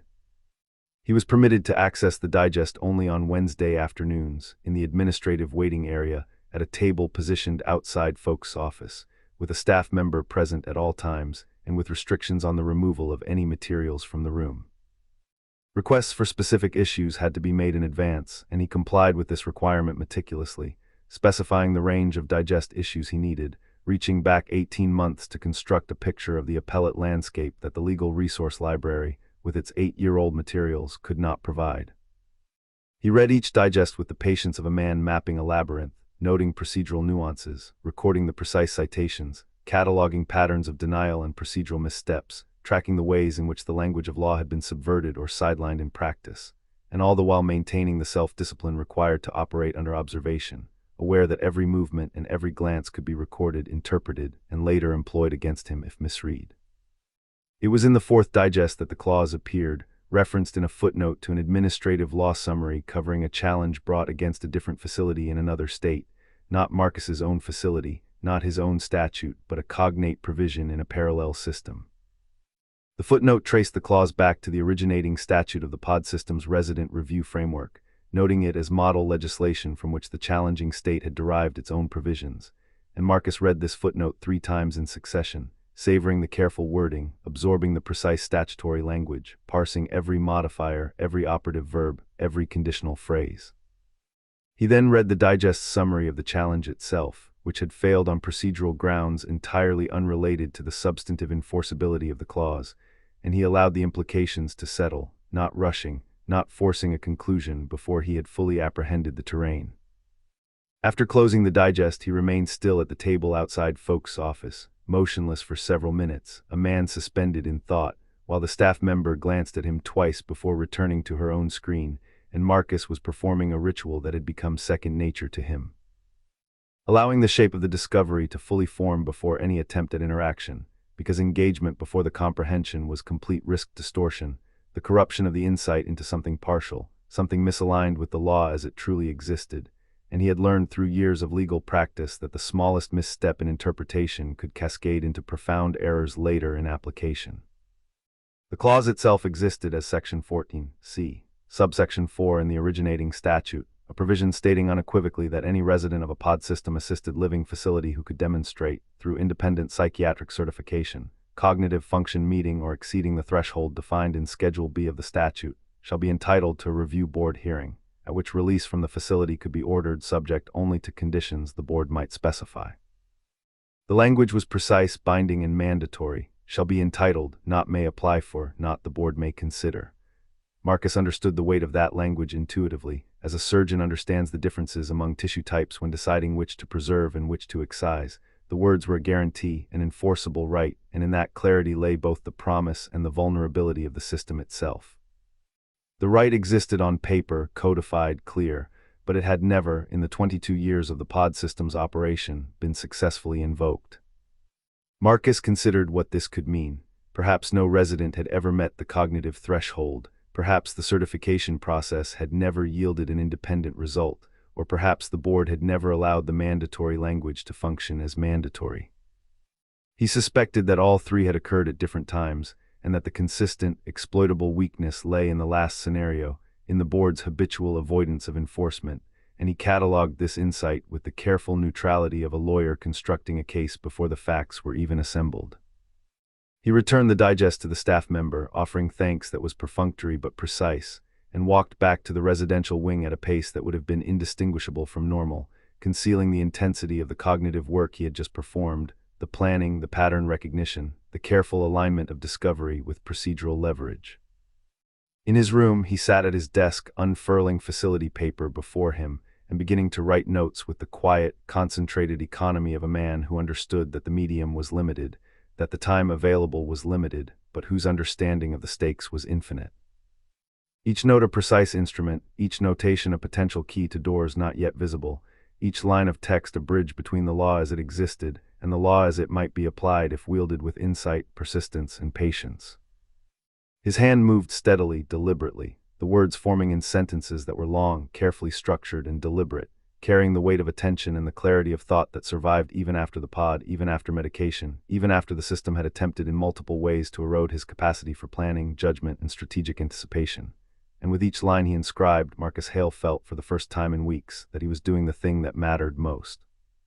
That he was reaching toward the only form of control available, and that the clause, ghostly, dormant, and neglected, had become the fulcrum on which everything else might hinge. The following evening, Marcus Hale brought the discovery of the clause to Raymond in the common area, not because he required Raymond's legal judgment. Raymond was, after all, a former football coach with no formal legal training, whose expertise was not in statutes or procedural nuance, but because Raymond possessed a kind of intelligence that could not be documented in case law or administrative memos, a knowledge that came from years of embedded observation. From the slow and patient mapping of a system from the inside. Marcus understood that the kind of insight Raymond offered was different from his own, structured not by formal training or professional rigor, but by an experiential understanding of the facility's inner workings, of what behaviors could be leveraged, what patterns were consistent, and what fissures in the system might be exploited by someone willing to wait and watch. Raymond's experience in the facility, spanning 3 years, had given him the ability to see how the structure, the personnel, the unwritten rules, and the institutional habits interacted, and to predict how any action, any initiative might be received, resisted, or ignored. Marcus laid out the clause for Raymond with the precision of someone presenting a case to a trusted colleague. The mandatory language, the certification requirement, the board's historical decision record as he had reconstructed it from the digests and supporting documentation, and the observations he had made about procedural gaps and administrative weaknesses. He did not add editorial comment, he did not inject speculation or rhetorical flourish.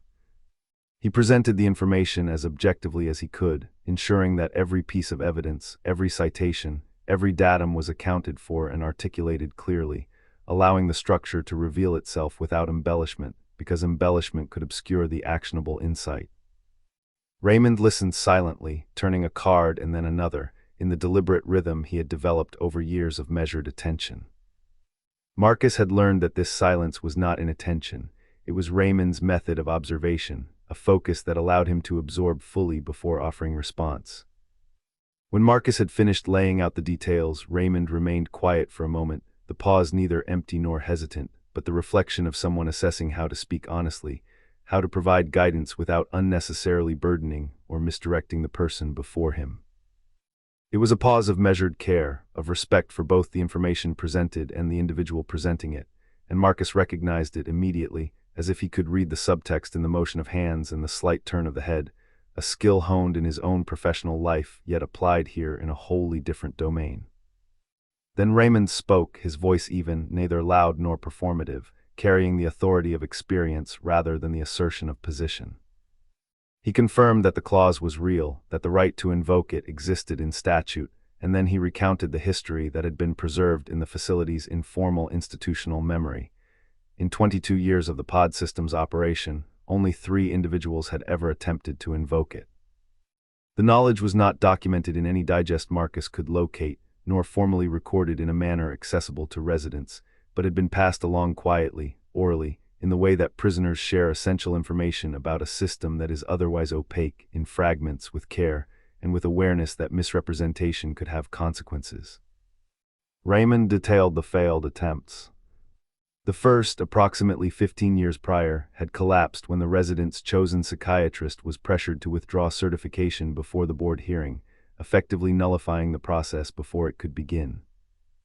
The second attempt, nearly a decade later, failed due to a procedural defect in the filing. Before the defect could be corrected, the resident's mental state deteriorated, leaving them incapable of pursuing further action. The third attempt 6 years ago had advanced the furthest. The resident had obtained certification, the board convened, yet ultimately ruled against release, citing a contextual functionality standard not contained in Schedule B or anywhere in the statute, an ad hoc criterion created for the occasion and unchallengeable because the resident lacked the cognitive capacity to sustain a legal appeal after the ruling went against them. Each failure was a testament to the facility's ability to absorb and deflect legal pressure entirely from within, to preserve the appearance of due process without altering the reality of control. Marcus listened closely, processing each example, cataloging not only the events themselves but the structural implications. How pressure had been applied to the psychiatrists, how procedural gaps had been leveraged, how contextual authority had been manufactured by the board to maintain control. When he asked Raymond if he had himself attempted to invoke the clause, Raymond turned another card deliberately, then answered with matter-of-fact clarity. He had looked at it in his first year in the facility, evaluated his resources, and concluded that he did not have enough of himself left to carry it. Attempting something likely to fail would have drained the limited cognitive and emotional capital he possessed, and that loss would have jeopardized the fragile balance he had established in his own management of life inside the facility. He had made a calculated decision about resource allocation, a decision made without regret and without the need for external validation, a decision grounded in self-preservation, pragmatism, and the accurate assessment of risk versus capacity. Raymond did not suggest that Marcus follow the same path. He emphasized that Marcus's circumstances were different, that he had more remaining capacity at this stage post-emergence than Raymond had possessed, and that more, combined with the right external pressure, might yield a different outcome. Marcus sought clarification. "External pressure," he asked. Raymond looked up from the cards briefly, meeting Marcus's gaze with the measured steadiness that conveyed both caution and attention. "External pressure," he explained, means that every prior clause invocation failed at least partly because it happened entirely within the system. The board and the facility staff are perfectly comfortable ignoring the mandatory language if only internal forces are involved. They do not feel accountable until something outside the system is watching, until someone who cannot be pressured or persuaded into silence is observing the process. Only then does the machinery of compliance begin to whir, and only then does the right become more than a line in a statute. Marcus did not write anything in the moment. He stored the information internally, filing each detail with the precision that had long been his hallmark as a lawyer. The historical precedent, the structural weaknesses, the contingencies, the relationship between internal failure and potential external leverage. Later, in the quiet of his room, he transferred these observations to his notes on facility paper, synthesizing Raymond's practical knowledge with his own legal understanding, aligning the two into a cohesive strategy for consideration. He lay on his bed afterward, staring at the ceiling, thinking about the implications of external pressure, about the few people outside the facility who might know he was there, and about whether he could influence their awareness, their engagement, or their action from his limited position within the system. The conclusion came slowly, methodically. He could influence it only indirectly, only gradually, and only if he was meticulous about what he documented, about what he allowed to be recorded, about what he committed to paper, because the facility had every legal right to read and retain every written word he produced. Marcus understood that every note, every request, every carefully constructed argument was both an asset and a potential vulnerability. He had survived the pod, survived the medication, and survived the systemic pressures up to this point. The next stage would require the same combination of careful observation, strategic patience, and disciplined execution that had defined his professional life, adapted now to the constraints and realities of the facility. In that moment, lying in his room, Marcus Hale realized that understanding what he could not control, recognizing the limits of influence, and mapping the points at which pressure could be applied were not merely theoretical exercises but essential components of survival and the potential reclamation of autonomy, and that these insights, the product of experience, observation, and rigorous analysis, would guide the next steps of his plan with the precision of a man who had long understood that knowledge, carefully applied, was the most formidable tool available in any system, no matter how obdurate or hostile it appeared to be. Marcus Hale filed the initial clause invocation request on a Tuesday morning, precisely 43 days after his emergence from the pod, timing chosen not by coincidence but by careful calculation of the days and the facility's operational rhythm. The document itself spanned 4 pages, each sentence deliberately constructed, every paragraph designed to leave no ambiguity, no vulnerability, no opportunity for the facility to argue procedural oversight. It was, in Marcus's own assessment, the most rigorously constructed legal argument he had produced since the warehouse workers' case, a case in which the stakes had been high and the constraints were professional rather than imposed by the physical and cognitive limitations he now navigated. The challenge was different here. He had access only to the materials at hand, the statutory language of the pod system, the references he had painstakingly extracted from the legal digest, the facility's resident rights documentation he had secured through repeated requests, and the administrative law principles he carried in his head, accumulated over 16 years of practice. The absence of full precedent, the incompleteness of the internal legal library, and the opaque attitudes of the administrative staff all required him to reconstruct a coherent argument entirely from fragments, from traces of authority that might otherwise be ignored. He submitted the filing through the facility's formal grievance and petition channel, a bureaucratic conduit that, while appearing administrative, was the only pathway recognized by statute. It was addressed to administrator folks with explicit instructions that copies be placed in Marcus's permanent file, a specification he included deliberately because specifying a request created a measurable record.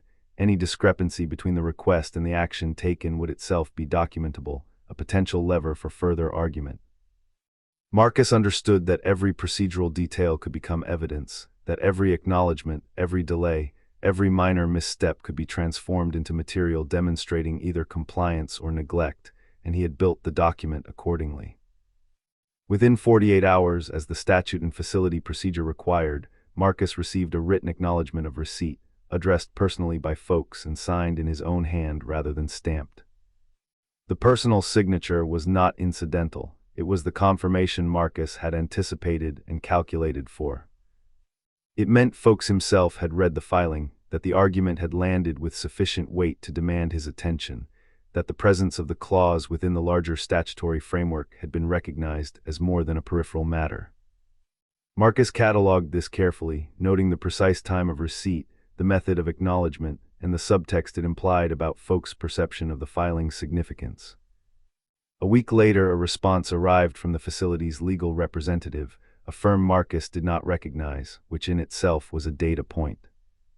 The response asserted procedural deficiencies in the filing and requested supplemental documentation before the petition could be formally docketed. Marcus read the document 3 times, dissecting each phrase, each claimed deficiency, weighing intent against form. He identified immediately what he had suspected. The alleged deficiencies were not true violations of procedure but pretextual objections, designed to create delay and test whether the petitioner could sustain coherent and methodical engagement over time.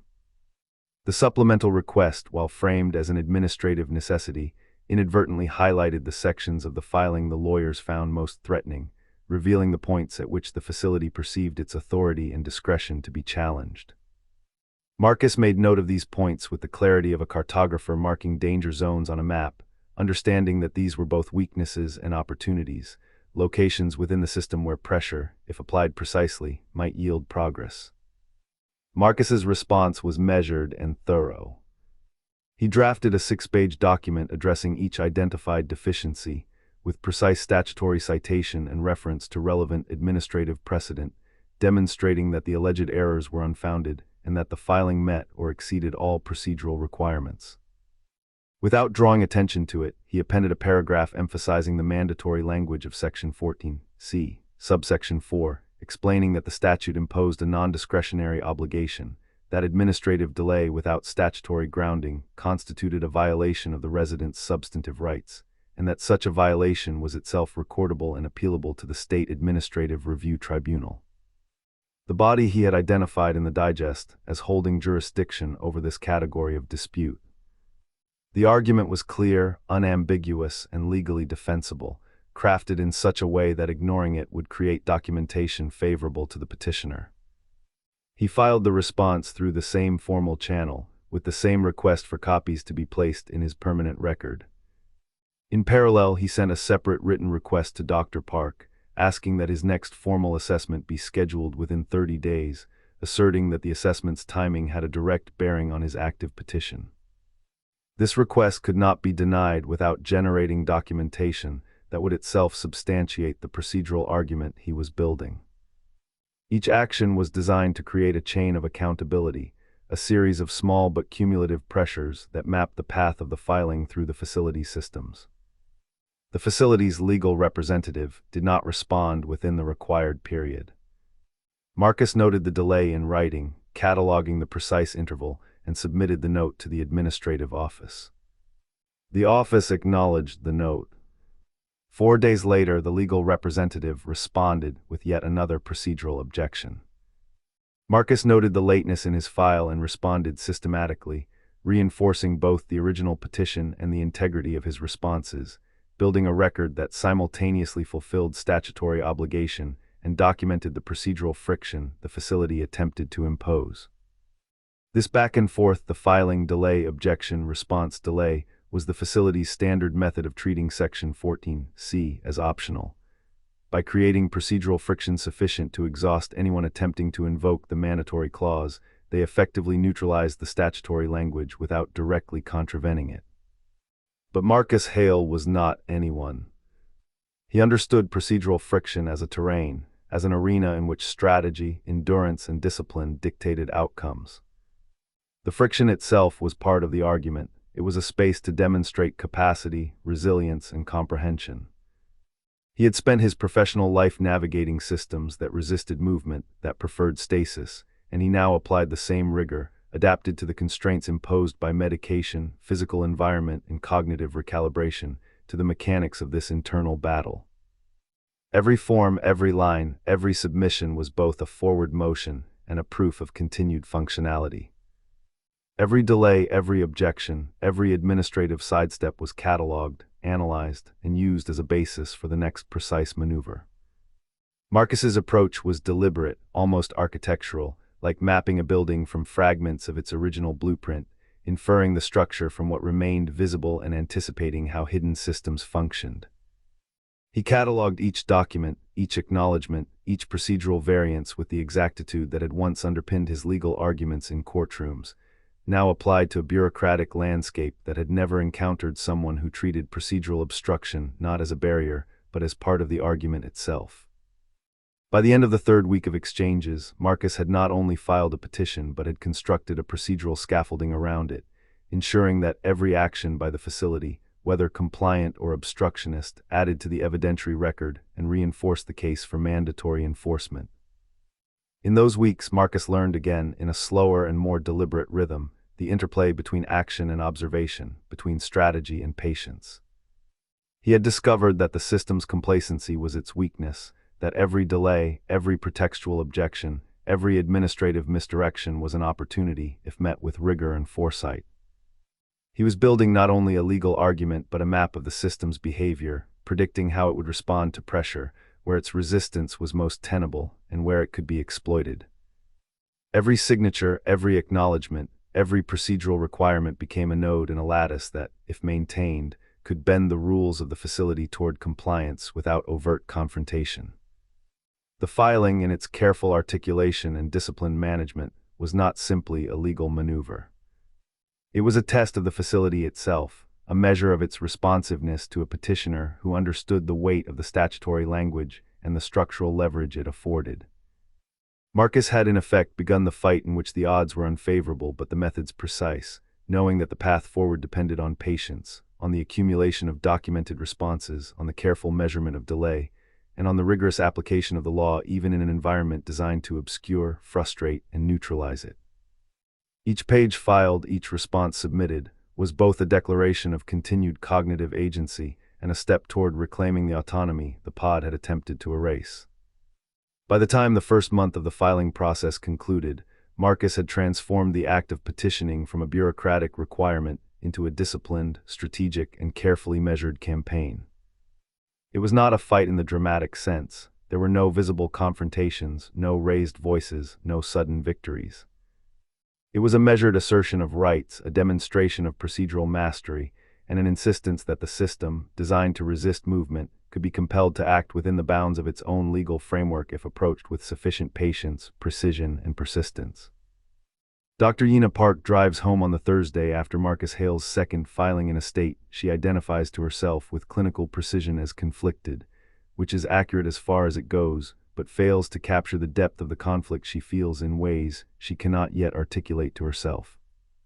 She is 38, has been the facility's psychiatric liaison for 4 years, and prior to that worked in a community mental health center where the stakes were defined by patient outcomes rather than by procedural compliance and administrative convenience, where the difficulty of the work derived from the human complexity of the people in her care rather than the structural inertia of a system that has learned to survive by preventing its residents from exercising autonomy. She accommodated herself to the facility gradually, constructing internal rationales to maintain professional integrity while containing ethical discomfort, persuading herself that her presence made the medication management more humane, that her assessments, even if structurally incapable of producing the outcomes they nominally existed to produce, ensured that residents were seen by someone who understood the dimensions of what they were experiencing. She believed this with the partial conviction of someone who has chosen not to investigate the remainder too closely, but Marcus Hale has made the remainder unavoidable. She sits in the parking garage of her apartment building for 7 minutes after turning off her car, an uncharacteristic pause, considering the second filing in its entirety. Folks had sent it to her as the certifying psychiatrist with a note asking her to flag concerns about the resident's mental state relevant to the petition's processing, which translated in administrative language to a command to find something wrong with Marcus Hale. She knows there is nothing wrong with him in the sense folks means, and yet she also knows there are things wrong with him in ways that are actually wrong, which she documented herself during his assessments, which she knows now exist in the documents that form the core of a petition that could potentially redefine the limits of the facility's authority.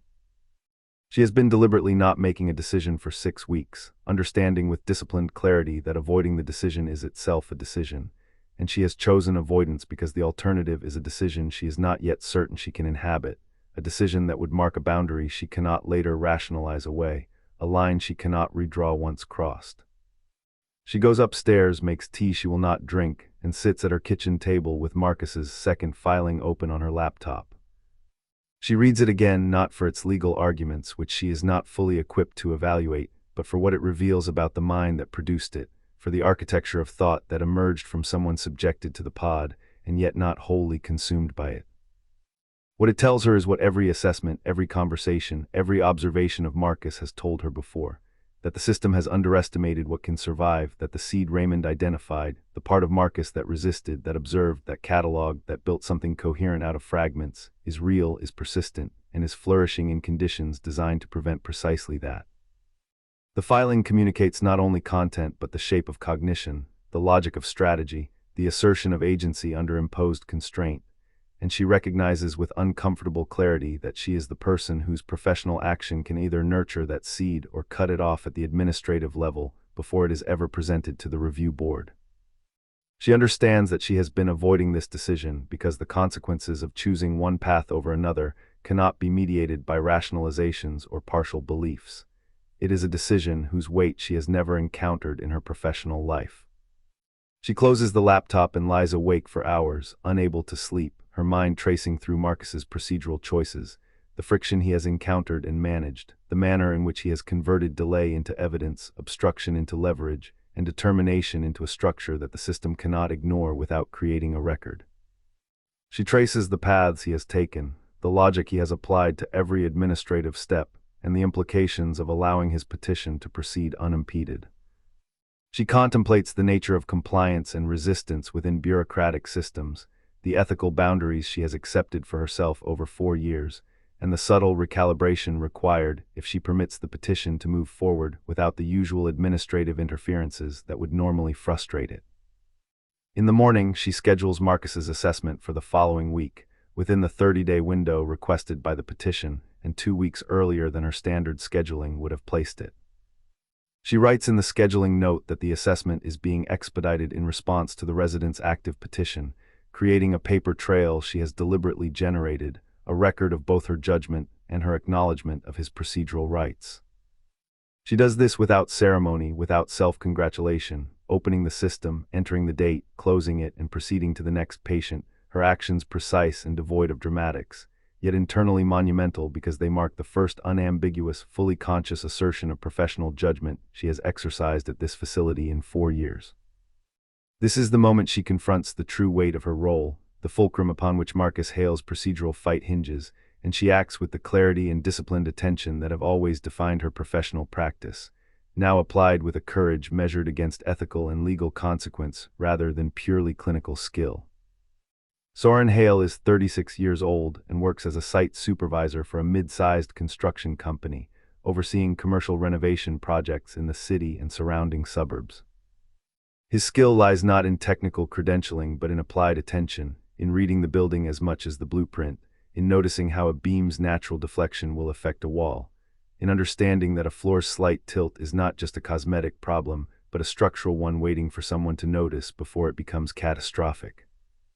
This is the same kind of applied competence Marcus brought to law, though the domain differs entirely. Where Marcus navigated statutes and precedent with precision, Soren navigates material, schedules, crews, and regulations with an eye for the discrepancy between the plan and what the world will actually allow to happen. He never went to college, a decision made at 18 with no hesitation and no regret, and he has built a life that fits the choice: solid, functional, reliable, capable. Until now, the absence of a degree has never been a burden because the work he does is demonstrable, measurable, concrete, and accountable in ways that demand results rather than paper credentials. The current situation has upended that confidence in a way that nothing else ever has. Calling, emailing, arranging, being rebuffed, these actions are the work he is competent at, but the system he is up against is not governed by competence, by effort, by procedural clarity. He has called the facility 17 times since Marcus's sentencing, each call met with polite, structured evasion designed to satisfy compliance rather than provide clarity. Specialist Dorn, rotating administrative staff, and even Folks himself have provided assurances that Marcus is receiving appropriate care, that the programming supports resident well-being, that visiting hours exist with conditions, that the facility can decide ultimately whether Marcus sees him. Each assurance carries the same weight as a wall, solid, impassable, immovable, and entirely indifferent to Soren's need for functional knowledge. The first 3 approved visits were canceled within 24 hours.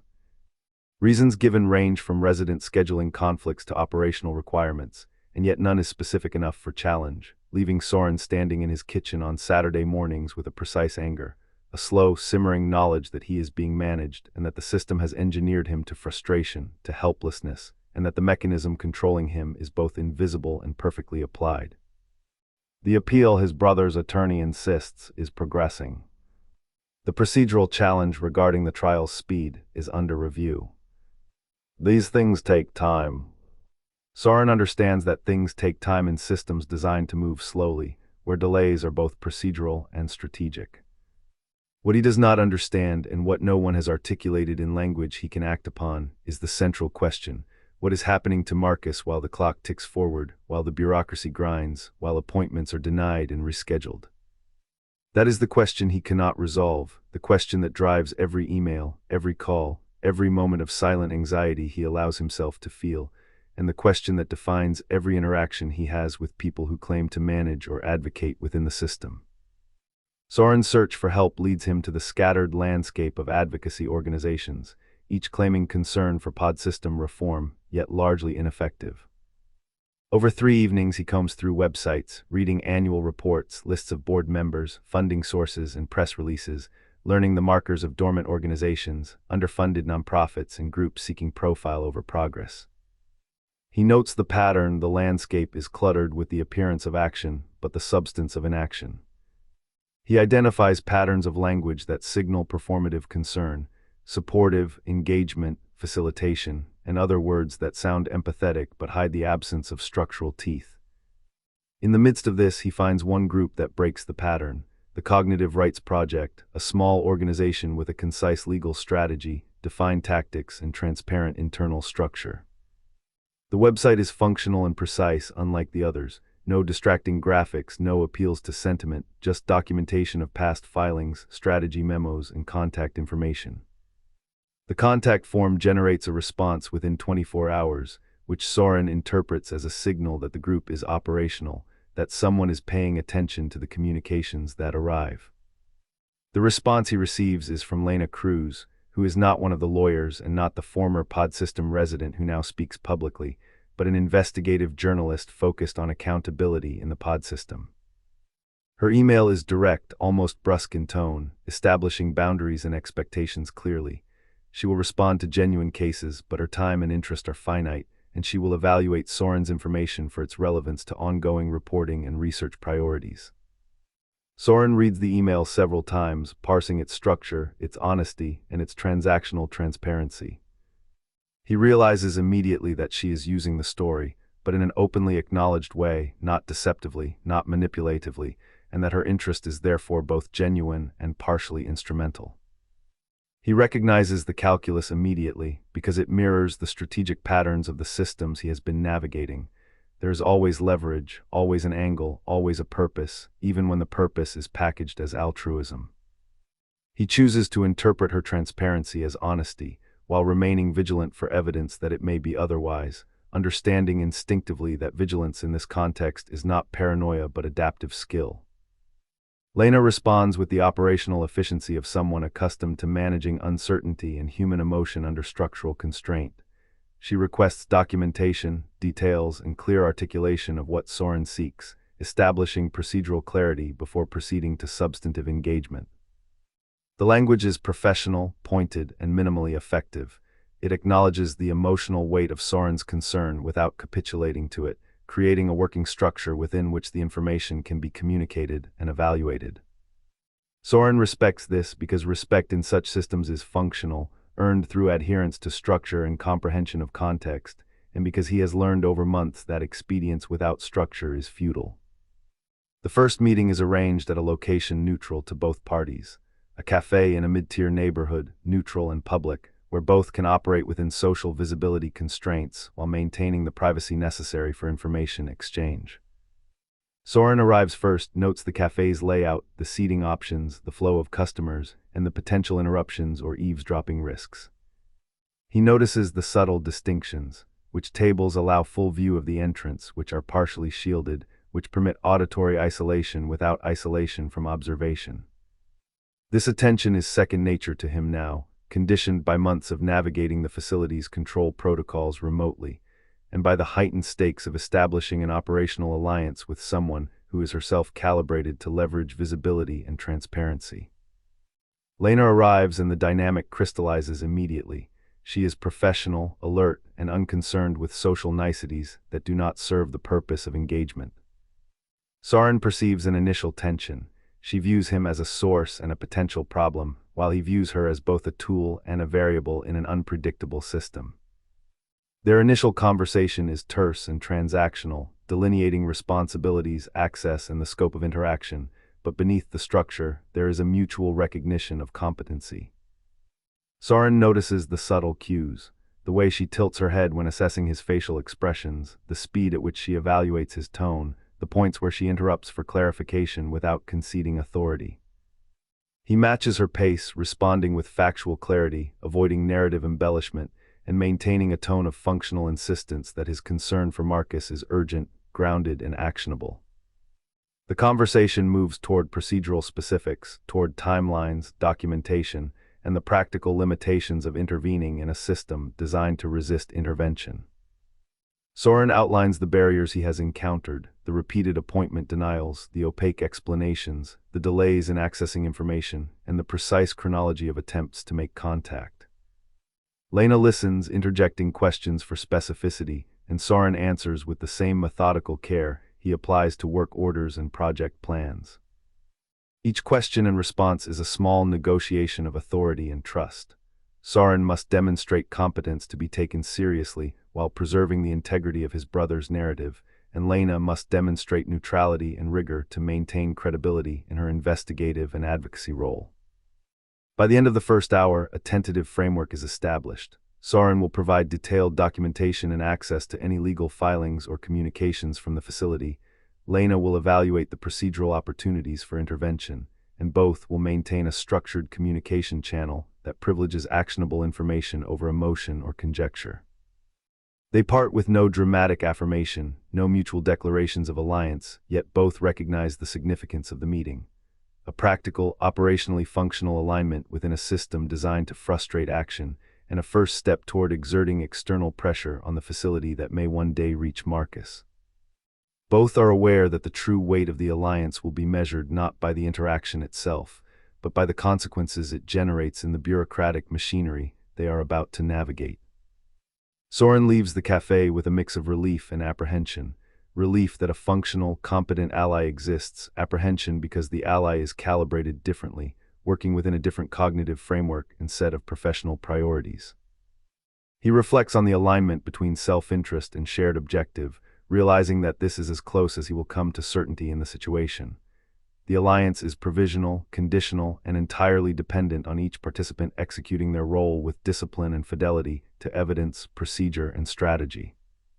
He thinks of Marcus in the facility, isolated yet attentive, precise, and aware, and imagines the moment when the external pressure he is now beginning to marshal might intersect with the internal rigor of his brother's methodical actions. And he feels a cautious hope tempered by the knowledge that even the best-laid plans can be resisted by systems that have been engineered to ignore logic, fairness, and urgency with perfect consistency. They meet at a coffee shop near Soren's worksite on a Wednesday afternoon because Soren suggested it and Lena agreed without negotiating the location, which tells Soren something he cannot yet put into words but recognizes immediately. She is decisive, accustomed to controlling the context of her encounters, and confident enough to read the stakes in others' behavior without needing them to articulate it. She is 41 with the kind of face that has spent years outdoors in conditions that leave their mark, so that mild skepticism has settled into permanent expression. It is not a guarded face, not hostile, not performing friendliness, not claiming empathy. It simply observes and evaluates. Her clothing is functional. Thick jacket, boots with scuffed but sturdy soles, trousers that bear the faint imprint of daily wear. Every piece is durable, made for movement and endurance rather than aesthetic approval. Her bag is large, overstuffed, carrying a palpable weight, the kind of weight that signals preparedness, a bag meant for contingencies, for things going sideways in ways no one can anticipate, for moments where improvisation matters more than adherence to expectation. Soren notes these things because he is built to notice, and because in his line of work, the weight and type of tools a person carries tells you more than their words ever could. She orders coffee and does not check her phone while they talk. Soren notices this immediately and approves. It signals that attention is a currency she spends deliberately, not casually, and that he is likely to receive full measure of it here, if not more. She has been working on the pod system for 2 years, she tells him directly, without preamble or social softening. The bluntness is familiar to Soren. He prefers it and suspects she calculated that preference from whatever she had already learned about him. In those 2 years, she has documented labor contracts tied to the assisted living facility network, traced the financial relationships between those facilities and Meridian partners and similar corporate actors, mapped the discrepancy between the public presentation of the pod system as a humane alternative to traditional incarceration, and the clinical reality faced by the 83% of residents who do not retain enough function post-emergence to live independently. She has analyzed the political architecture keeping the system funded and insulated from legislative scrutiny, including Congressman Dale Pritchard's office, in ways she can demonstrate internally but not yet substantiate to her publication's standard for print. In short, she has the shape of the story, but she lacks the human center.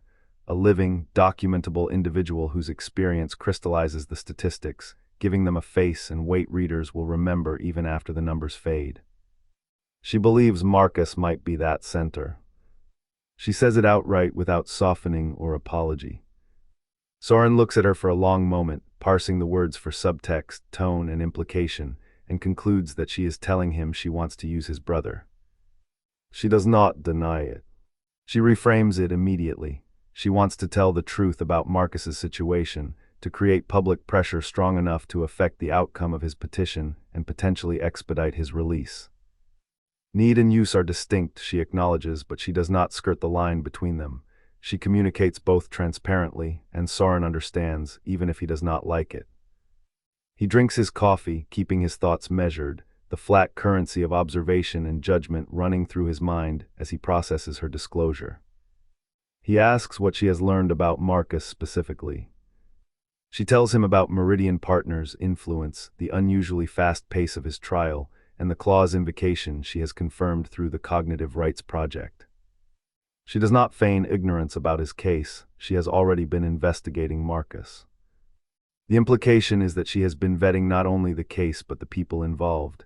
She knows the system, she knows the pressures, and she has assessed that Marcus is both a viable focal point and a functional participant in her strategy. Soren asks why she did not contact him first, instead of waiting for him to find her. Her response is deliberate. She needed to know what kind of person she was dealing with before committing to a conversation, and his contact with the advocacy group gave her sufficient evidence. He presses, what did it tell her? She answers without hesitation: persistence, intelligence, refusal to give up. The qualities that make collaboration survivable in a situation designed to wear down the determined.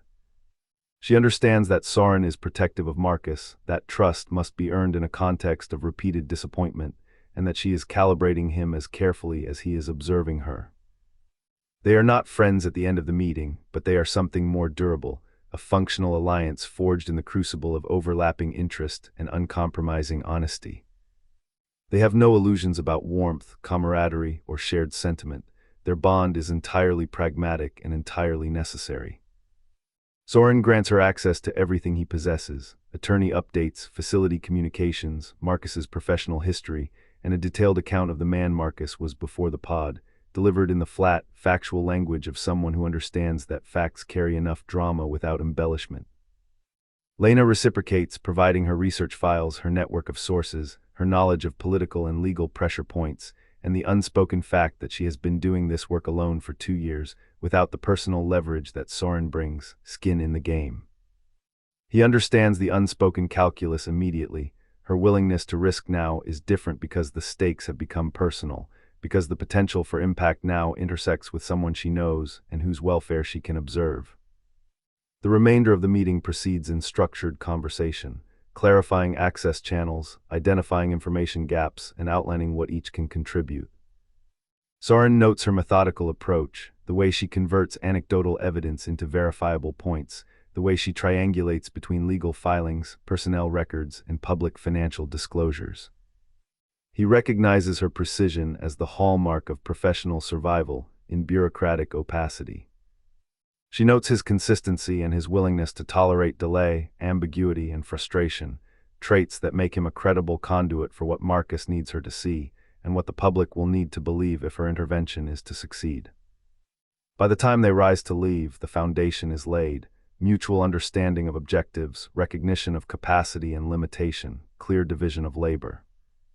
There is no ceremony, no emotional punctuation, only the quiet acknowledgement that in a system engineered to resist intervention, the creation of a functional partnership is itself a minor victory, and one that must be protected with discipline, honesty, and rigor.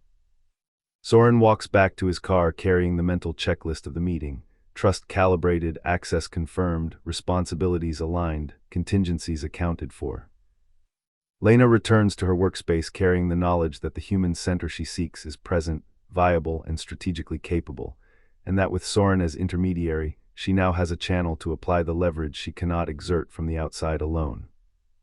Neither underestimates the work ahead. Both recognize that the system is patient and unyielding, designed to wear down persistence and reward complacency.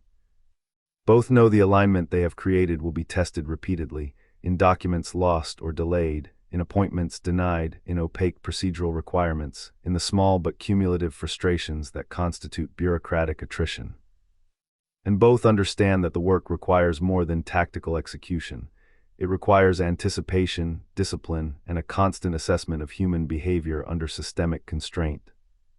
By the end of the day, Soren has internalized the stakes. Marcus's petition, his current cognitive presence, the legal and administrative framework, and the leverage Lena brings must all intersect at the right moment.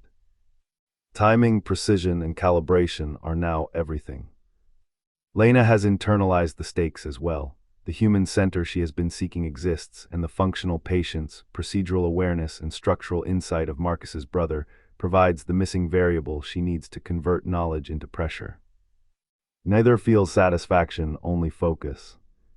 Neither confuses focus with certainty.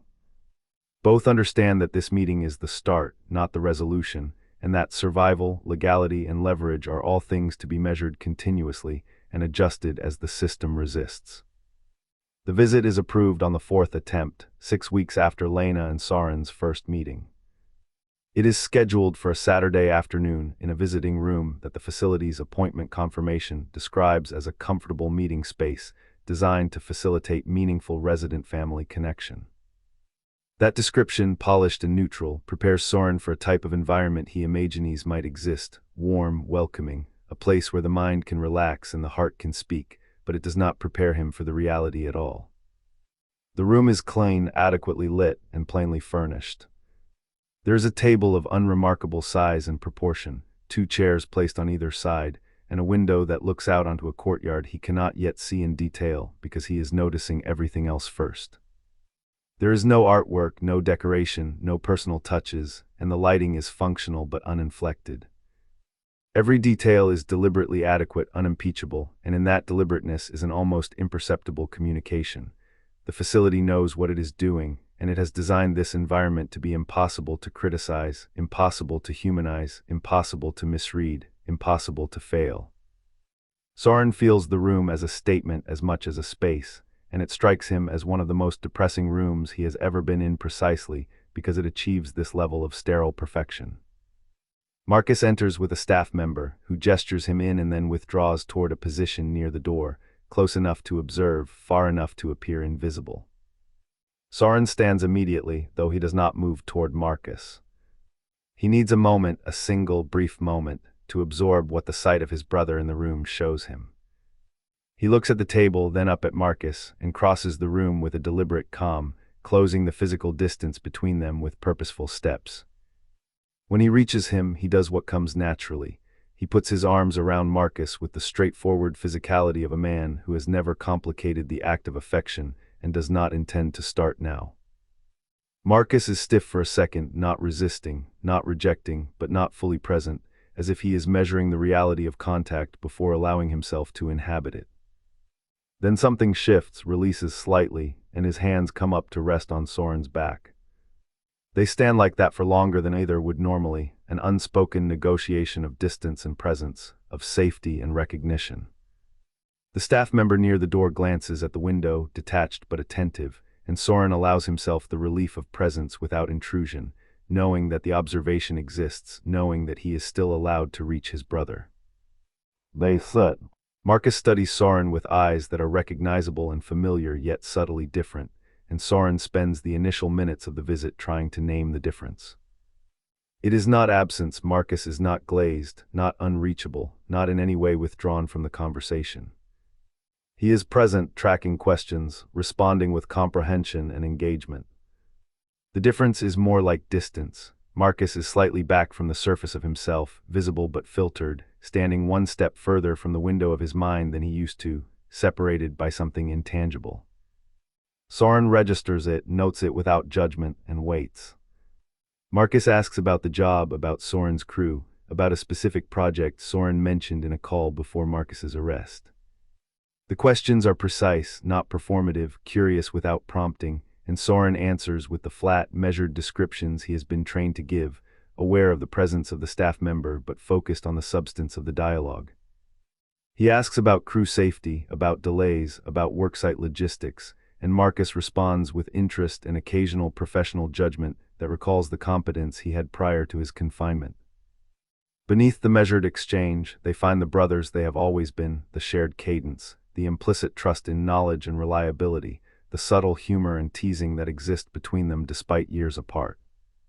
It is both relief and grief, relief that the connection is intact, grief that the connection has been interrupted and partially altered.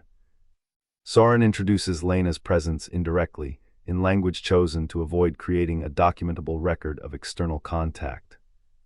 Marcus understands immediately, not because the words are explicit, but because the subtext is unmistakable. There is someone external who can influence the system, someone who understands the stakes, someone with access to resources and information beyond the facility. The Marcus of 6 months ago would have recognized the subtext as quickly, and the recognition tells Soren that his brother's faculties, while affected, are intact enough to process layered information. Marcus's response is a fractional stillness, a pause in posture and expression, followed by a question. Does the person in question have institutional access to the facility's public financial filings?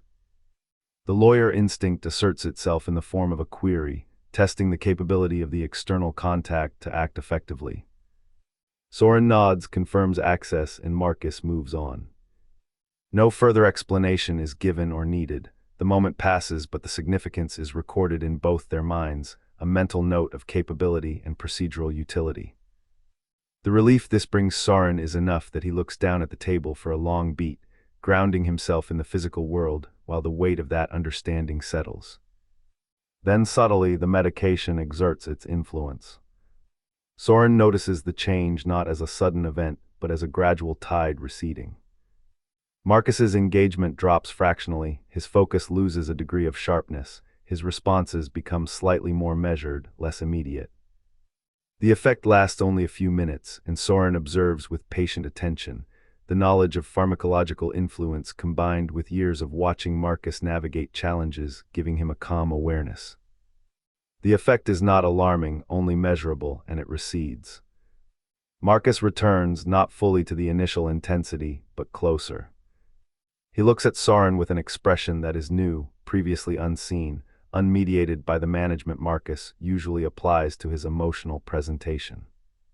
Soren does not look away. He has spent 36 years in various ways looking away when his brother became too present, too intense, too raw. Now he does not, because this is the encounter he has been preparing for in a subconscious, cumulative way, through each blocked call, each unanswered email, each procedural obstacle. Marcus says Soren's name. Only his name. Nothing more. The single word, delivered without embellishment, carries enough gravity, enough acknowledgement, enough recognition to fill the space between them. Soren responds softly, yeah, equally precise, equally present. They sit with this, the room holding their shared gravity, and it is the most honest moment they have had in decades, possibly ever. Conversation continues with measured care.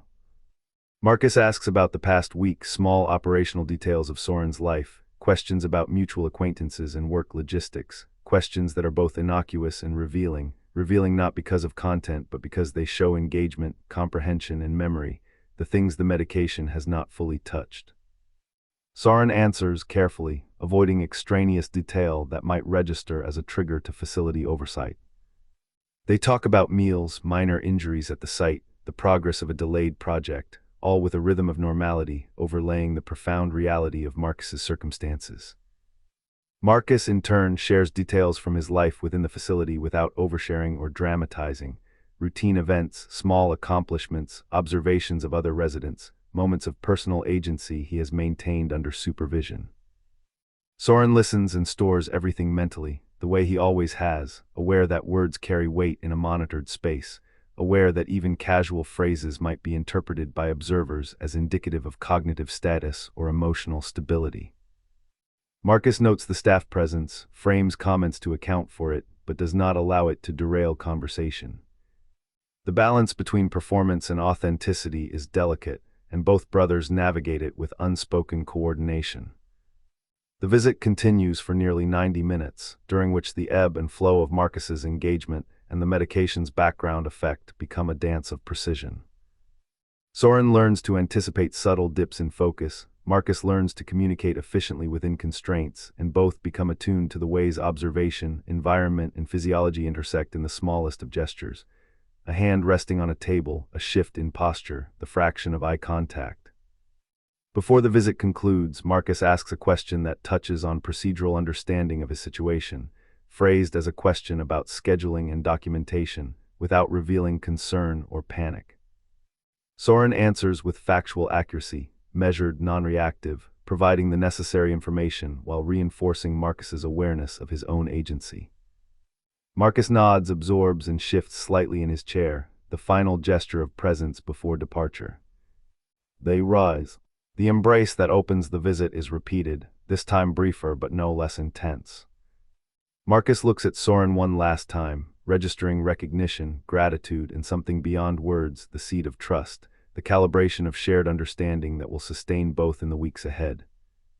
Soren watches the staff member observe, notes the distance maintained, the professionalism, and allows himself the quiet acknowledgement that he has seen his brother fully, in a way no one else has.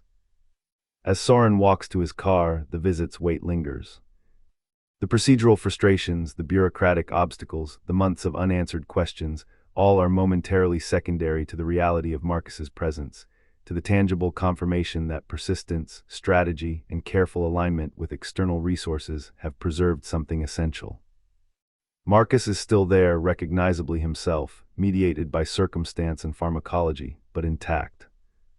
And Soren knows with the clarity of lived experience that this is the point from which everything else must proceed, the intersection of internal resilience, external leverage, and unflinching observation. The brothers part with no words beyond logistics for the next visit. Silence is sufficient, the weight of presence sufficient, and both carry the understanding that the visit has been both a breakthrough and a calibration, the first true alignment of internal and external strategy against a system designed to fragment and diffuse.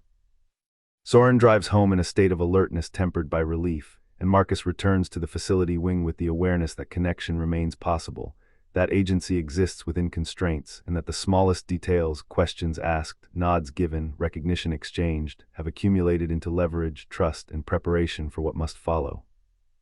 Soren meets Lena an hour after the visit in a parking lot 2 blocks from the facility. She asked to be nearby, and he said yes, and she has spent the visiting hour in her car working her phone with the focused intensity of someone who has learned how to turn waiting into work. Soren slides into the passenger seat, closing the door quietly behind him. She looks at him without asking how it went, because she already knows. Asking would be the sort of thing you do when you need the information, rather than the kind of thing you do when you already have it. She lets him sit in that moment, letting him gather his own impressions, and then she tells him what she found while he was inside. She found Dr. Eli Marsh. Not directly, not by a casual lead or a single tip, but through a chain of sources, 3 phone calls, 1 favor held in reserve for 18 months, the kind of favor that costs something tangible to expend. The fact that she spent it signals to Soren immediately that she believes this story is worth the cost. Marsh is the neuroscientist who designed the Dream Loop technology at the heart of the pod system. He worked in a university lab 12 years ago on a DARPA-funded project, ostensibly developing immersive trauma therapy for combat veterans. That was the cover. The legitimate research goal provided institutional protection for work that eventually went somewhere else entirely, once the right government contractors realized what it could do. Marsh published the foundational research, collected his grant funding, and then watched as his work was classified, redirected, and folded into a system that has processed 47,000 people through the pod system over the last decade plus. The majority of those individuals now reside in assisted living facilities under labor contracts, and Marsh has never spoken publicly about it. Lena has spent the last 2 years interpreting his silence as cowardice, as a form of passive avoidance. But now, after locating his current address and confirming his routine through her sources, she begins to read it differently. She suspects his silence is more complicated, an intentional inaction, the result of calculation, avoidance not of responsibility, but of confrontation with the consequences of his work. He is in Portland. He teaches 1 community college course per semester, introductory neuroscience, and lives in a modest apartment with rent low enough that her source could verify it easily. He drinks with the disciplined regularity of someone who has decided what he is owed and ensures that he receives it. He has ignored 2 prior journalists who sought comment, but Lena believes she has leverage they did not, a concrete, active case. A specific person in a specific facility, invoking a specific clause, a set of circumstances that Marsh cannot categorize as abstract, theoretical, or harmlessly distanced. Soren can present his brother, Marcus, not as a statistic, not as an idea, but as a tangible human whose mind is actively engaged with the system and trying to assert rights. Soren asks Lena if she believes she can get to him. She says she is going to Portland next week and would like him to come along. Marsh is more likely to open the door to the brother of a current pod system resident than to a journalist alone. Soren's presence will make it harder for Marsh to keep the conversation abstract, harder for him to retreat into the generalized narrative he's mastered. She also believes that Soren may say something in that room Marsh cannot anticipate, cannot prescript, and which may be the key to breaking his calculated silence. "What do you think he can give us?" Soren asks, leaning back in the passenger seat, tension pressed into the lines of his face. "I think he can give us 2 things," Lena says, her tone careful but firm. "First, the original research. The work he published, the notes, the data sets, the methodology that documented the gap between what the technology was supposed to do and what it's actually being used for. Second," she pauses for effect, letting the words hang just long enough to weight them. "There may be a recovery pathway. Something that's never been published, never been acknowledged, but that was observed in early test subjects. Evidence that the damage the pod system causes is not always permanent. That under the right circumstances, someone with enough intact cognitive and emotional function can rebuild what was taken." Soren blinks. He repeats the phrase in his head, recovery pathway. He asks what that means in concrete terms. "It means someone documented a method," Lena explains, "a set of conditions, a process that allowed early test subjects to regain capacities the pod damaged or suppressed. There is a trail, notes, records, internal reports, and it exists somewhere in Marsh's classified research. If we can access and publish it, it doesn't just change Marcus's petition. It changes the legal and moral foundation of the entire system." Soren sits with that. Outside the window, Saturday afternoon continues its ordinary routines. People walk dogs, a child pedals a bicycle erratically, a couple argues quietly outside a dry cleaner, none of them aware that 2 blocks away a man is being medicated into manageability, a man whose brother is sitting in a car, absorbing the contours of a revelation that may redefine the boundaries of an entire bureaucratic system. Soren leans forward.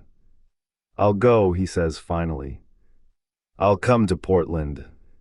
Lena nods and starts the car. She pulls out of the lot with precise calm, as if the act of departure marks the beginning of something larger than herself. "We need to be methodical," she says. "We're not just walking into someone's office. We're building a bridge between what Marcus has, what we can prove, and what Marsh might acknowledge. Timing, access, credibility, all of it matters. We cannot afford missteps." Soren absorbs this. He has never been methodical in quite this way before. His work has always been practical, concrete, immediate. But here, in this context, methodical is survival, and survival matters more than speed or comfort.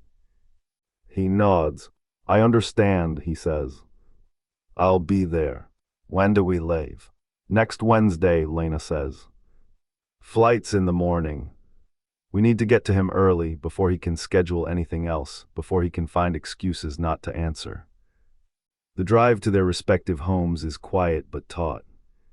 Soren rehearses potential interactions in his head, not words exactly, but rhythms and tones, ways of speaking that Marsh might recognize as authentic and persuasive. He imagines presenting Marcus not as a problem to solve, but as evidence, clear, tangible, and undeniable. Lena reviews her own notes, refining source contact information, scheduling, and questions. Every second is used to tighten the strategy, to ensure that nothing is left to improvisation once they reach Portland. Soren calls Marcus briefly that evening, under pretext of confirming weekend logistics and schedule, and Marcus picks up without question. They speak lightly about meals, routines, small logistics, but beneath the ordinary exchange, both men are aware of the underlying reality, that the visit, the petition, the media strategy, and now the journey to Marsh are threads of a single web, and every action matters. Marcus asks about the visit's timing, the staff members' positioning, the details of Lena's presence without naming her, and Soren confirms carefully, maintaining the balance between truth and non-documentable information. After the call, Soren sits on his couch, staring at the phone and the legal materials spread across his coffee table. He reflects on the chain of events: Marcus's emergence, the claw's invocation, the visit, Lena's research, the path to Marsh. Each link is dependent on the previous one, precise, conditional, fragile. And yet the possibilities it presents are unlike anything he has seen in years. The chance not just to observe the system, not just to respond to it, but to confront it with something it cannot ignore, something Marsh cannot dismiss, and something that, if leveraged correctly, may allow Marcus to reclaim what was taken from him in a way no procedural trick or bureaucratic delay can fully counter.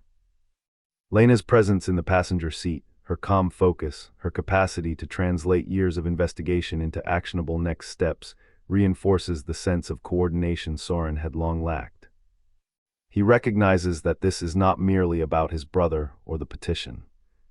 It is about creating a channel, a pathway, through the layers of administrative and technological obstruction that define the pod system, a pathway that begins with evidence, with human persistence, with precise alignment of actors inside and outside the system. The rest of the Saturday afternoon passes in preparation, quiet discussion, planning routes and contingencies, considering timing and possible obstacles, both systemic and personal. By the time Lena drops Soren at his apartment, the air carries the weight of anticipation, but also the rare clarity of purpose. Soren steps inside knowing he will sleep poorly, that his mind will turn through scenarios and possibilities, but also that something is finally in motion, something concrete, something that might reach the man who designed the system, the man whose silence has defined so many fates. And as he lies down, he carries with him the knowledge that the first tangible step has been taken, that Marcus's story has moved from the isolated confines of the facility into the orbit of someone who can, finally, open a door. They drive to Portland on a Thursday, timing the trip deliberately around the schedule Lena's source confirmed. Marsh teaches his community college course Monday and Wednesday mornings and spends Thursday afternoons at home. The specificity of the source's information is precise, grounded in observation rather than second-hand rumor, and Lena trusts it because the source has been reliable across the 2-year arc of her investigation. She does not examine too closely why the source knows it, only that the knowledge is actionable. The drive is 4 hours. In the first hour, Lena and Soren talk. Not talk in the sense of casual conversation, but work talk. What they know, what they need to know, what the right approach might be if Marsh agrees to speak at all. Lena frames the conversation with the careful precision of someone who has considered every contingency, every possible response, every angle by which the man could refuse, deflect, or protect himself without telling the truth. She lays out her theory of how Marsh will respond, what pressures might be effective, how to frame Marcus as evidence rather than accusation. She does not speak about how she feels about it. There is no space for feeling in the first hour. Soren speaks differently. His approach is blunt and direct, not simplistic but unvarnished. He will say what is true and let it stand on its own merit. He has spent decades watching his brother navigate systems of law, persuasion, and careful performance. He has seen how Marcus moves arguments into shapes that favor outcomes. Soren has no interest in that. His method is authenticity. His voice in the car is steady, almost quiet but deliberate. The words are stripped of persuasion, pretense, and interpretation. They are facts, observations, intentions, delivered without embellishment. Lena listens without judgment, noting that this is the kind of clarity she can leverage, or that forces Marsh to confront clarity. The second and third hours of the drive pass quietly. Lena drives with the focused economy of someone for whom the act of driving is functional rather than experiential. Every turn, every acceleration, every lane change is efficient, calculated, necessary. Soren stares out the window. He observes trees swaying, the texture of river valleys, the occasional industrial complex converted into residential units, the gray Pacific light spreading across damp asphalt and steel. He sees them without needing the landscape to symbolize anything. He sees them as they are. There is an ease in this seeing, a groundedness, a kind of patient attention that mirrors the work he does on construction sites, understanding materials, angles, balance, and consequence. They stop once for gas and coffee. They step outside into a cold drizzle. The coffee warms their hands. Neither speaks. They lean against the car, the quiet of the street surrounding them, the occasional passerby unaware of the urgent and delicate mission unfolding inside this pause. It is a pause of preparation, the calm before execution, and Soren uses it to organize his thoughts, rehearsing ways to present Marcus not as a problem, not as an abstraction, but as evidence of the consequences of a system that has operated with impunity. Lena checks her phone, confirming timing and the last pieces of research she has stored for the visit. Back in the car, Soren asks, without preamble, what Lena intends to do with whatever Marsh tells them if he talks. He asks this in the directness that has defined his presence from the first phone call, a practical question framed in operational terms. Lena is quiet and the pause is deliberate but not evasive. She has considered this question herself repeatedly, weighing her obligations as a journalist against the urgency of Marcus's situation. Finally, she says, publishing the material is her ultimate goal, but the information will not be withheld from the petition process for the sake of a story. Publishing accelerates the pressure on Marcus's petition rather than competing with it. She gives her word flat and undecorated, the kind of word that carries more weight because it is rarely offered. Soren listens, notes it, nods, and does not push further. Portland comes into view gradually, emerging from the haze of the gray northwest. The city is gray and specific in its texture, buildings whose brick and concrete surfaces reflect years of rain, streets lined with skeletal trees, and the damp smell of cedar and asphalt carried on the wind.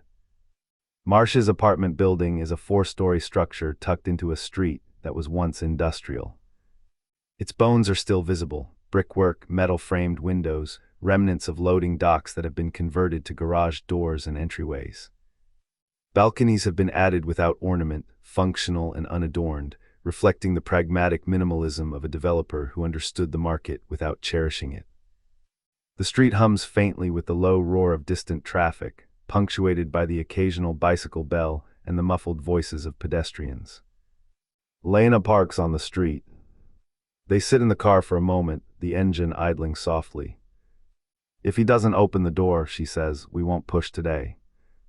We'll find another approach. The words are measured and she emphasizes the contingency. They have options, they are not trapped, they are not reliant on brute persistence.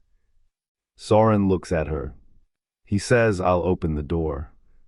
Lena turns her gaze toward him. How do you know? Soren's voice is quiet but firm. Because a man who's been sitting with something this long opens the door when the door gets knocked on. It's just how it works. Lena studies him, searching for signs of doubt, of bravado, of misjudgment. She finds none. There's a rhythm in Soren's confidence, not arrogance, not performance, but certainty born of experience and necessity. She nods, accepting it without argument. They leave the car and cross the narrow sidewalk. The door is plain, the paint a muted gray. No nameplate hangs, only the faint imprint of an apartment number. Lena reaches for the doorbell and presses it. The sound is sharp in the otherwise quiet street, echoing faintly in the alleyways behind them. Soren's hand rests lightly on the small of her back as a gesture of shared purpose, not protection. No one here is a threat, yet the weight of the moment requires acknowledgement. Inside, steps approach. The door opens. Marsh is there. He is not what either expected. He is not a monster, not a simple coward, not a man who has made peace with the past. He is a man who inhabits the hell of expertise without application, who understands exactly what his work became and cannot undo it. His hair is disheveled but clean, his posture slumped but deliberate, and his eyes carry the weary knowledge of decades spent waiting for something he could not yet name. Lena notes the hesitation, the pause, the way the weight of years sits in him like furniture in a room he has never left. Marsh does not speak immediately. He studies them in return, measuring. He sees a woman with a file of evidence, a man carrying the weight of personal stakes, and he understands that they have come not with abstraction or accusation, but with specificity. A petition, a case, a human being defined by documents and behavior and circumstance. He steps back to allow entry, and the air shifts slightly, recognition, perhaps, or acknowledgement that the world has finally aligned enough to present something concrete. They enter. Marsh's apartment smells faintly of coffee and paper, the residue of a routine life paired to essentials. Books stacked neatly along one wall, a small kitchenette, a chair by the window overlooking the street below, and a desk with notebooks, pens, and a half-empty bottle of whiskey tucked into a corner. The apartment is neither welcoming nor hostile. It is precise. It is functional. It is Marsh. They sit and Lena opens her notes quietly, the sound of pages barely audible over the low hum of the city outside. Marsh watches, listening as they begin to outline Marcus's situation, the clause, the specifics of what has occurred inside the facility. Soren speaks plainly, the facts clear, the stakes real, unembellished. Lena follows, citing research, dates, connections, and the gaps between what was promised and what was delivered. Marsh listens without interruption, eyes tracking both, body slumped but attentive, the weight of years not yet dissipated by explanation or confession. By the time the first hour has passed, all three are in a delicate orbit of recognition. Lena understanding the cost of silence, Soren realizing the depth of complicity that extends beyond negligence, Marsh acknowledging, perhaps for the first time, the evidence of consequences so immediate, so individualized, so undeniably present that abstract distancing is impossible. And in that acknowledgement, the room itself seems to tighten, the gray apartment, the muted light, the city below, all conspiring to focus attention on the fragile possibility of cooperation, revelation, and change. Marsh opens the door on the second knock. He is 61 and looks like a man who has been worn down in layers, by years, by alcohol, by a conscience that has been working overtime without a mechanism for relief. His frame suggests that he was once physically substantial, a man who carried weight and presence with ease, and that weight has thinned unevenly, leaving only the memory of force in the lines of his shoulders and chest. His face carries remnants of what was probably authoritative, and at one point even handsome, features arranged in a symmetry that suggested competence and command. That arrangement is gone now, replaced with the honest settlement that time and consequence impose. There is no effort to shape the impression. The face is functional, observant, and present in its own terms. He is dressed simply in a flannel shirt and jeans, the kind of clothes that say comfortable, predictable, functional, without signaling aspiration or negligence. The fabric is well worn, softened in ways that only repeated use can achieve. His eyes are blue, still bright, still sharp in the way intelligence leaves a residue on perception, and they flick between Lena and Soren with measured calculation. When he says Lena Cruz, the recognition is immediate, unembellished, as though the name itself has weight enough to prompt acknowledgement without preamble. The recognition is evidence either that someone told him she was coming or that he discovered it himself. The difference does not matter. He steps back, creating space and gestures for them to enter. The movement is small but deliberate, a gesture of containment and permission, a minor surrender of the domain he has claimed. The apartment itself is a study in restrained pragmatism. It is not messy. It is not designed for visitors. It is functional and minimal in a way that reveals much about its inhabitant. Books line the walls, not in display but in working order, some stacked horizontally, as if the last used volume was too heavy to lift back onto a shelf, others upright, organized by category or relevance. There is a desk with a laptop open and a scattering of papers that have clearly been used, annotated, folded into corners, a record of application rather than appearance. The kitchen is clean, all dishes accounted for, surfaces clear of unnecessary clutter, yet it shows signs of consistent use.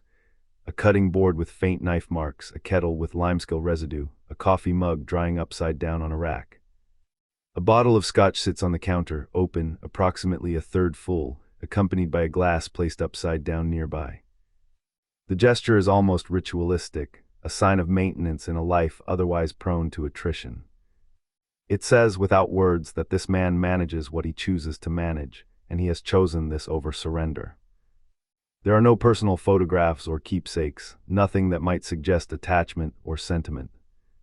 3 small plants rest on the windowsill. Their green vibrancy is a silent, living assertion. Tending life, even in small increments, matters. Soren notes it without conscious thought, recognizing the importance of a man who maintains living things while having witnessed the consequences of his own work on others. Marsh does not offer coffee or a chair or any standard hospitality. He occupies a chair that is clearly his own, a throne of functional authority, and leaves them to the couch, the only other place in the room suited for sitting without intrusion. The stance is deliberate. He is neither welcoming nor hostile. He is measured. He leans slightly forward, hands resting on knees, eyes fixed on them with an intensity that communicates preparation rather than curiosity. In the 30 seconds between the knock and opening the door, he has considered every alternative, refusing entry, deflecting, delaying. He has discarded them all and chosen to confront, not because he is confident, but because avoidance has become a greater cost than acknowledgement. "I know why you're here," he says. The words are flat, factual, and possess the weight of someone who has rehearsed nothing but absorbed everything. Lena responds softly, "I'd like to hear what you know about that." She does not press, does not fill the silence with justification. She trusts the moment, and she trusts that the gravity of what she is asking is already understood. Marsh exhales a short, controlled breath and begins. He has been monitoring the Cognitive Rights Project's case files for 2 years, through a contact he will not name. Marcus Hale's clause invocation appeared in those files 3 weeks ago. He has been waiting since then for someone to come, someone who would carry action rather than abstraction. When Lena's name appeared in the advocacy group's visitor log last month, he understood that the someone was going to be her. He studies the man sitting next to her and says he does not know him, but guesses he is family because of the look of someone for whom this is not professional. Soren nods once and says quietly, "I'm Marcus's brother." Marsh fixes him with his blue eyes, the calculation and reassessment deliberate. The weight of years and responsibility, the knowledge of what was done and what continues to be done, presses down, and the first human response emerges. "I'm sorry." There is no performance in the apology, no theatricality, no layering of guilt for effect. It lands flat, genuine, and Soren accepts it in the stillness of the room, feeling it as truth in its rawest form. The apartment, quiet, functional, and precise, holds them together in a rare suspension. The air is heavy with consequences. The human cost Marsh knows he has engineered, the legal architecture Lena and Soren are navigating, and the personal stakes Soren carries. He has waited, he tells them, for someone to knock, for someone to translate consequence into accountability, and that someone is now here. The gravity is physical, almost tactile. Every step into the apartment, every word spoken, tightens the room's focus on the intersection of choice, chance, and courage. Marsh gestures toward the open space between desk and couch. Lena and Soren sit, careful not to intrude, conscious of the space's unspoken borders. The 3 of them occupy the room, different but interconnected by purpose. He leans back slightly, the fabric of his shirt shifting against worn jeans, and studies them. "I've been sitting with this," he says quietly. "For years, there is no preamble, no context. The weight is implicit, the decades of observation, regret, and silence contained in a single declaration." Lena begins, cautiously, outlining Marcus's situation, the clause, the history of the pod system's failures, and the chronology of the recent petition. She is careful not to overwhelm, to allow Marsh to process, while absorbing details that make the abstract consequences immediate. Marsh listens. He nods occasionally, slow and deliberate, not agreeing but acknowledging comprehension. Soren adds fragments, dates, observations, the effects on Marcus, his own visits, and the room begins to map a 3-dimensional picture of the consequences that have been abstracted for so long. There is a pause. Marsh tilts his head, assessing not just the information, but the people conveying it. He sees their urgency, their careful balance between pressure and respect, and the presence of human stakes. For the first time, he confronts the reality that the abstraction he has maintained, research as data, experimentation as statistics, has a face.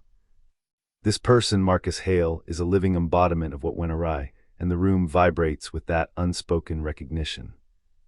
Soren watches Marsh parsing subtle signs, the tightening of his jaw, the slight slump in his shoulders, the narrowing of his gaze. Each gesture is a clue, a fragment of internal negotiation. Marsh's body tells the story he has not yet articulated, responsibility acknowledged yet unresolved, and a hesitation born of the potential cost of participation. Soren realizes quietly that this is the first step, getting the door open, getting the acknowledgement, and that everything else will hinge on how Marsh negotiates that cost. For the next half hour, the conversation is careful, deliberate, a triangulation of fact, implication, and personal weight. Marsh does not yet provide the research, he does not yet confirm the recovery pathway. He provides instead context, the design of the pods, the original research objectives, the shift from therapy to management, the number of residents processed, the observed outcomes. Lena listens, occasionally interjecting to clarify details, to translate implications into potential leverage points. Soren listens differently, framing everything in terms of Marcus, the human being at the center, not the statistics, not the abstractions. By the time this part of the conversation concludes, a fragile foundation has been laid: recognition, acknowledgement, presence. Marsh has shifted imperceptibly from passive observer to engaged participant in the process of disclosure. The apology, the open door, the invitation to enter his space, each is a measure of the first breach of the wall he has maintained for years. And Soren knows with a quiet certainty that the door opening is more than physical. It is symbolic, ethical, and practical. It is the first step toward leverage, toward access, toward potential intervention, and toward the possibility of reclaiming what has been lost to procedural abstraction and technological overreach. The three sit in silence for a moment afterward, the room heavy with unspoken acknowledgement. Marsh's apartment, functional and austere, contains within its walls a concentrated distillation of consequence. Outside, Portland continues its steady, indifferent rhythm. The distinction between the mundane and the momentous is made evident not by the street, but by the human lives intersecting inside the apartment. The door remains closed behind them, the outside world separate, irrelevant. Inside, the trajectory of effort, courage, and accountability begins, anchored by a single knock, a single acknowledgement, and a man who has waited long enough to answer it. Marsh talks for 2 hours. He does not need prompting, and he does not need management. What he says has the quality of something that has been organized and reorganized in his mind over years of private rehearsal, not for this conversation specifically, but for the conversation he has known would eventually come, the accounting he has been running internally since the day he understood what his research had become. Lena records with his explicit permission. Soren listens with the specific quality of attention he brings to site briefings where the information is technical and the consequences of misunderstanding it are structural. I need to start at the beginning, Marsh says, leaning back in his chair, hands clasped loosely between his knees. Because the trajectory only makes sense if the starting point is understood. His voice is flat but precise, a timbre honed in lecture halls and research labs. He tells them the research began legitimately. Therapeutic research. Immersive neurological intervention for treatment-resistant PTSD. DARPA funded under the usual grant framework. Standard classified application clause. I signed it, didn't read it closely. I wasn't supposed to read it closely. You read it closely, you're difficult. Funding disappears. Opportunities evaporate. That was my first failure. Signing without understanding the implications. Soren nods, absorbing the procedural context. Lena records, eyes down, typing notes into her phone. The technology worked beyond anything I projected, Marsh continues, voice low, almost a murmur. Fully immersive neurological state. Indistinguishable from waking reality. Not simulation. Not VR. Genuine hijacking of the brain's reality construction. Demonstrated in year 3. The precision frightened me. Not the discovery itself, but the gap between intention and result. I published the paper. presented at conferences, congratulated. This was my second failure publishing before I understood the consequences. I knew at that moment it could be weaponized, used to harm. The harm was theoretical. The science was real. I told myself that mattered. It didn't. Soren shifts slightly on the couch, sensing the weight Marsh carries. So you knew it could be misused, he says. But you stayed involved. Marsh nods slowly, as if confirming something he has already told himself. 8 months later, contractors appeared. Government liaison. Research reclassified. My remaining work was restricted, national security. I signed on again, continued under classified conditions, told participation was valued and requested. I stayed 14 months. Couldn't steer it. Couldn't alter trajectory. Inside wasn't my lab anymore. Not my questions. Not my culture. My ethical concerns. They didn't matter. That's my third failure, staying too long, doing nothing to stop what was already in motion. Lena leans forward slightly, careful not to signal impatience but to maintain engagement. And when you left, she asks. I said nothing publicly, Marsh says, voice quiet but steady. Because describing my role accurately meant revealing the part I played in what became a system I couldn't control. That's what I've been building up to for 8 years. I didn't speak until now. Here to you, to him, he gestures towards Soren. It's not the venue I would have chosen, but it is the venue presented, and I'm done choosing the venue over the testimony. Soren nods once, slowly.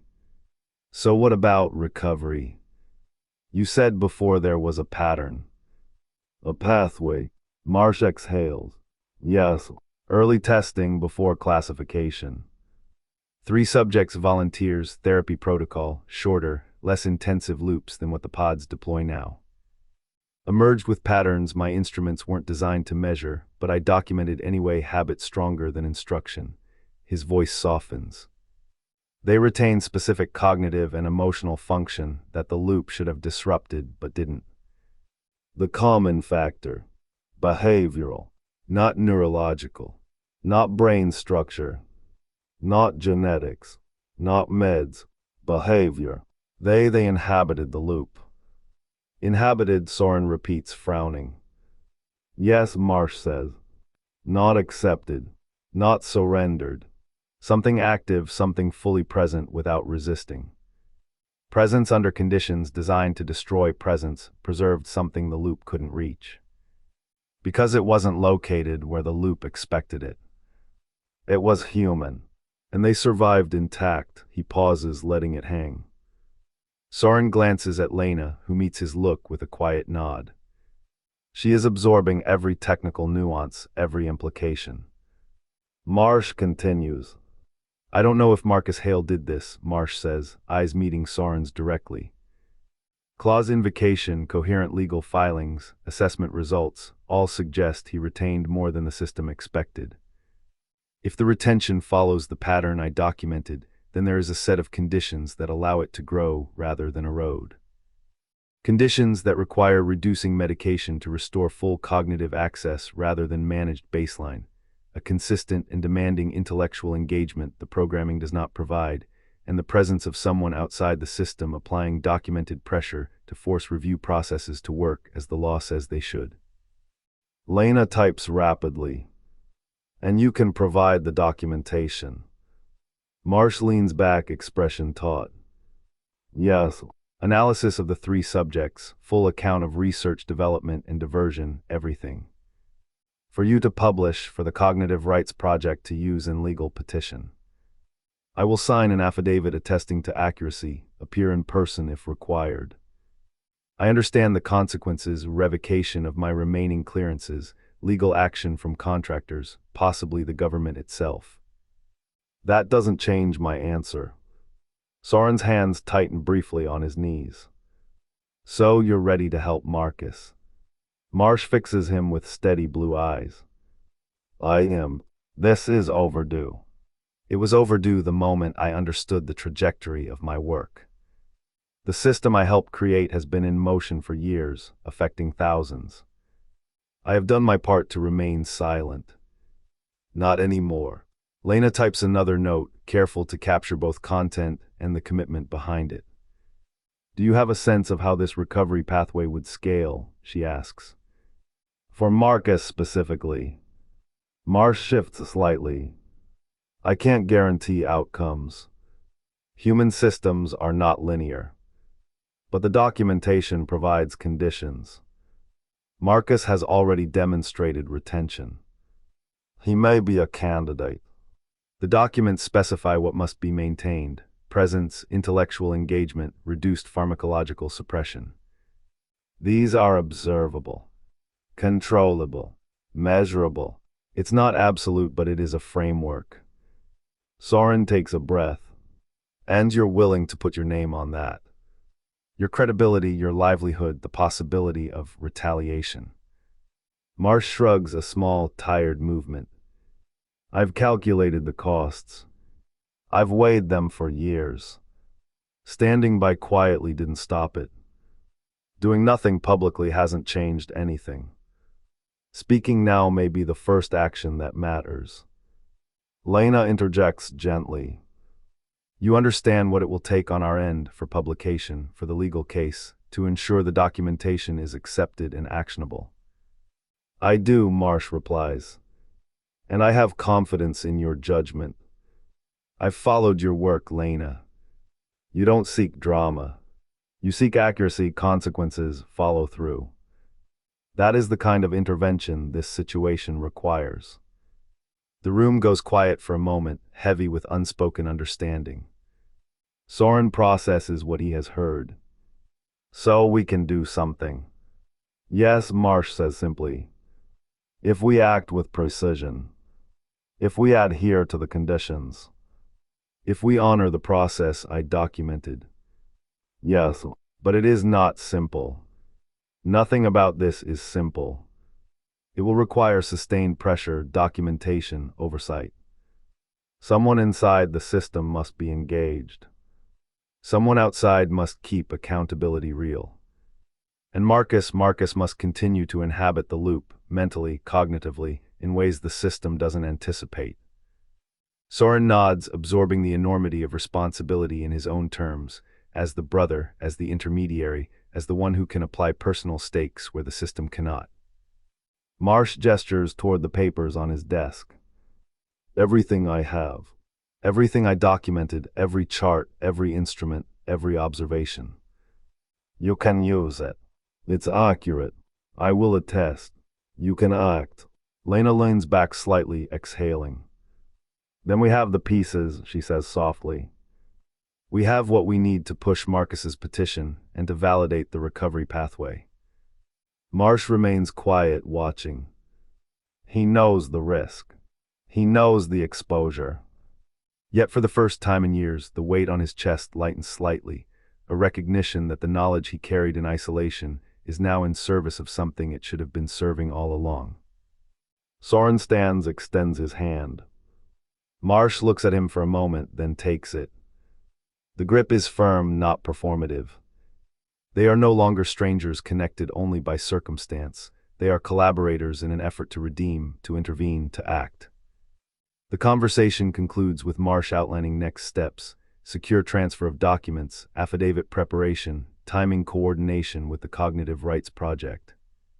Lena clarifies the legal and publication implications. Soren frames the action in terms of his brother's immediate well-being, ensuring that the human consequences remain central. Each minute is deliberate.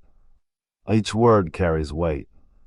The room, once a quiet apartment of private reflection and avoidance, now becomes a crucible of intention, planning, and emergent accountability. By the end of the 2 hours, a clear architecture has formed: acknowledgement, documentation, and commitment. Marsh has moved from passive observer to active participant. Soren has acquired not just knowledge, but a sense of agency. Lena has acquired confirmation, verification, and narrative material sufficient to translate technical knowledge into actionable advocacy. Together, they leave the room with a shared understanding. The trajectory of the pod system can be challenged, Marcus Hale's retention can be leveraged, and the recovery pathway, dormant for decades, can finally be applied to concrete human consequence. There is a silence after Marsh finishes that has weight to it, the weight of a room in which something large and irreversible has just been said by a man who has been holding it in for 8 years. The apartment is quiet in the way a place becomes quiet when its occupants are attending to gravity rather than conversation. The faint hum of the refrigerator, the occasional creak of settling floorboards, the distant sound of a train whistle passing through the city. Lena sits at the edge of the couch, notebook open, stylus poised, already organizing in her mind the architecture of what she has been given, what it means for the story, what it means for the petition, what it means for every procedural step between the two. Her mind is active, precise, compartmentalized, and already working with information Marsh has given her before it has even fully landed. Soren, however, is still. He sits with his hands on his knees, eyes tracing the outline of the Scotch bottle on the counter, then down to the green plants on the windowsill, then back to the floor. He does not speak immediately. He does not take notes. He absorbs. The words Marsh has spoken, the technical history, the classification, the recovery pathway, the behavioral data, all of it exists in abstraction, actionable for Lena, logical and structured. But for Soren, these things are a map of an intangible territory, the inner state of his brother. And then, after a long inhalation, Soren looks up at Marsh and asks the question that Lena would not have asked, that no one has asked him before, that sits in the room afterward with the peculiar quality of a question everyone in the room needed to hear answered, even if only one of them realized it. "Is Marcus going to be okay?" he asks. He does not preface it. He does not frame it in legal terms, procedural terms, or the language of clinical risk. He does not hedge it with, "I know you can't be sure," or "I understand the technology is unpredictable." He asks it as a brother, in flat, direct language, stripped of any performance, stripped of any deference to protocol. He asks it as a man who has spent weeks imagining outcomes that fit neatly into forms and reports, but now realizes none of that matters if Marcus is not okay. He asks it in the way a person asks about someone they love, in the way a man asks about the person he has spent his life counting on as a part of himself. Marsh looks at him for a long moment. The blue eyes that have cataloged and dissected human perception, neural plasticity, and behavioral resilience meet Soren's gaze without flinching. He does not reach for a professional framework, a hedged clinical phrase, or the protective language of uncertainty. He does not say, "I cannot know," or "the technology is unpredictable." He does not hide behind probability or statistics. He had done that once, 8 years ago, when such an answer could have absolved him from the confrontation with his own complicity. But that is not who he is now, sitting in this apartment, looking at the brother of a current pod system resident, facing the consequences of what he helped build. "The 3 subjects I documented," he says quietly, "the ones who inhabited the loop rather than fighting it, all 3 of them lived full lives after emergence." His voice is calm, deliberate, but carries weight in its specificity. Not lives identical to what they had before, those lives are gone. The loop took what it would take, changed what it could, left permanent differences. But full means something precise here. Present, functional, capable, able to engage with the things that make a life meaningful, rather than merely endured. Soren listens, still silent. He feels the room tilt toward something fragile and certain at the same time. Marsh continues, "From what I've read about Marcus Hale, the petition documents, the assessment summaries, the legal filings, everything I could access through my contacts, he appears to have retained what those 3 subjects retained. He kept the part the loop cannot locate or destroy. And keeping it under the conditions he has endured, the medication, the labor assignments, the administrative friction, that alone is evidence of a resilience the loop was designed to overwhelm. That matters more than any clinical metric, any measurement or report. That is the raw human fact of it." Soren's jaw tightens. He nods slowly. He has never felt the weight of a measurement metric or an assessment summary the way he feels the weight of this truth. He moves his gaze to the window. Outside, the Portland afternoon is gray in the textured, uncompromising way the city does gray. People move along the street below, oblivious to the monumental stakes in this apartment 2 floors above them. A child pedals a bicycle, a dog barks, a delivery van idles at the corner. Ordinary life, ordinary and unstoppable, continuing against the backdrop of extraordinary human consequences quietly unfolding here. Marsh shifts slightly in his chair. "I cannot promise," he says, voice steady but soft. "I am the last person who could promise anything about this technology, about what it does to people. I can speak to patterns, to history, to observed outcomes, but promise, no. I cannot give that." Soren leans forward, resting his elbows on his knees. "I need you to say it," he says. "If you can." Marsh considers this. The blue eyes flick briefly to Lena, who is still writing, pen scratching across paper, recording every word with the diligence of someone who understands stakes, legal and narrative, and then back to Soren. "If I had to say," he continues, "if someone demanded a direct answer, I would say yes. I think Marcus is going to be okay. He will not emerge unchanged. He will not emerge quickly. It will not be easy. It will require people around him to sustain him, to advocate, to apply pressure, to maintain conditions that preserve what he has preserved. But yes, I think it will be okay." Soren exhales a long, slow release, the sound almost audible in the quiet apartment. The tension that had built in him over months of waiting, of fruitless calls, of procedural barriers, of the helplessness of knowing something was wrong and being unable to intervene, begins to ease slightly. The nod he gives is small, almost imperceptible, but it carries the weight of relief that is almost too much to contain. He nods because there is nothing else to do, because the information he has received is exactly what he needed, in a form too precise and yet humanly comprehensible. Outside the window, the gray Portland sky continues to press down, unremarkable yet constant, ordinary yet bearing witness to what has just been said. The bottle of scotch on the counter catches a faint reflection of light from the overcast afternoon. The 3 plants on the windowsill remain green, quietly thriving, tended in their small way, the only flourish of life in a room that has been otherwise devoted to observation, confession, and meticulous recording of truth. Lena writes steadily. Her notebook is not just a record, it is the framework for immediate action, the bridge between observation and consequence. She writes of recovery pathways, of retained cognitive function, of the structural pressures Marcus faces, of the behavioral conditions that preserve what the loop cannot take. She writes the testimony, the analysis, and the human confirmation, the affirmation that Marcus exists and is present in a form that can endure and grow. Marsh sits with his hands folded loosely, gaze dropping to them, the simple human gesture of processing. He is a man who has carried weight for decades, whose failures have compounded silently, whose complicity has been a private burden. And now, for the first time in 8 years, he has put something down. His hands are empty. Not idle, contemplative, intentional, careful. But empty. The knowledge he has hoarded, structured, and safeguarded is now in motion, entrusted to people who will apply it, act on it, and use it as intended. Soren stands slowly, still digesting the answer he needed so badly. He looks at Marsh again. "Thank you," he says simply. No pretense. No embellishment. Just the acknowledgement of relief, of gratitude, and of responsibility accepted. Marsh nods faintly.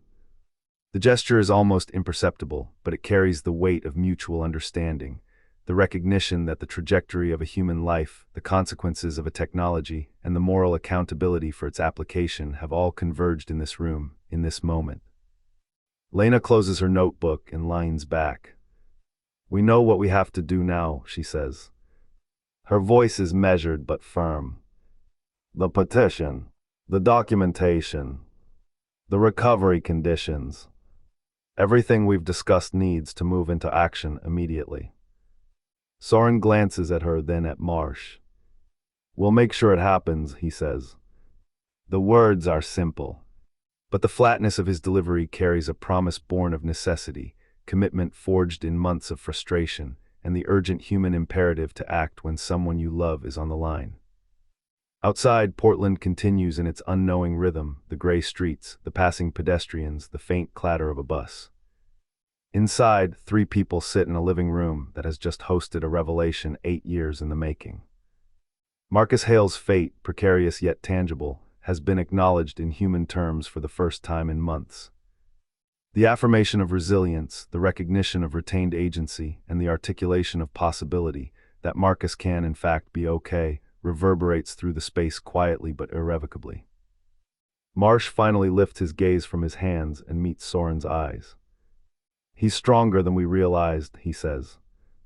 "And that strength, that presence, will matter more than anything else." Soren nods again, slower this time, internalizing both the burden and the hope, the measure of what it will take and the measure of what has survived. Lena closes her notebook with a quiet snap, a punctuation to the largest statement in the room, that human resilience, however mediated, however measured, has survived the loop, and Marcus Hale is, in the fullest sense that matters, still present, still capable, still, against every institutional and technological expectation, going to be okay. Lena's story runs 8 weeks after the Portland meeting, published on a Sunday morning in the kind of long-form outlet that still believes 10,000 words can matter if each one is placed with care, with precision, with the conviction of someone who has assembled a record that cannot be ignored. The story is not a fleeting indignation piece, a headline designed to provoke clicks and vanish. It is the kind of narrative that carries the weight of evidence, of documentation, of painstaking accumulation of context that leaves no easy escape route for those implicated. Lena has spent the intervening 8 weeks building it like a structure, every detail calculated, every connection confirmed, every document scanned, cited, and cross-referenced. She has found the labor contract files the facility's parent company initially denied, navigating the administrative appeals with the patience of someone who has known this rhythm before, the rhythm of official obstruction that is not meant to stop the determined, but to wear them down, to see how long it takes for persistence to falter. The appeal is more than procedural. It is a deliberate pressure point, one that signals to anyone watching that the story's foundation is not casual but meticulously laid. She has located 2 former staff members, carefully convinced to speak on background, who describe, in their own hesitant terms, the gap between the pod system's advertised purpose and the reality in which residents are processed. Their words are cautious, measured, but their stories connect the dots that the dry operational manuals and glossy promotional materials leave blank. They corroborate without hyperbole the subtle cruelty built into the system's design, the way monitoring can be substituted for care, the way labor assignments enforce compliance more than rehabilitation, the way oversight frameworks exist on paper but fail in practice. Lena has integrated these accounts into the story with a precision that makes them irrefutable, their cautious voices amplified by the weight of supporting documentation. Then there is Marsh. His material is interwoven with the narrative like a backbone, tracing the technology from its origin in DARPA-funded trauma research through its diversion into the pod system's operational reality. Marsh's affidavit, signed, notarized, and ready to be used in both publication and legal challenge, carries the quiet force of a structural charge placed directly at the foundation of the system's enabling statute. It is not a dramatic flourish. It is the quiet, immovable weight of truth, the kind of evidence that demands acknowledgement because it cannot be deflected by opinion or editorial spin. Lena has placed it carefully, connecting the research, the misapplication, and the legal and human consequences, so that readers, regulators, and legislators cannot glance at it and shrug. The story names Congressman Dale Pritchard. Not obliquely, not through hints or insinuation. It names him directly, linking documented advocacy for the enabling statute to campaign contributions from the primary labor contract holders during the relevant years. The story is factually precise, allowing readers to reach conclusions for themselves rather than being guided to an externally imposed interpretation. The effect is immediate. Within 6 hours, Pritchard's office issues a statement that is defensive and careful, the kind of statement crafted after reading and acknowledging the accuracy of the underlying documents. They do not dispute the facts, they manage the optics, controlling tone and phrasing because the underlying truth cannot be refuted. By Monday morning, 2 senators have publicly distanced themselves, and a third has called for a review of the system's oversight framework. Not reform, not systemic change, but a public acknowledgement that the system exists under scrutiny for the first time, that it is not entirely above observation. Inside the facility, Marcus learns of the publication through Raymond. Not through formal channels, not through an official memo. Through the ordinary, unregulated movement of information, a staff member reading the story on her phone during a break, discussing it in passing with a colleague in earshot of Raymond's table. This is not a security breach, but it is a human one, the way information spreads in any organization, no matter how controlled, because people talk to one another, because communication is habitual and inevitable. Raymond delivers the news with the precision of someone who understands its significance. Lena Cruz published, he says. It's substantial. Marsh is named. Folks called an all-staff meeting this afternoon. His tone is economical, almost clinical, yet the weight of the content is unmistakable. Folks does not call staff meetings without cause. The announcement alone confirms the story's impact on the facility's internal sense of oversight. Marcus receives it without visible reaction. He nods to Raymond, a slight acknowledgement, and retreats to his room. He sits at his desk and does not open a notebook or a file. He does not speak aloud. He just sits and feels a shift that he cannot yet quantify, a change in the gravitational pull of his environment. It is not relief exactly, because relief implies safety already achieved. It is not hope exactly, because hope implies a future not yet present. It is something in between, a sense of a lever being applied to an object once immovable, the physics of a situation beginning to change direction after years of stasis. The systemic friction, the procedural obstacles, the endless delay, all the mechanisms designed to contain, exhaust, and manage him, begin to feel subtly, perceptibly different. At the same time, Lena is tracking reactions from the outside.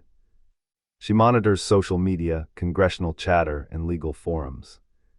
She notes the small but telling responses from advocacy groups and independent oversight entities. The story has traveled farther than anticipated, rippling across channels she had not targeted but whose influence is real. Each acknowledgement, each query, each citation in another publication adds weight to the pressure being applied to the system. She knows that the public eye is now on a system that has thrived in secrecy for decades, and that observation alone is one of the most effective levers she can apply. Back in his room, Marcus turns the story over in his mind. He recalls Marsh's explanation of the recovery pathway, the behavioral conditions that allowed some early subjects to retain cognitive function, and he maps them against his own experiences in the pod. He recognizes consciously and unconsciously the gaps in the system's care, the overmedication, the administrative friction, the lack of consistent intellectual engagement. He begins calculating, not with panic, not with urgency, but with the precision of a person who has been trained by circumstance to notice patterns, to see where pressure can be applied, where persistence can yield measurable change. He thinks of Soren, of the outside pressure applied by someone with resources, and of the documentation Marsh has provided. It coalesces into a strategy, a mental scaffolding for what is coming next. Raymond interrupts only once more, a quiet inquiry about whether Marcus intends to engage formally with the Cognitive Rights Project on follow-up filings. Marcus responds with a single nod and a few words, indicating that the strategy he has been building in private aligns with the newly external forces now operating on his behalf. The leverage Lena has created, the legal and scientific documentation provided by Marsh, and the quiet, deliberate persistence of his brother's advocacy now converge to form a systemic pressure that is no longer abstract. The effect on the facility's staff is immediate but subtle. Security reviews tighten, internal memos circulate, and folks' unscheduled all-staff meeting is conducted with the unmistakable tension of administrators aware that their actions are now under both public and professional scrutiny. Procedures that once went unquestioned are double-checked. Decisions that might have been deferred are accelerated. And through it all, Marcus observes, quietly noting the shifts in the system's behavior, cataloging them for the moments when strategic action will be required. Meanwhile, outside the walls, Lena monitors every response, every ripple, every signal of acknowledgement or anxiety. She is aware of the system's patterns, what it ignores, what it confronts, what it fears, and what it cannot hide.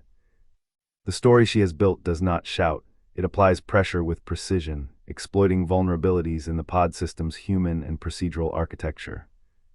Her presence, combined with Marsh's documentation and Soren's persistence, transforms what was once a closed loop of management and oversight into a structure under observation, a system feeling the weight of consequences it was never designed to perceive. By the end of the first week, small but telling effects accumulate. Legal inquiries begin to surface, internal audits are initiated, and even some staff begin to question the process they have been implementing unquestioningly for years. Marcus, sitting at his desk, is aware of each ripple, each tiny manifestation of pressure, and recognizes that the fight he has been forced into, the one that began with the clause invocation and was sustained by persistence, observation, and documentation, has finally begun to move the needle in a system designed to resist. It is not victory.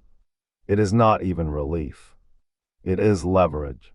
And it is the first tangible sign that the water, applied patiently, steadily, and intelligently, is beginning to cut stone.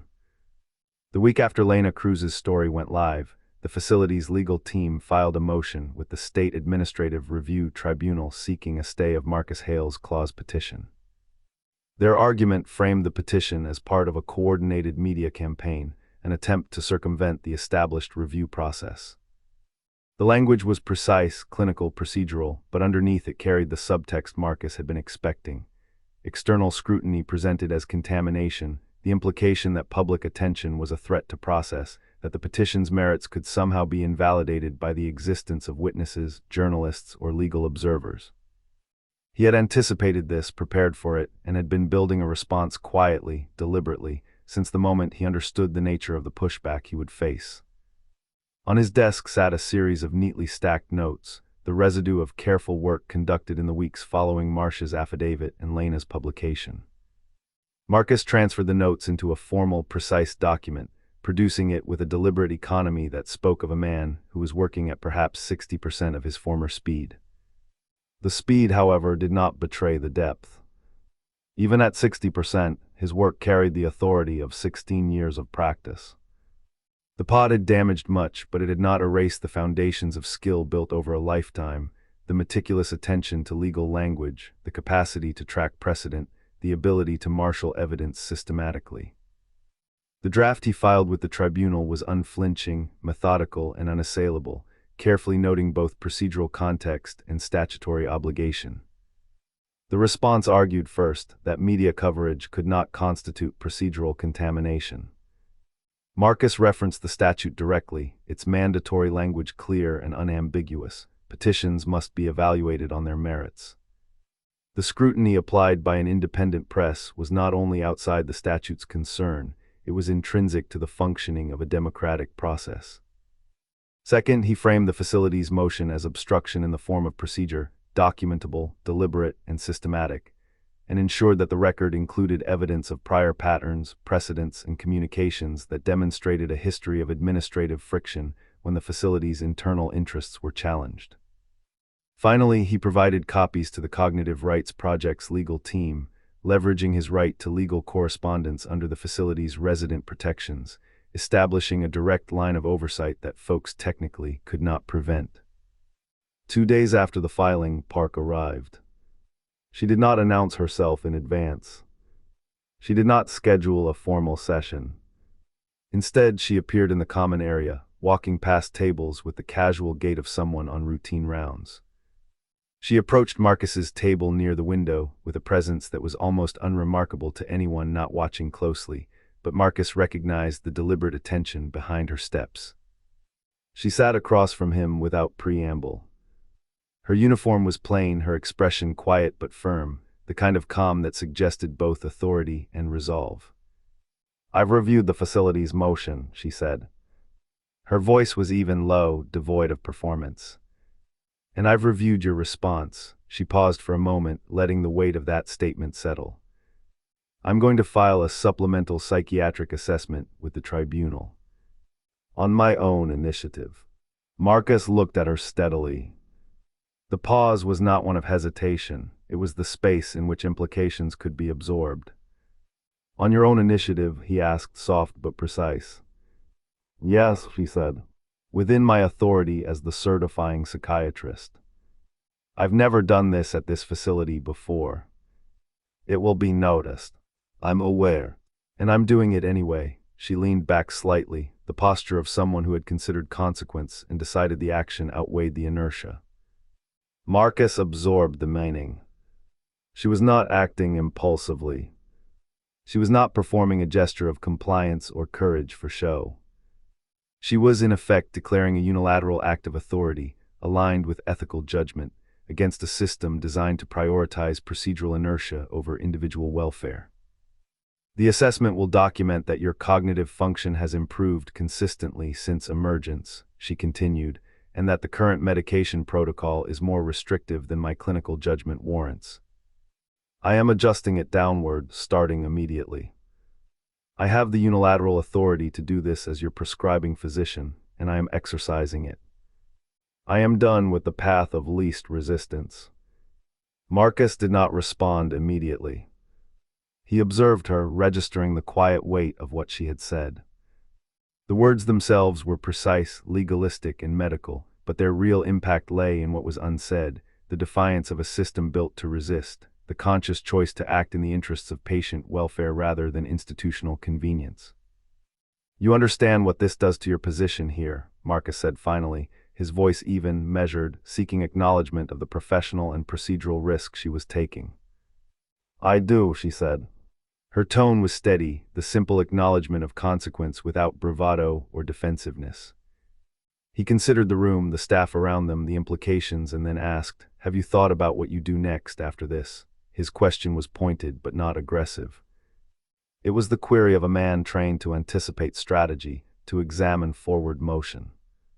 Park considered it for a moment, her eyes briefly on the light spilling across the floor through the window.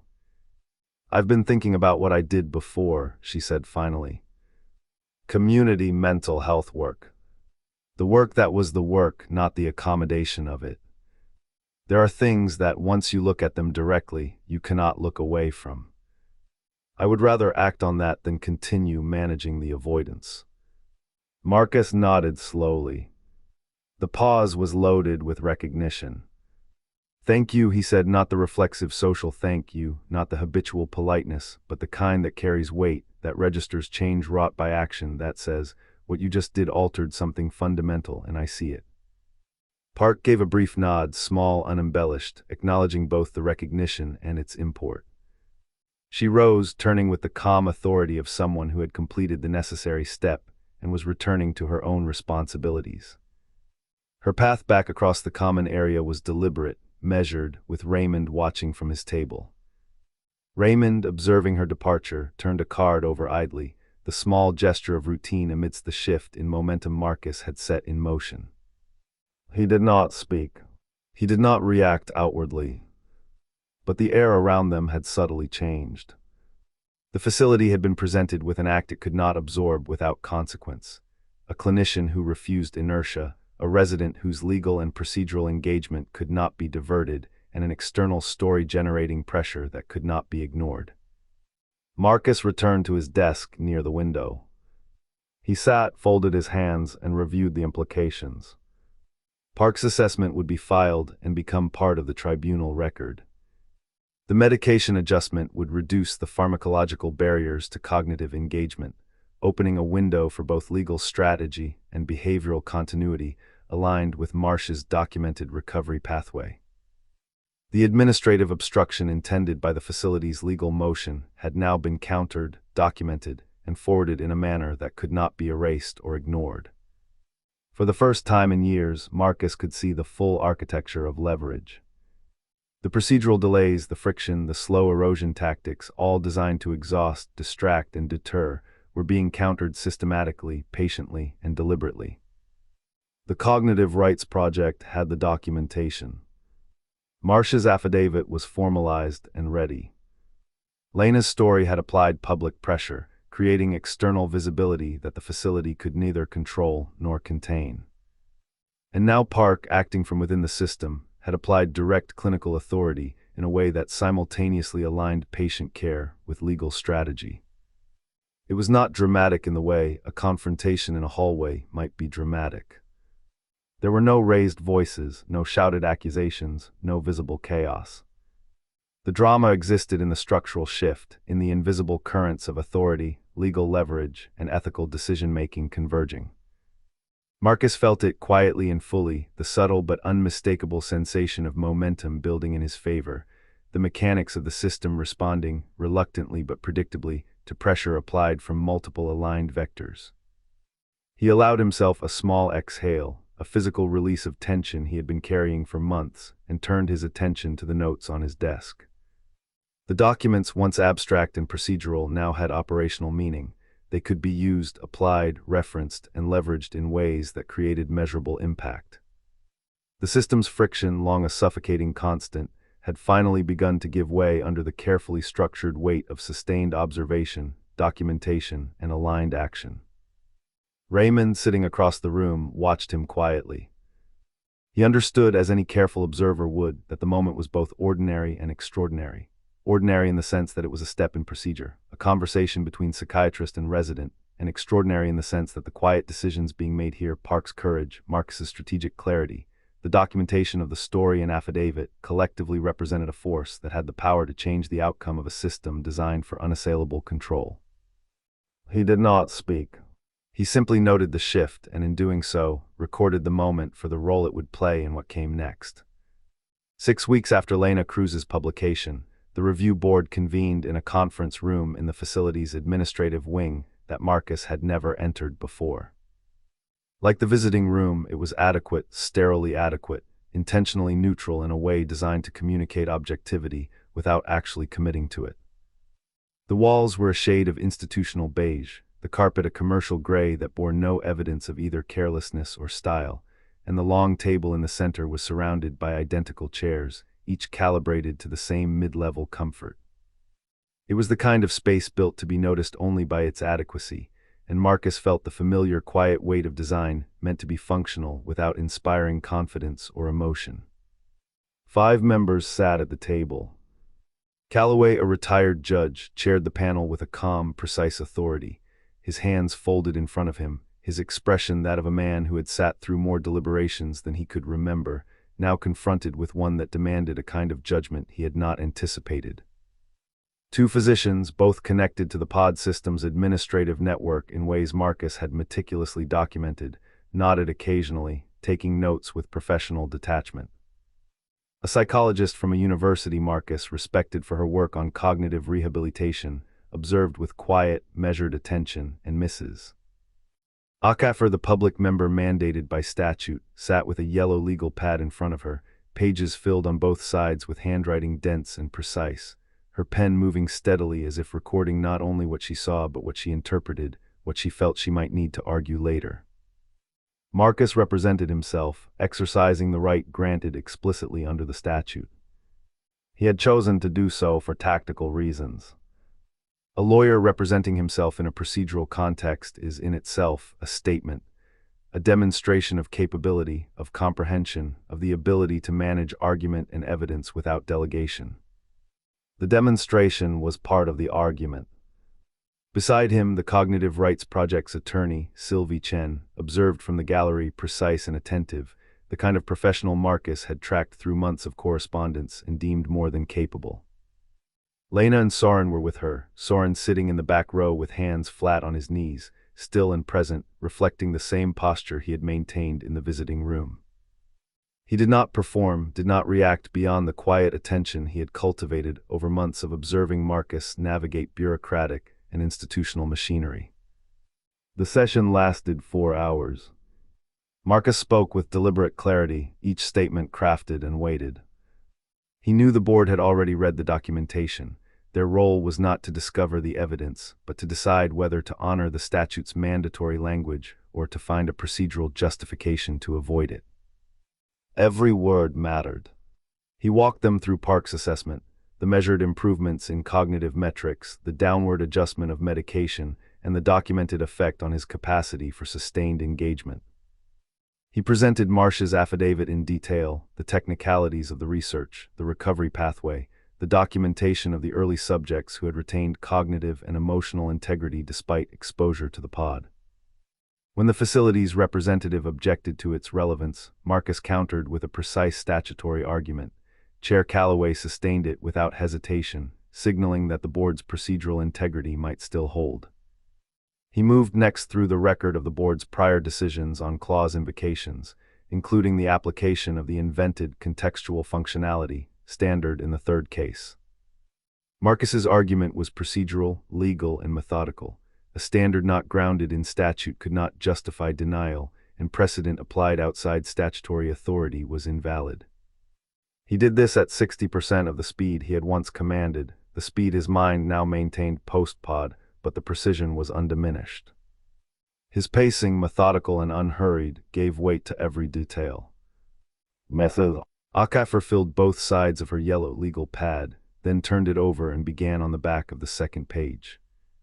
Calloway watched Marcus with an expression neither warm nor hostile, and Marcus read it accurately. A man confronted with an unexpected procedural responsibility, weighing each statement, each decision, aware of the consequences but not yet revealing judgment. The facility's legal representative responded with competence.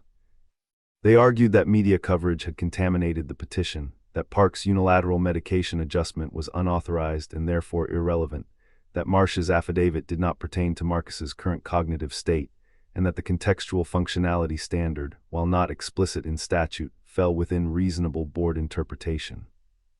Each argument was delivered with professionalism, careful diction, and the procedural certainty of someone trained to protect institutional prerogative. Marcus listened without expression, still and deliberate, having presented his case fully and with completeness, now in the territory where response was impossible and judgment belonged to the board. When deliberation began, Marcus was escorted back to the common area, guided by administrative staff to the space where residents and family members waited for decisions. Soren joined him there, moving to sit at Raymond's table, the usual occupant absent on assignment. Neither spoke immediately. Marcus had just spent 4 hours articulating the clarity of his argument. Soren understood its content and weight. Asking how it went would have been redundant. The question now was what the board would do with the argument, a variable outside either of their control. Lena joined them with coffee from the common area dispenser. The three of them sat quietly, the sounds of the facility ordinary around them. A distant clatter from the cafeteria, the low hum of air systems, the muted conversation of staff passing in the hallway. Through the window, the courtyard tree was visible, full and green, ordinary in its ordinariness, utterly unaware of the procedural and strategic architecture being played out a few feet inside. Marcus gazed at the tree, his expression neutral, observing its life and reality as a quiet counterpoint to the procedural machinery he had just navigated. Soren followed his gaze, mirrored it without comment, understanding fully the simultaneous ordinariness and significance of the scene. Time passed in measured silence. The weight of the 4-hour session lingered in the posture of Marcus, the quiet presence of Soren, and the restrained attention of Lena taking notes. Each understood the stakes, but each also understood that the decision, for the moment, belonged entirely to the board. The procedural machinery had been activated, the arguments articulated, the statutory obligations clearly presented, and the documentation meticulously placed into record. What remained was the human judgment of 5 individuals in a room designed to be neutral and impartial, and the waiting for that judgment carried its own quiet intensity. Marcus did not fidget. His hands rested on the table, his posture still and contained, his mind cataloging possibilities and contingencies. Soren did not interrupt, he did not offer comfort or commentary, merely presence. Lena sipped her coffee, pen in hand, ready to record the outcome, but mindful that any premature interpretation would be speculative. Each of them, in their own way, recognized the patience required by this moment, the necessity of waiting for the mechanical, procedural, and human elements to converge in decision.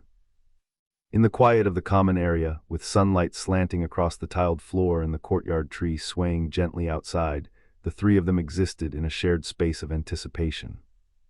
The ordinary noise of the facility, the presence of other residents going about their routines, the distant sound of staff conversation, all acted as a counterpoint to the extraordinary work of navigation and advocacy that Marcus had just executed. In the balance between the ordinary and the extraordinary, the moment hung, weighty and suspended, until the board's decision would arrive to either validate the months of preparation or require yet another layer of strategy. The board ruled against release. Not immediately, not in the usual expedient way that characterized the facility's administrative routines, but with a delay, 3 days, which Marcus recognized as the first indication of a fissure in the majority's consensus. That alone mattered. The written decision, when it arrived, confirmed it: the dissent of 2 members, Mrs. Okafor and the university psychologist, stood in stark contrast to the majority. The dissent spanned 2 pages, precise and deliberate, and used the phrase arbitrary and capricious 3 times in reference to the board's application of the invented contextual functionality standard. Those words were Marcus's own from his initial filing, now appearing in formal dissent, a crack in the wall, a vector for appeal, a confirmation that the system had not been entirely impermeable. The majority opinion was careful, technical, and procedural. It acknowledged that Marcus met the cognitive threshold defined in Schedule B. Park's assessment was unimpeachable, the metrics transparent and verified. They could not deny it without revealing themselves entirely.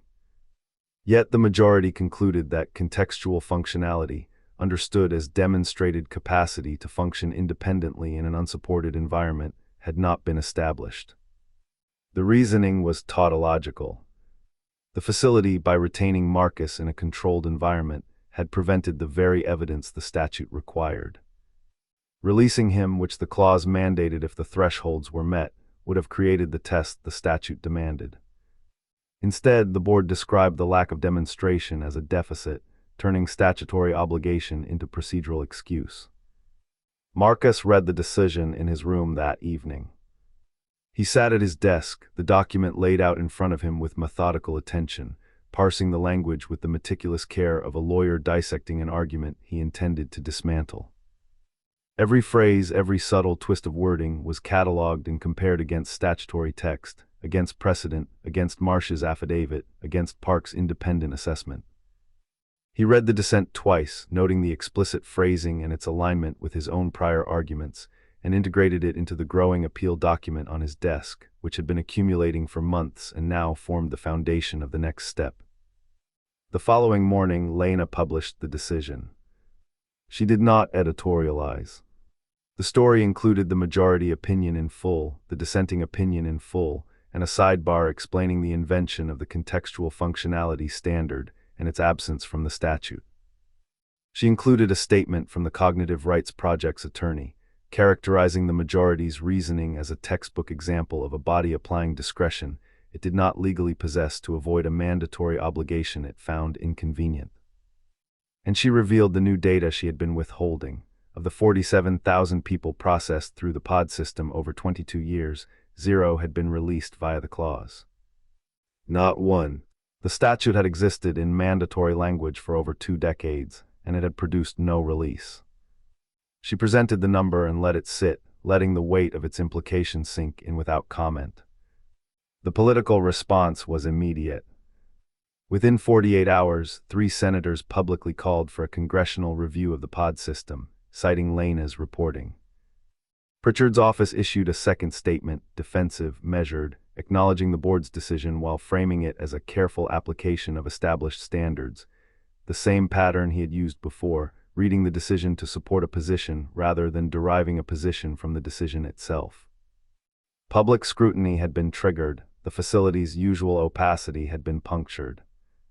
The Cognitive Rights Project filed the appeal the same day as Lena's publication.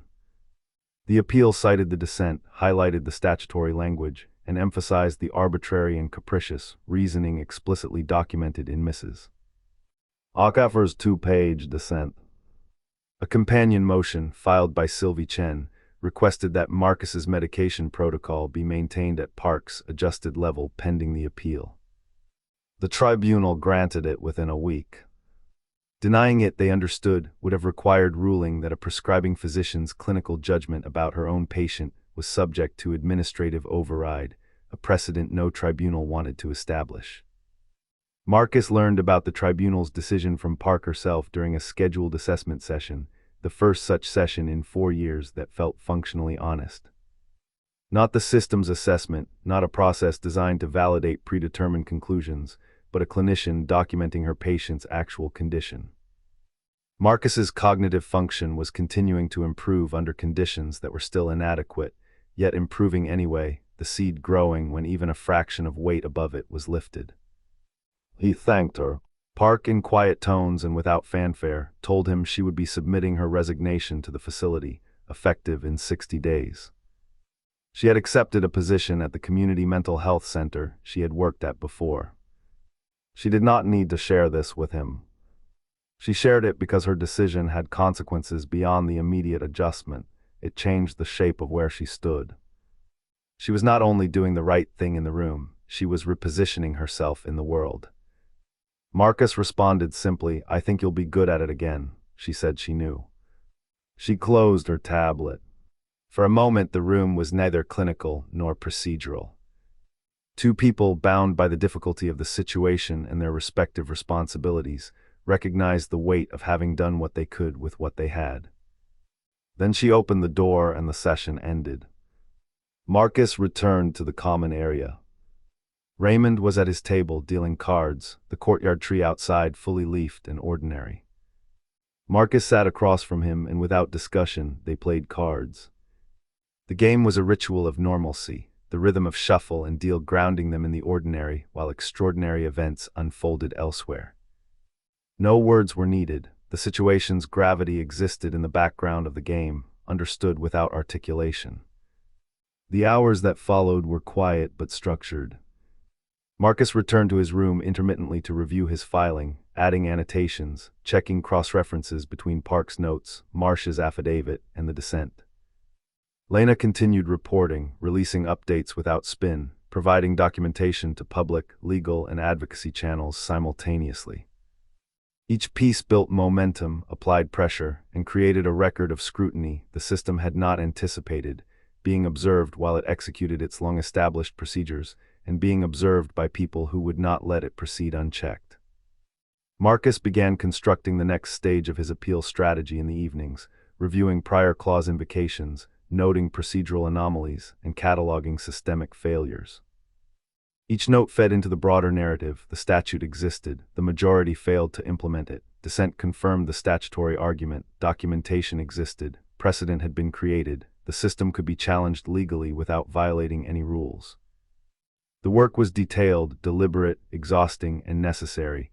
It was the work of a man reclaiming the intellectual and procedural space that the pod system had sought to suppress. Soren continued to be present, attending sessions when allowed, observing Marcus's work, and ensuring the continuity of support that had been part of the plan since the clause was invoked.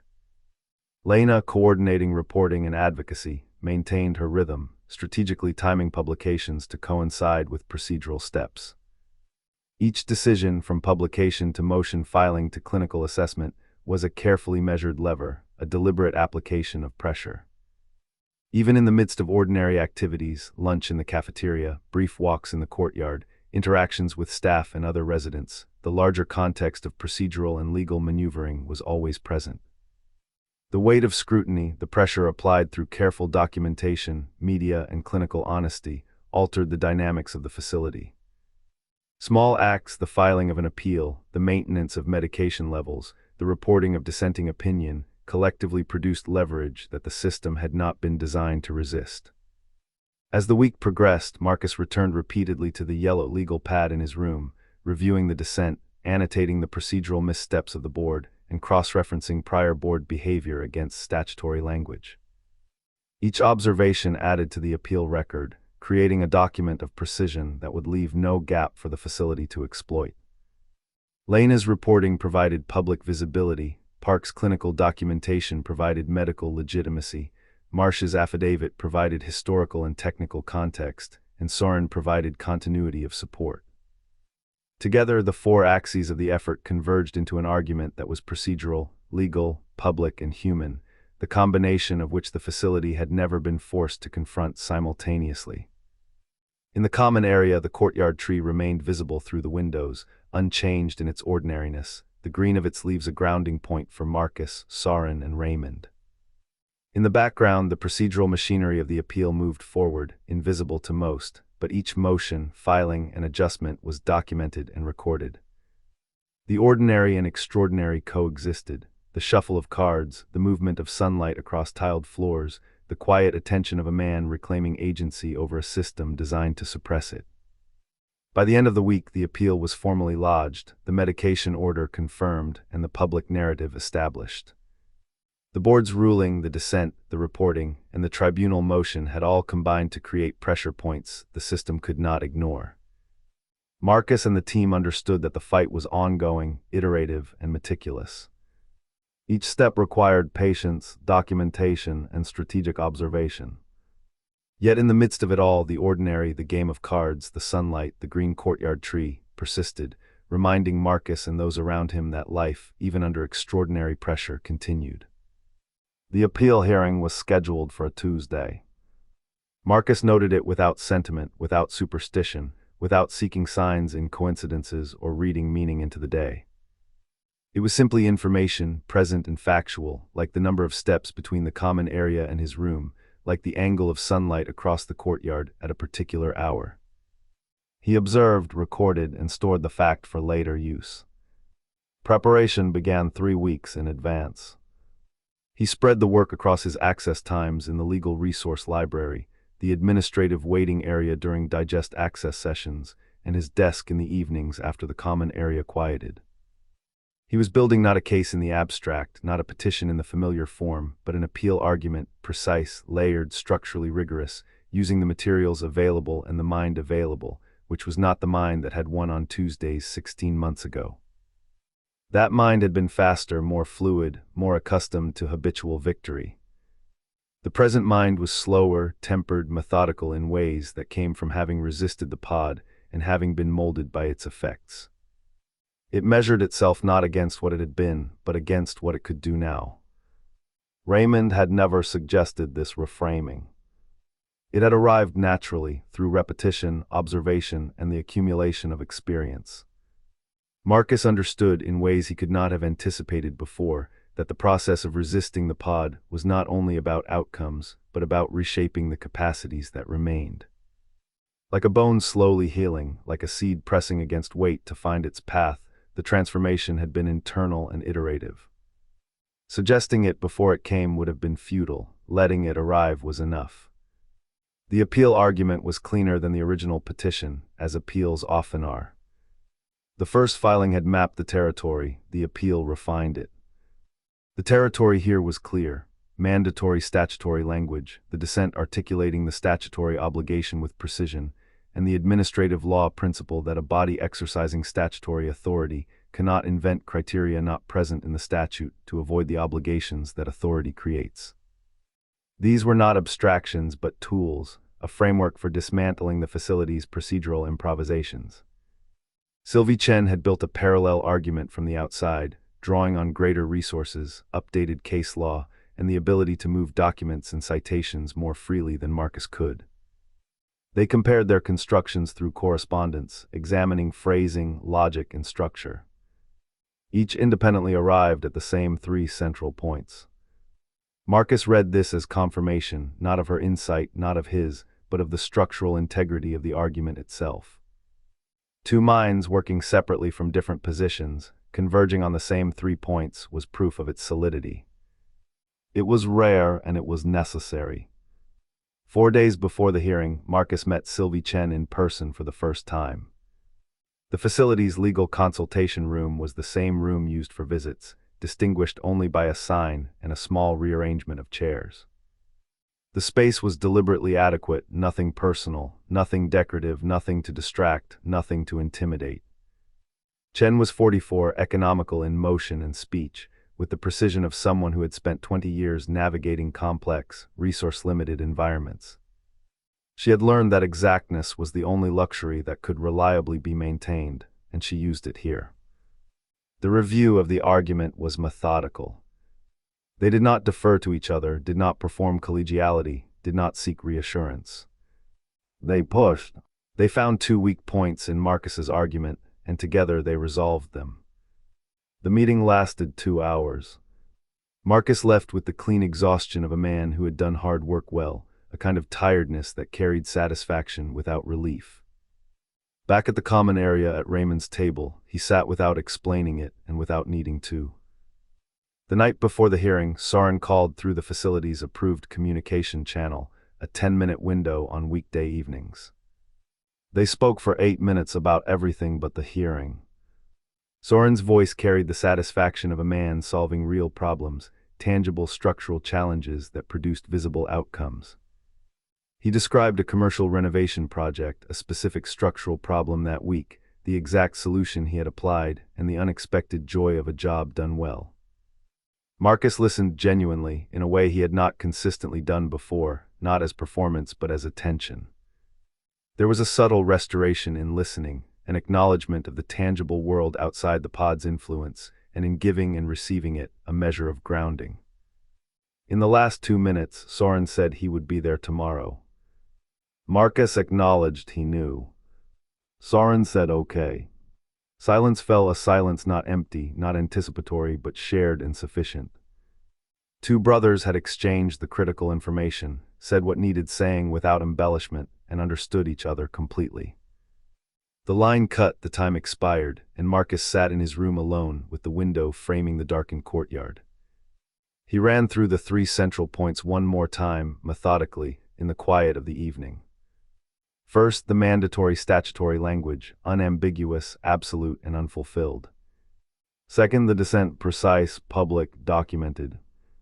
Third, the administrative law principle, a body cannot evade statutory obligation by inventing procedural criteria. He rehearsed them once, twice, 3 times. Each iteration reinforced the structure, like a builder checking a foundation before adding the walls. Beyond that, reviewing would yield diminishing returns. He stopped. The argument was as complete as he could make it, and conserving his focus for tomorrow, for the tribunal itself, was now more important than further repetition. The courtyard outside was dark, but the spatial rhythm remained familiar. The tree, barely visible in the low light, stood in quiet contrast to the procedural machinery building inside Marcus's mind. Cards had been dealt earlier, routines had been followed, meals consumed, notes reviewed. Preparation was complete. There was nothing left to do but present, observe, and respond. Every element, internal and external, had been aligned toward that single purpose, to meet the tribunal not with expectation, not with hope, but with evidence, argument, and clarity, ready to force a system to contend with the obligations it had ignored for 22 years. Marcus rested with that knowledge, the measured tension of anticipation tempered by confidence in preparation. He had leveraged the full combination of his resources: personal attention, external counsel, clinical documentation, prior affidavits, dissenting opinion, and the accumulated record of the system's own procedural history. The day to come would be long, but it would also be orderly, predictable, and entirely within his capacity to navigate. The appeal was set. The arguments were prepared. The system would meet the law. The state administrative tribunal, convened in a government building Marcus had visited years before on a case that now felt like it had belonged to a different person, which was both true and not true in a ratio he had stopped trying to calculate. The city was familiar but indifferent, the streets the same, the architecture consistent, yet every detail seemed faintly more imposing than memory suggested. The building's entry lobby was a study in function over form: polished concrete floors, brushed metal panels, fluorescent lighting that was neither harsh nor soft, a deliberately neutral architecture designed to impress a sense of authority without inviting any warmth. Marcus moved through it without comment, noting the signage, the security checkpoints, the elevators that delivered him to the tribunal floor with precise mechanical punctuality. The hearing room was larger than the facility's conference room, and more formally arranged. The bench was elevated, long and imposing, polished wood with 3 chairs spaced deliberately, a microphone system and document screens in front of each member. The parties' tables were below, aligned for symmetry, chairs placed with measured spacing, and the gallery extended behind the party tables, containing more people than administrative tribunal hearings typically attracted. Marcus noted this, a subtle pressure applied by presence alone. Lena had produced it with her coverage. Readers who had chosen to come, journalists, advocates, a few curious legal interns, people who recognized that witnessing procedural justice or failure was part of the act itself. The tribunal members were aware of them. Marcus saw it in the slight adjustments of material on their desks, the brief glances out of the corner of their eyes, and the way their gazes returned quickly to documents, as if acknowledging the pressure while refusing to be distracted. The tribunal itself comprised 3 members. Whitmore, a senior administrative law judge, chaired the panel. Dr. Reyes, a former state health department official, sat to his right. Castillo, a private practice lawyer appointed 2 years prior, completed the panel. Marcus had been briefed on Castillo's record by Sylvie Chen, who described him as careful and consistent, someone who followed the law where it went, rather than where convenience might dictate. This was the most valuable quality a tribunal member could have for a hearing focused on whether a body had ignored mandatory statutory language for 22 years. Marcus presented first. He stood at the party table and spoke without notes. It was not memorization in the theatrical sense, not an act of rehearsal in the way an actor memorizes lines, but the result of inhabiting the argument at a structural level, the materials, the logic, the supporting evidence internalized so thoroughly that articulation became extension rather than retrieval. He was slower than he had been. His speech was deliberate, paced with occasional pauses. These pauses were not hesitations, not uncertainty, but active processing, moments in which the mind sought the precise word, the exact phrasing, the clearest formulation. The Marcus of 16 months prior might have barreled through, trimming the pauses to maintain momentum. This Marcus understood the power of measured rhythm. He did not apologize for it. Castillo noticed, quietly, the demonstration of cognitive function in the pauses, and Marcus noted that Castillo noticed. He built the presentation around the 3 central points. First, the mandatory language shall be entitled, not may apply for, and the 22-year history of systematic noncompliance by a body whose authority derives from the statute itself. Second, the invented contextual functionality standard, absent from the statute, absent from legislative history, absent from any administrative precedent prior to its first application in the 3rd clause invocation 6 years ago, and the principle limiting discretionary authority in administrative law. Third, the documentation, Park certification, unrebutted on substance and challenged only procedurally, Marsh's affidavit, entered over objection and standing uncontested on the merits, and the 2-member dissent from the prior review board, using the precise language of the arbitrary and capricious standard, the recognized test for administrative overreach. He did not editorialize. He did not describe the facility's conduct as malicious, nor the system as corrupt. Characterization would provide rhetorical openings the tribunal could exploit. He presented structure, logic, and evidence, allowing the assembled framework to convey the argument. Structure spoke louder than commentary, and structure could not be misread. The facility's legal representative responded. Competent, prepared, procedural. Marcus listened with his characteristic attention to opposing arguments. As he expected, the response had thinned since the review board hearing. Arguments that had been weak prior to Lena's 2nd publication, congressional attention, and the tribunal's receipt of the dissent had become weaker still. The metaphorical ground beneath the facility's position had shifted, and their structure, designed for static ground, was cracking. The representative leaned heavily on the contextual functionality standard, and the argument that the tribunal should defer to the review board's expertise in applying its own statutory framework, a procedural fortress erected when the argument about the statute itself was losing.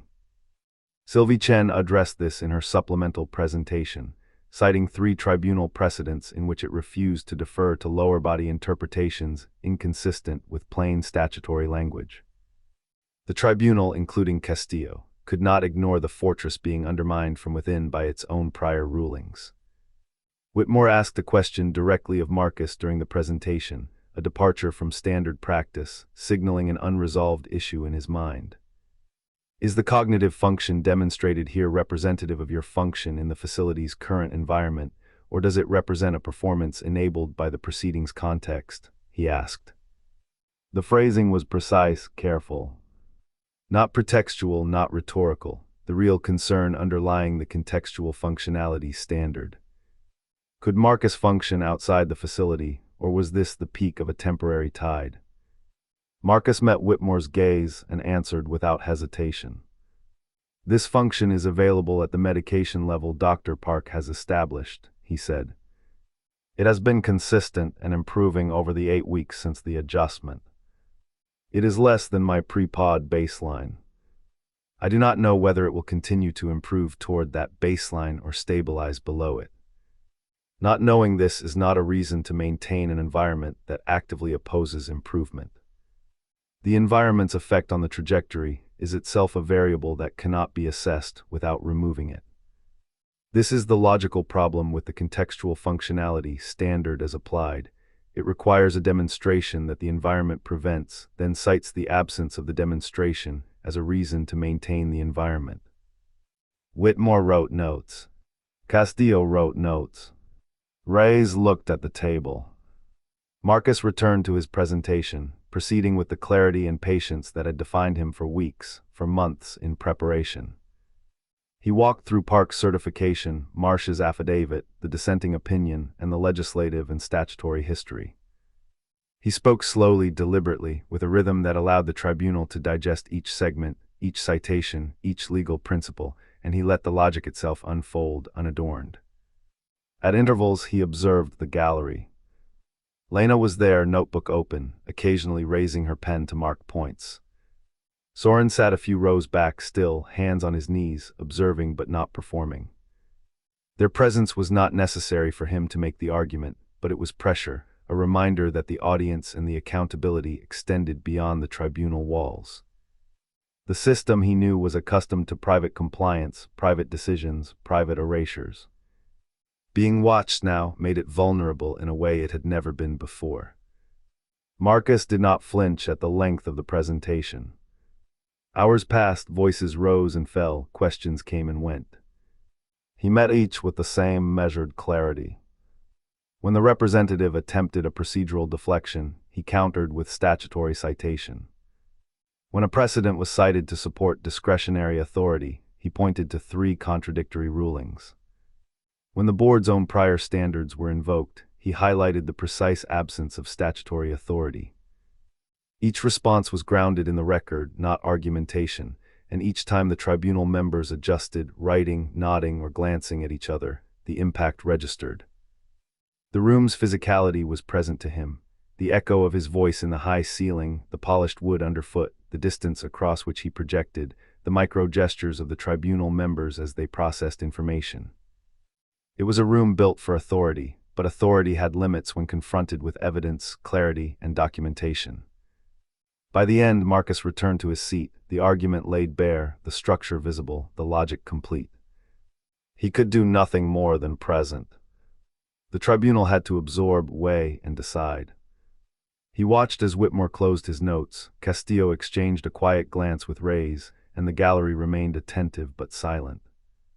Outside, the city carried on, indifferent, streets lit by the pale afternoon sun, a reminder that time flowed independently of the tribunal, independent of him, independent of the system that had held him for 22 years. Marcus understood that presentation alone did not guarantee release. It could, however, expose the procedural overreach, document compliance and failure, and establish a public record that could not be erased. That in itself was leverage. In the gallery, Lena made her notes. In the back, Soren observed.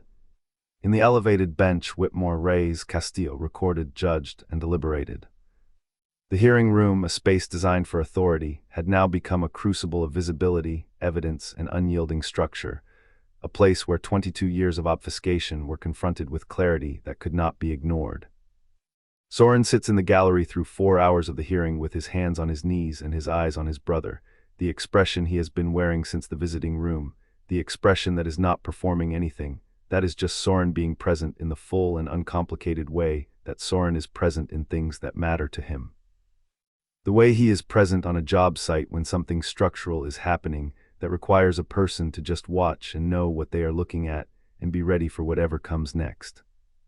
He has not spoken to Marcus today. The hearing structure did not allow for it. Marcus came from the facility transport and went directly to the party's table, and Soren was already in the gallery, and he will not speak to him until whatever happens next allows it. and he is at peace with this because being at peace with the structure of things he cannot change is a quality Soren has that Marcus is still developing. The room itself is a quiet, formal theater of procedure, each element intentionally neutral to enforce the authority of the tribunal without inviting comfort.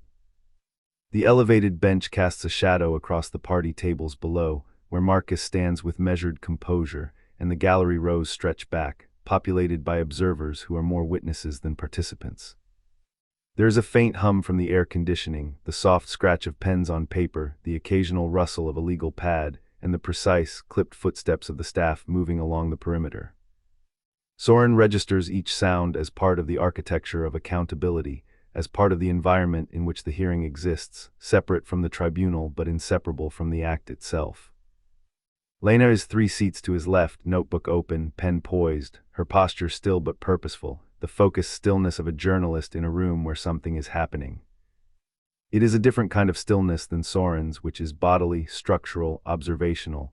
Lena's stillness is cognitive, a careful allocation of attention toward the construction of a narrative. She has her publication date set. She told Soren this that morning in the car on the drive-in. The story runs regardless of outcome. The hearing's result is a variable in the story's shape but not in its existence, because the story is not about the outcome, it is about the system, and the outcome is evidence about the system either way. Soren received this with the equanimity of a man who has made his peace with Lena's priorities, because her priorities and his are pointed in the same direction, even when they are not the same priorities. He does not question it, he accepts it as structural fact, the same way he accepts the structural realities of a project site. Not everything can be controlled, but everything must be observed. During Marcus's presentation, somewhere in the middle of the second point, the discussion of the invented contextual functionality standard, Marcus pauses.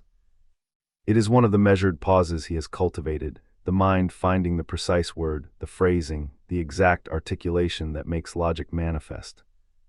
In that pause, Soren sees something he will not be able to describe adequately later, something that Lena will ask him to describe for the story, something he will attempt and fail at describing, and yet she will print the attempt because the attempt is more honest than any clean, complete description could be.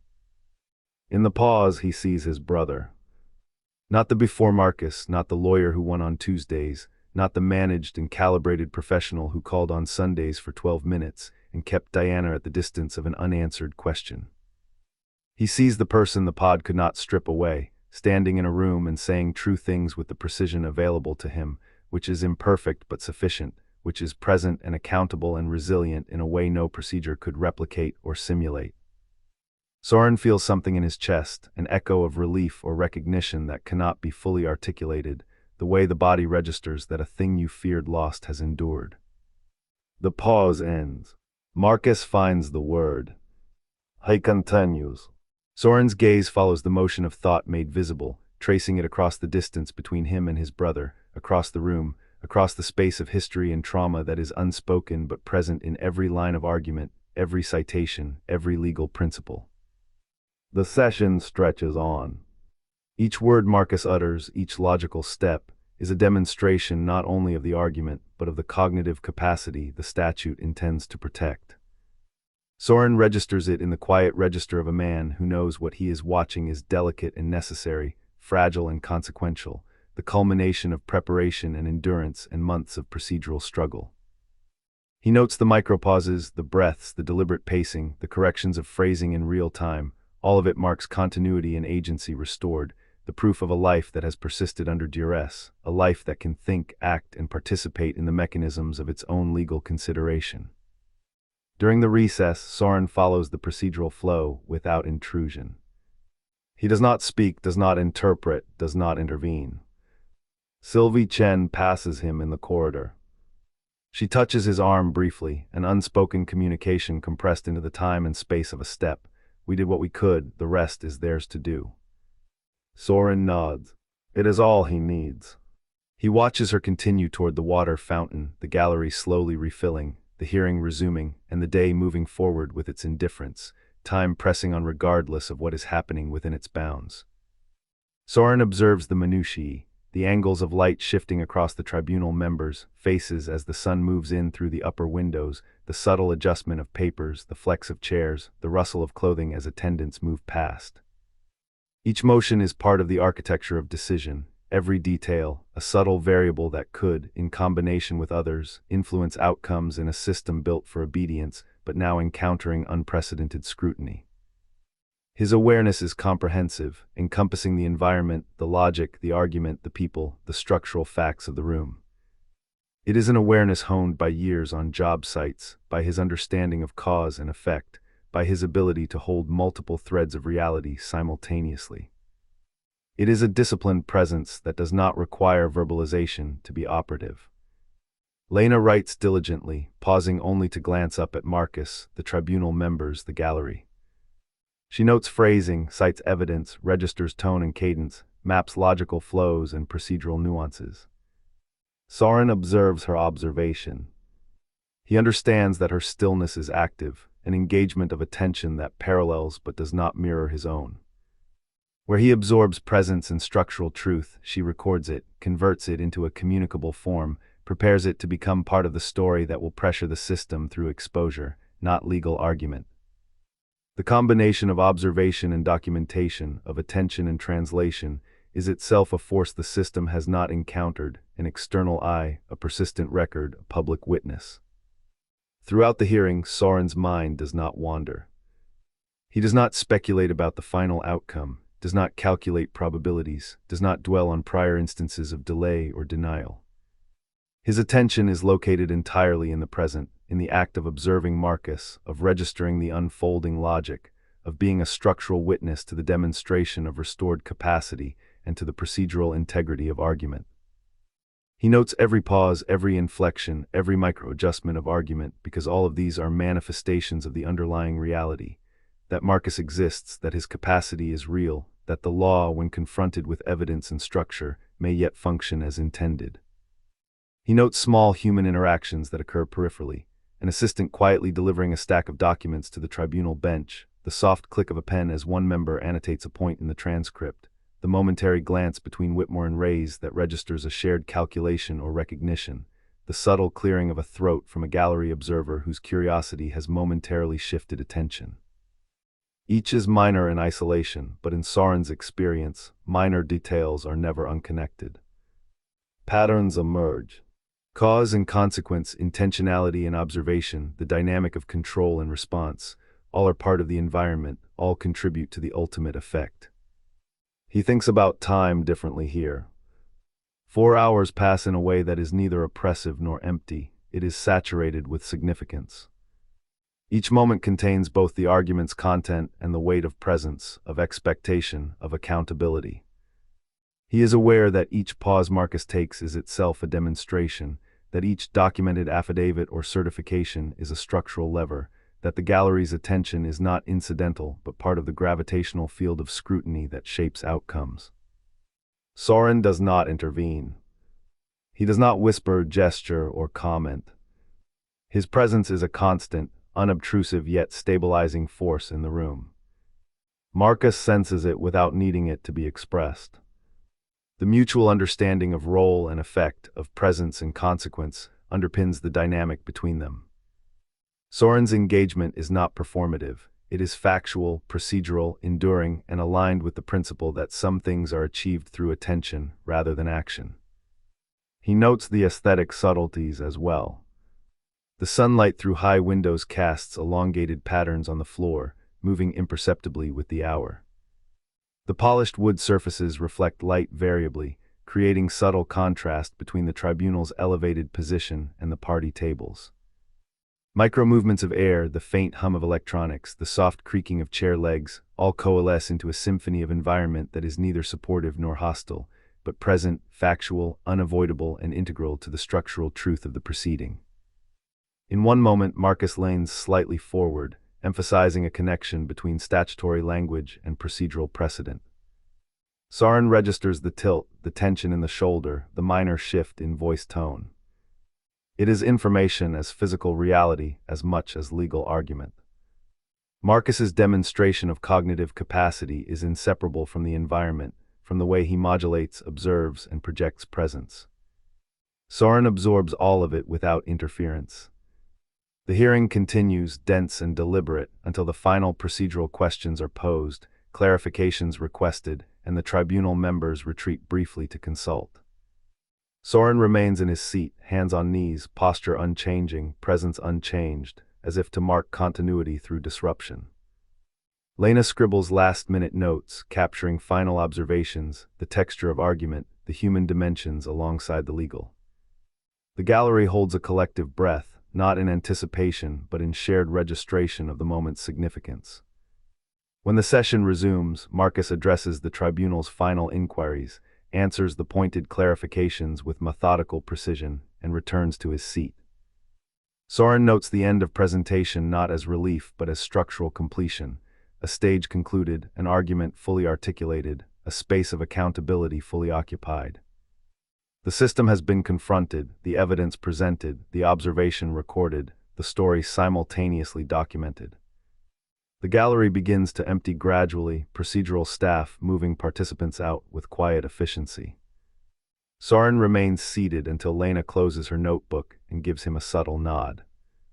He rises, walks out with deliberate steps, aligned with the architecture of the space and the flow of procedural order.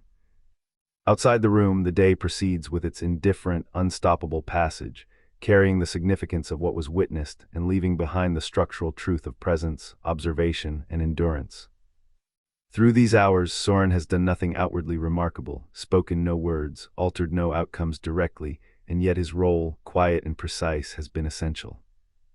The act of presence, the careful registration of reality, the disciplined observation of procedural performance, all these are forces that, while subtle, accumulate in the spaces between argument, decision, and consequence. Soren knows this as instinctively as he knows how to read a beam under stress, and he carries it forward into whatever comes next, prepared to continue observing, present in a world that has finally, after 22 years, begun to shift under the weight of attention and documentation. The tribunal takes 4 days to issue its ruling, which is longer than standard and shorter than the review board, and Sylvie Chen tells Marcus by phone, through the facility's approved channel, that the timing reflects a genuine deliberation rather than a decision drafted before the hearing and formalized afterward, which is the way many lower body deliberations operate.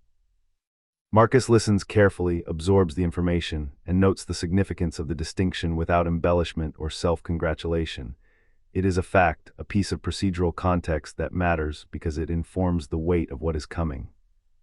When the ruling arrives, it is 31 pages long, which is substantial for a tribunal decision, and Marcus reads it in one sitting at the Legal Resource Library, where the staff member present refills his water halfway through without prompting. It is a small human gesture, one of those moments ungoverned by regulation or requirement, and Marcus registers it with the attention of someone who has learned over months and years that the world contains such unplanned courtesies and that noticing them does not add complication, only completeness. He is grateful in a simple, unmediated way, not sentimental, not performative, but aware. The tribunal's findings are precise and sweeping. In a 2-to-1 decision with raised dissenting, they determine that Marcus meets the cognitive threshold defined in Schedule B, that Park's certification is valid, complete, and unimpeachable, that the contextual functionality standard as applied by the review board is not grounded in statute and exceeds the board's authority, and that the mandatory language of Section 14(c), subsection 4, means what it says and has been systematically ignored for 22 years. 24 pages of the decision articulate these conclusions, supported by citations, procedural analysis, historical precedent, and careful explication of administrative law principles. Marcus reads each sentence with a professional, deliberate precision, noting where Whitmore has placed emphasis, where legal reasoning intersects with factual recitation, and where the language is crafted to endure. This is the first time the full articulation of his argument has appeared on the public record in a form that is unambiguous, comprehensive, and judicially authoritative. The remaining 7 pages address release. Here, the ruling finds against immediate release on a procedural technicality. The statute, in a subsection added 3 years prior and not fully documented in the Legal Resource Library, requires that in addition to the certifying psychiatrist, the facility's medical director must provide a sign-off. This step has not occurred. Marcus reads these pages twice, slowly, absorbing the technical details. The procedural requirement is real, not invented, not pretextual. Whitmore's language carefully differentiates substantive rights from procedural compliance. The tribunal cannot waive statutory mandates, even when substantive compliance is indisputable. The ruling is meticulous. It neither discounts the established cognitive findings nor diminishes the force of Park's certification, but it identifies a statutory gap that must be filled before release can proceed. Reyes's dissent argues that the medical director's approval is ministerial, that the certifying psychiatrist's assessment already fulfills the statutory intent, and that the tribunal has equitable authority to treat the requirement as satisfied. It is a precise, cogent dissent, but it is one voice against the two-member majority. Marcus notes the dissent carefully, not as consolation but as part of the record. He understands its weight, its correctness, and the limits of its immediate effect. One vote, not enough, yet another structural arrow in his quiver for what comes next. He lays out the implications in his mind. The 24 pages of substantive findings are now a public, authoritative precedent. For the first time in 22 years, the mandatory language of Section 14(C) has been judicially recognized as binding. Every future petition, every facility operating under the POD statute, now has a documented reference point. The procedural obstacle is specific, resolvable, and ministerial. It does not negate the right, it does not rewrite the findings, it does not diminish the impact of what has been achieved. It merely establishes the next step, the administratively required motion, the sign-off that can be compelled. Marcus closes the ruling and allows himself a moment of stillness. It is not despair, it is not triumph, it is a measured pause to register what is true and immediate. The setback is clear, finite, and actionable. It is also transient, contingent on a procedural act that can be executed, compelled, or enforced. He does not overthink it. He does not spin narratives. He takes the facts of the decision and translates them directly into action. He asks the staff member for a facility pen and a notepad. With methodical economy, he begins drafting the mandamus petition to compel the medical director's signature. The writing is precise, deliberate, and structured. Every section references statutory language, cites the tribunal decision, incorporates procedural precedent, and lays out the ministerial nature of the act required. He does not rush.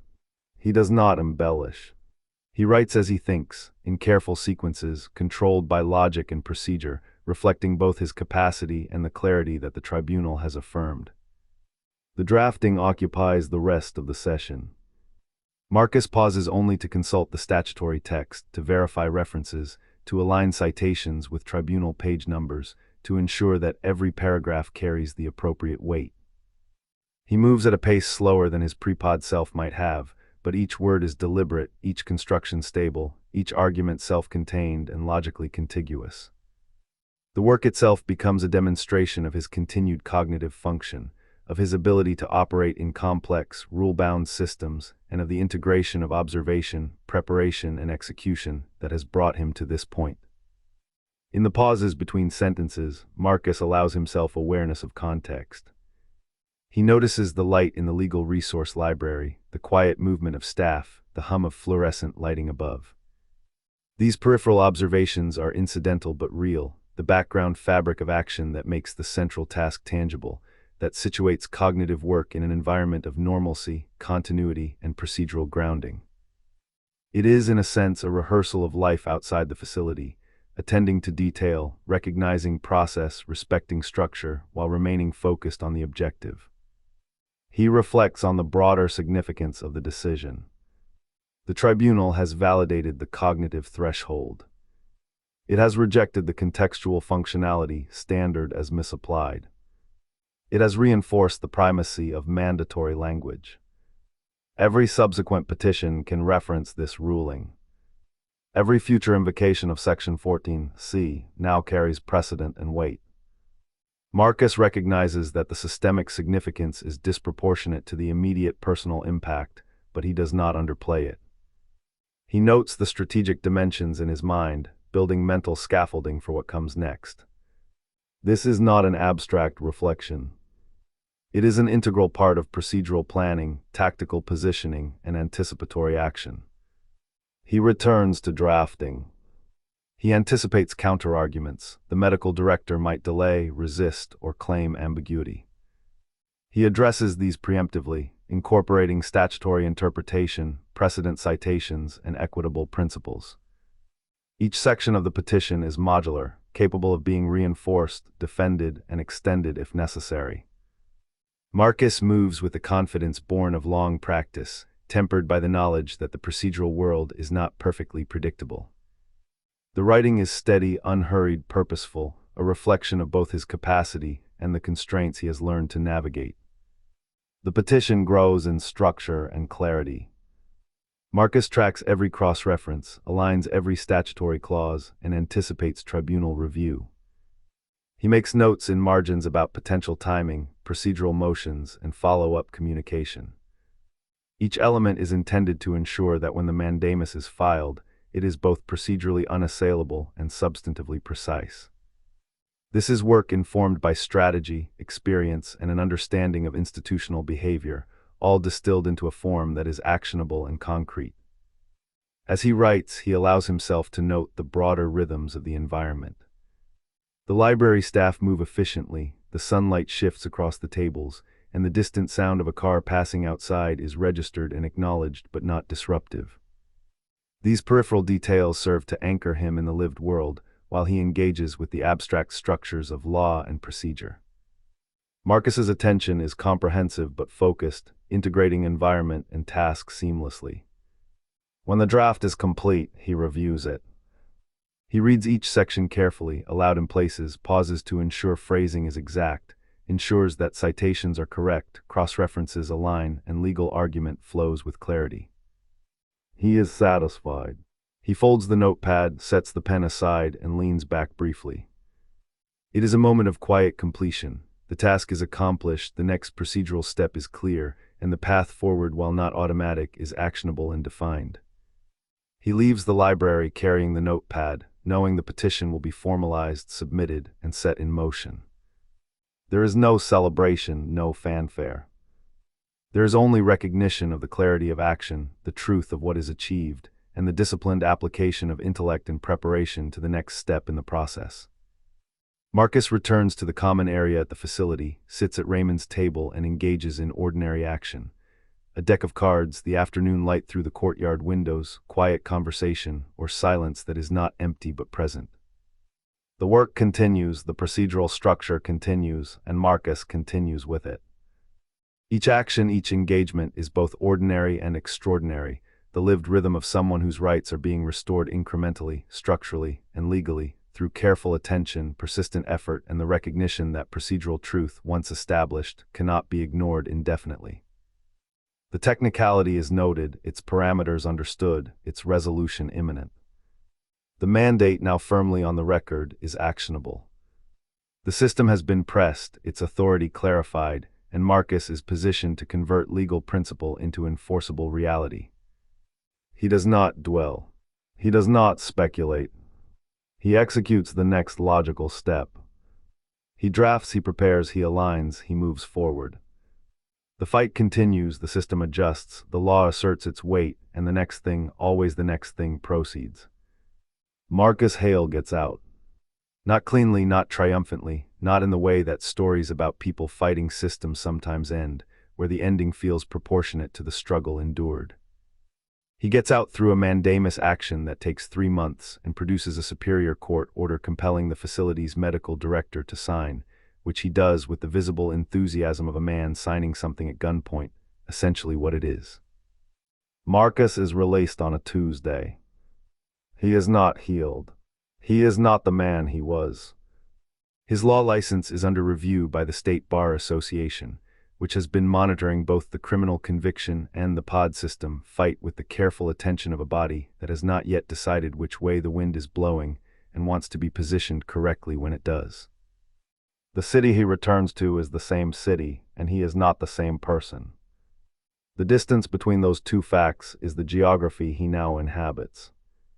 What happens at the end is not random. It is the system finding an unofficial mechanism to achieve what the official ones no longer allow. The mandamus petition is filed 11 days after the tribunal ruling.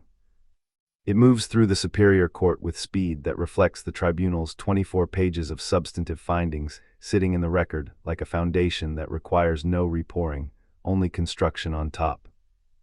The facility's legal representative files an opposition that is the thinnest document Marcus has ever seen from them, 3 pages, which read like paper generated to generate paper, rather than with purpose or argument. The court schedules oral argument and then cancels it. The judge's explanation is judicial language. The matter is sufficiently clear from the written record that argument would not assist. Everyone in the building understands the meaning. The legal question is settled, the outcome is visible, the authority clear. The order comes on a Friday. It requires the facility's medical director, Dr. Prentice, a man Marcus has never met, who had no involvement in his care and exists solely as the holder of a signature required by a regulatory amendment, to provide the secondary certification within 72 hours or face contempt. Prentice signs within 24 hours. He does not visit Marcus. He signs in his office and sends the form to administrative staff. Marcus learns of it when Folk's assistant, Kira, delivers written notice to his room with the procedural exactness she has brought to every interaction throughout this process. Marcus reads the notice, sets it next to his desk among the months of accumulated notes and legal pad pages, and sits on his bed, looking at the courtyard tree through his window, fully leafed, green, a tree that has endured winter and spring and is simply uncomplicatedly still there. Release processing takes 4 hours on a late spring Tuesday morning. The light is warm and clear, striking the way it does at this time of year, direct, unfiltered, the kind of light that renders ordinary objects freshly defined. His belongings are returned in a labeled container: watch, wallet, keys that no longer open any door he currently has access to, because his apartment lease lapsed 8 months into his facility stay, and Soren put his possessions into storage while the unit was rented to someone else. His phone is returned. He powers it on, watches it cycle through 16 months of accumulated nothing, notifications, app updates, news alerts, a voicemail from Diana left 4 months after his sentencing, messages and alerts that are ghosts of a life that moved on without him. He does not attend to these now, not in the processing room with Specialist Dorn completing the final paperwork. Folks does not appear for the release. This is expected, and Marcus registers it not as a slight but as a consistent reflection of his character. Folks manages institutional processes, not individual human moments. Kira delivers the final paperwork with the same neutral efficiency she has applied throughout. Marcus thanks her. She replies with a formal "you're welcome," a correctness tinged with something brief and small that is not procedural, a flicker of humanity, unspoken, almost imperceptible, before it vanishes as she returns to her desk. Park waits in the corridor outside the processing room. She is not there officially. She submitted her resignation 6 weeks prior, has 2 weeks left at the facility, and has no procedural role in Marcus's release. She is there because she chose to be. She is in coat and bag, the posture of someone paused mid-motion, stopped deliberately. She shakes Marcus's hand, a formal gesture, correct, acknowledging both the professional relationship they maintained and the deeper awareness shared between them.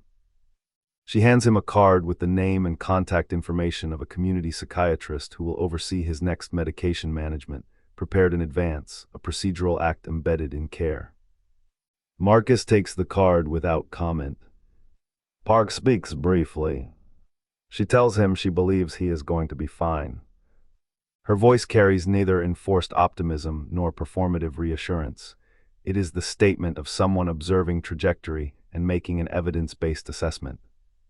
Marcus responds simply, he knows she will be fine too. She smiles, a brief transformation from professional neutrality to warmth and specificity, and then departs for her next obligation. Marcus watches her leave before turning toward the exit himself, leaving the facility behind physically, though its impact remains within the shape of his mind and body. Outside the facility, the world is different.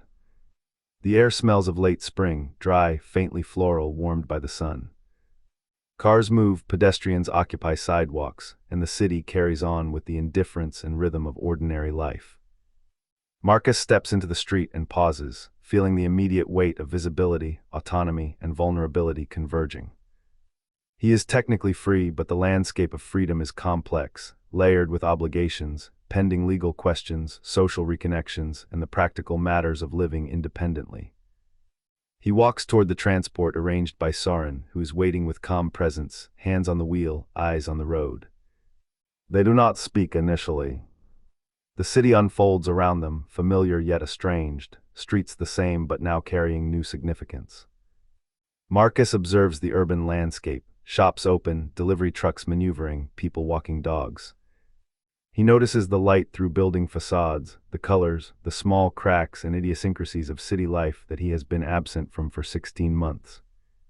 Observation is quiet, concentrated, without commentary. His attention is a tether to the reality he has returned to. Soren parks near the storage facility, where Marcus's belongings have been kept. Marcus retrieves what remains: clothing, personal items, books, notes, legal pad pages, all of which have accumulated a tangible weight and presence. He inspects each item, noting the persistence of material memory through absence, the way personal effect bridges the gap between absence and reintegration. There is no sentimentality. There is precision. The objects are evidence of continuity and survival. They drive to Marcus's temporary apartment, prepared by Soren in advance. The unit is modest, functional, and unembellished. The familiarity is not immediate. It is organized for habitation, not ceremony. Marcus moves deliberately, placing his belongings, arranging documents, setting up his immediate environment to reflect the priorities of order, clarity, and accessibility. Each movement is intentional. He notes the sunlight falling through windows, how it touches walls and floor, how the day changes within this enclosed space. Park's prediction echoes in his mind: trajectory matters. The improved cognitive function under the adjusted medication, the tribunal's findings, the mandamus action, the structural clarity of procedural law, all elements are cumulative, forming a framework from which Marcus can continue to rebuild. He does not overstate the impact. He measures it carefully, recognizing that the work is ongoing, incremental, and contingent. The release is a transition, not an endpoint. By evening, Soren prepares dinner. Marcus participates minimally, observing, assisting where necessary. Silence predominates, punctuated only by practical coordination, the passing of utensils, arranging plates, filling water glasses. Conversation is sparse but natural, flowing from necessity rather than compulsion. Marcus notes it without commentary, appreciating the normalcy in its unadorned form. Later, Marcus retrieves his phone and reviews notifications with attention calibrated for relevance. Voicemails are listened to selectively.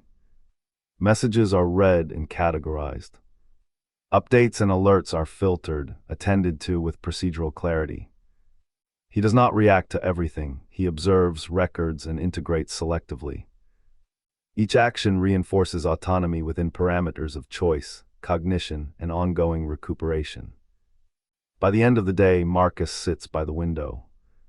The courtyard tree is visible from the apartment, green, ordinary, persistent. He observes it for a prolonged moment, acknowledging the continuity of life outside confinement, the constancy of certain truths, the passage of time that has occurred without him but now continues with him in it. The tree is a reference point, a grounding presence. Night falls. The apartment darkens. Marcus organizes notes, reviews the mandamus documentation, and considers next procedural steps: continued legal engagement, community psychiatric coordination, resumption of professional responsibilities as feasible. He does not project beyond what can be directly addressed.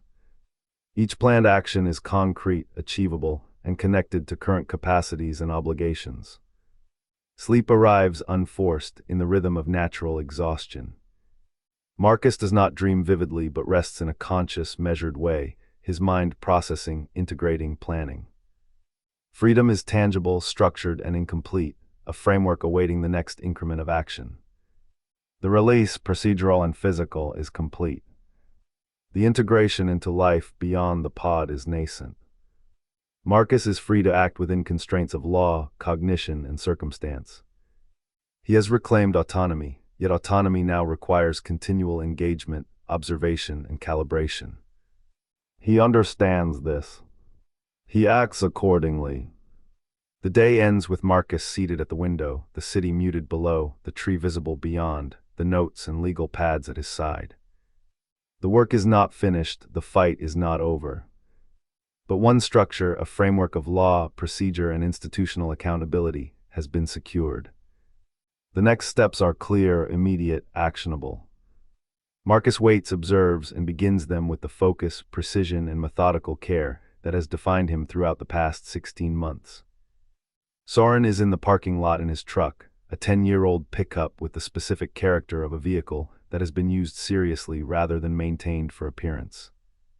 Work boots rest on the floor, a water bottle sits in the cup holder, and a jacket with paint on one sleeve is draped over the back seat. He leans against the driver's door when Marcus emerges and does not move toward him immediately. Instead, he allows Marcus the moment to walk into the open air, into the spring light, into the parking lot that is just asphalt and cars and the ordinary world doing its ordinary thing. The lot is unmanaged, undeliberate, unfiltered by authority or procedure. It is simply ordinary. Marcus stops for a moment, breathing it in, registering the difference between this air and the facility's filtered, mechanically circulated air. Here the air is more complex, less filtered, carrying the subtle mixture of exhaust, cut grass, and something floral from a planting bed at the lot's edge. It is air that could not exist within the facility, air that carries life uncalibrated, uncontained. Marcus breathes it just as breathing, and then he walks to the truck. Soren puts his arms around him. Marcus returns the embrace, and they stand together in the parking lot, bathed in sunlight without speaking. The moment is long enough for a woman walking past, keys in hand, to glance at them and look away with the quiet recognition of something intimate that does not invite interference. There is no performative aspect here. The stillness is shared, mutual, lived, uncomplicated by expectation. They separate after a long breath, not because of necessity, but because moments dissolve naturally in time. They drive initially without destination. Soren pulls out of the facility's lot and takes a road Marcus does not recognize. They merge onto the highway, exit into a familiar part of the city, the neighborhood where Soren's current job site is, and drive through it with windows partly down. The late morning moves around them, traffic, pedestrians, delivery trucks, signage, birds, the smell of fresh asphalt, and Marcus observes with an attention that is quiet, contemplative, and awake, not the tactical, cataloging attention of a lawyer mapping a room, but the attention of someone for whom the ordinary world has returned after 16 months of absence. Everything is present, unmanaged, fully real. Storefronts, parked cars, people on sidewalks, the subtle textures of brick and glass and concrete, the particular slant of sunlight across them, it all registers. Ordinary things are remarkable in their ordinariness. He studies his own hands resting on his knees. They are his hands fully, without intervention or alteration. He watches Soren driving, the economy of his motions, the familiarity with the truck, the subtle sway of his posture, the profile of his face in the sun, the paint on the jacket sleeve, Soren in the irreducibly specific presence of Soren. Marcus has to look forward at the road to allow the observation to settle without disrupting his balance. The city moves past, wind through the open windows, sunlight touching the dashboard and the upholstery, the rhythmic hum of tires against asphalt. The world continues with a soft insistence on continuity. Marcus asks Soren about the job. Soren explains the renovation, the structural problem he described the night before the tribunal hearing, and the solution he implemented. Marcus listens fully, with the genuine attention he has been practicing since the visiting room months ago. This attention is not performed, it is not a calculated measure. It is simply the correct place to direct focus, the appropriate allocation of cognition and care. Soren speaks with the quiet authority of a man who solves real problems with real hands, and Marcus hears both the technical solution and the presence it implies, competence, autonomy, skill, presence. He registers the value of that more accurately than he would have 16 months ago, and exactly as it deserves. He does not ask about Diana. He remembers what Soren told him during one of the facility phone calls. Diana has moved, is on the West Coast, and is okay. Soren's choice of the word okay reflects the limits of a 10-minute call. It condenses nuance, balances protection and honesty. Marcus does not press. He has learned slowly through months of guided and incidental experience that some truths are to be observed, not interrogated. He carries the information, lets it settle, allowing it to integrate naturally rather than forcing resolution. The thought is acknowledged, present, but not acted on yet. Today is for the truck, the city, the spring light, and Soren's hands on the wheel. The law license review is ongoing. Written notice from the State Bar Association arrived at his last known address, which Soren intercepted and forwarded. Marcus has read it, assessed it, and calibrated his response within the capacities available to him. The criminal conviction, evidence tampering, is the focal point of the bar's attention, treated seriously regardless of context. The mitigating circumstances are substantial and documented. The Cognitive Rights Project has filed an amicus brief arguing that the conviction arose from a corrupted legal process. Marcus has studied precedents, considered probable outcomes, and acknowledges that reinstatement is possible but not guaranteed. He has made peace with this uncertainty the way he has made peace with other uncontrollable events, by observing clearly, determining what is within his control, and focusing exclusively on what he can act upon. They drive through streets filled with mid-morning energy. Children wait for school buses, small shops open their doors, bicycles navigate the traffic with practiced agility. The light has shifted, moving across storefronts and reflecting off windows at angles Marcus had forgotten. The air carries a mixture of warmth, asphalt, and flowering trees. Marcus notes it in detail: the complexity, the absence of regulation, the unpredictability of human movement. It is sensory information, but it is also a measure of autonomy regained, of presence reclaimed. Soren does not speak continuously. His attention remains on the road, on the mechanics of driving, on traffic flow, on rhythm and timing. Marcus does not need continuous dialogue to measure presence. Silence here is a framework for observation, a space for reflection. The absence of enforced communication is itself a restoration of autonomy. Marcus registers this with a deep, unspoken acknowledgement. When Soren comments on a job site challenge, Marcus notices the way his brother's hands shift on the wheel, the subtle micro-adjustments, the way his arms flex with purpose. He notes the correlation between cognition, action, and control in Soren's movement. He observes the interaction between intention and execution, the way a human being expresses problem-solving in minimal physical adjustments.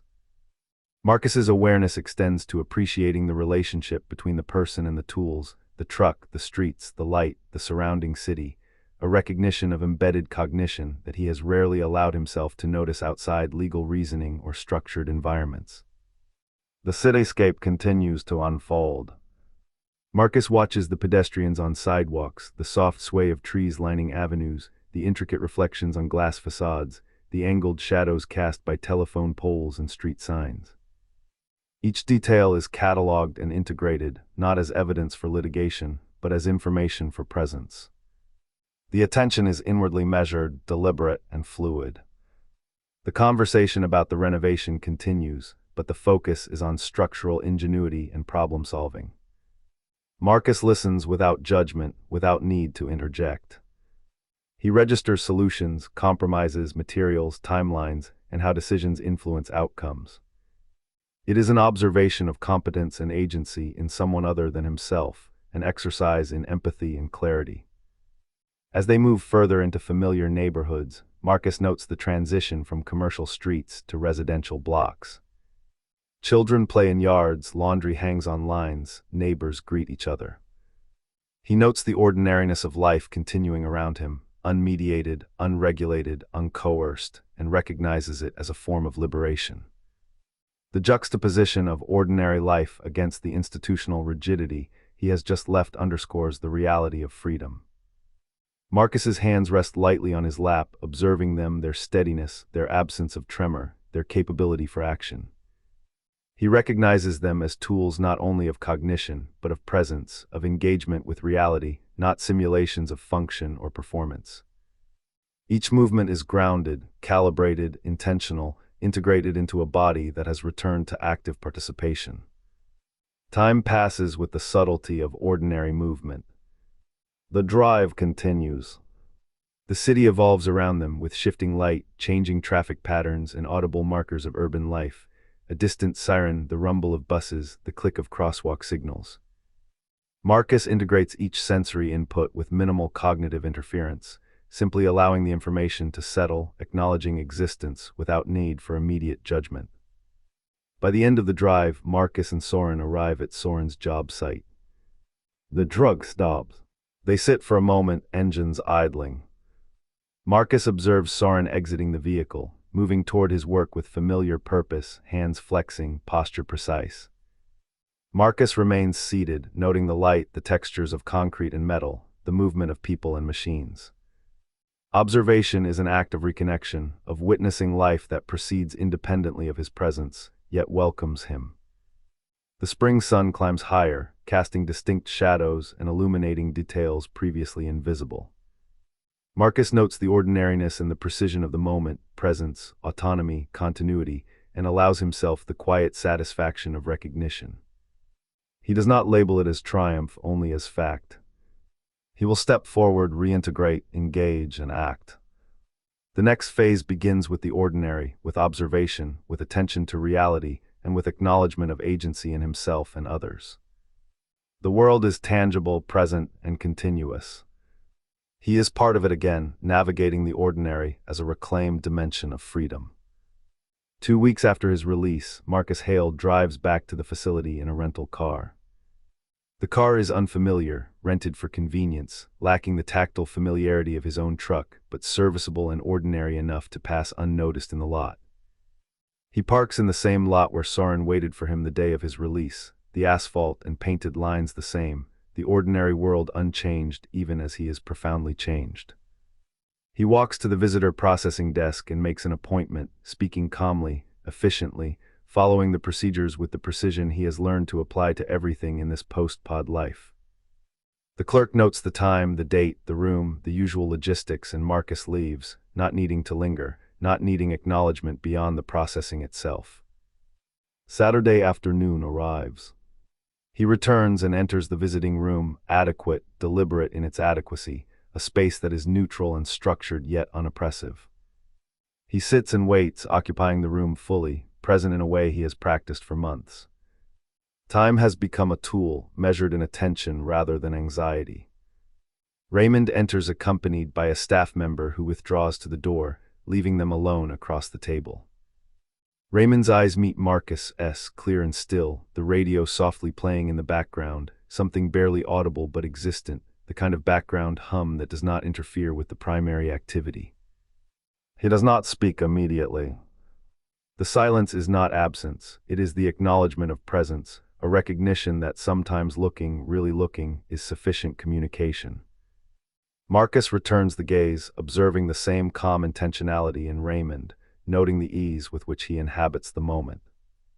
Marcus wears his own clothes, his personal attire that he had not worn for 16 months. They feel slightly unfamiliar at first, as though the fibers themselves remember their absence and need a brief period to settle back against his skin. He looks like Marcus Hale, not the regulated, facility-trained approximation of Marcus Hale, and the difference is visible to Raymond. It is subtle, a posture, a loosened tension in the shoulders, a steadiness in the hands, but it is perceptible, and Raymond registers it without comment, the kind of observation that is acknowledgement without disturbance. Raymond speaks first, breaking the quiet. "How's the air out there?" he asks. Marcus replies simply, "Complex." Raymond nods. It is not a nod of approval or evaluation, it is a nod of recognition. It is the expected answer, probably the correct answer, and he turns his attention to his hands on the table, folded deliberately, controlled, precise. Everything Raymond presents is measured, intentional. Marcus studies him, noting the subtle muscle movements, the alignment of shoulders and spine, the focus in his eyes, and recognizes these as signs of continuity, of identity maintained through long, constrained circumstances. Marcus asks if there is anything Raymond needs, any small gesture that can be arranged from outside the facility, anything that can be brought or sent. Raymond considers the question seriously, weighing the practical and the sentimental.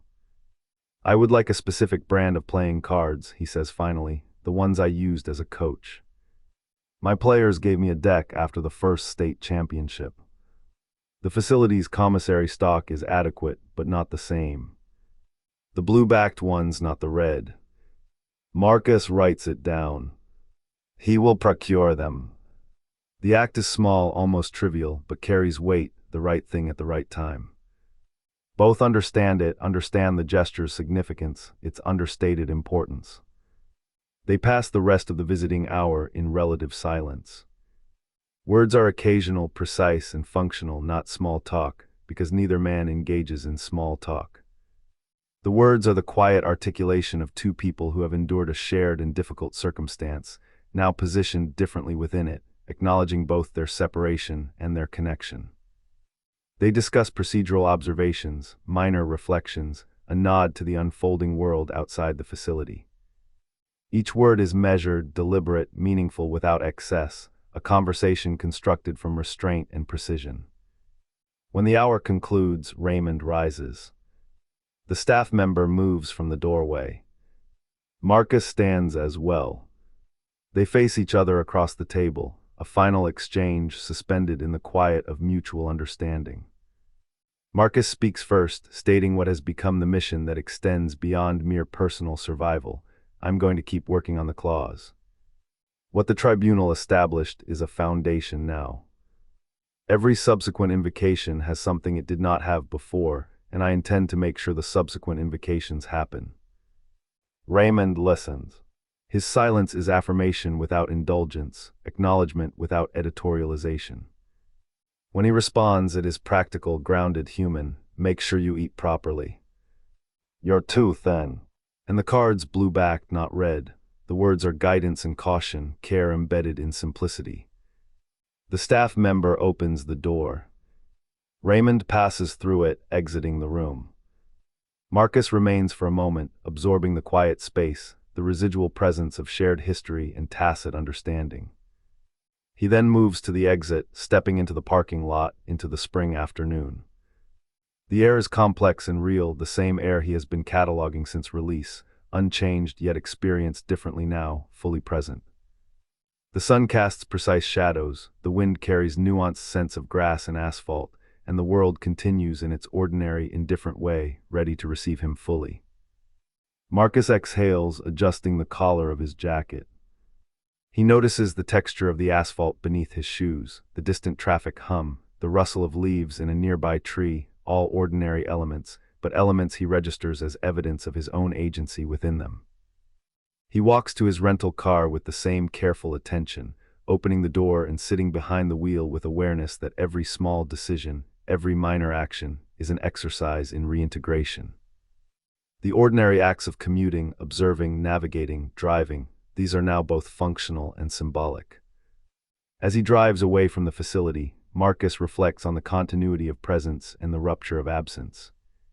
The facility is behind him physically, but its structure, routines, and imposed limitations have left traces that do not vanish immediately.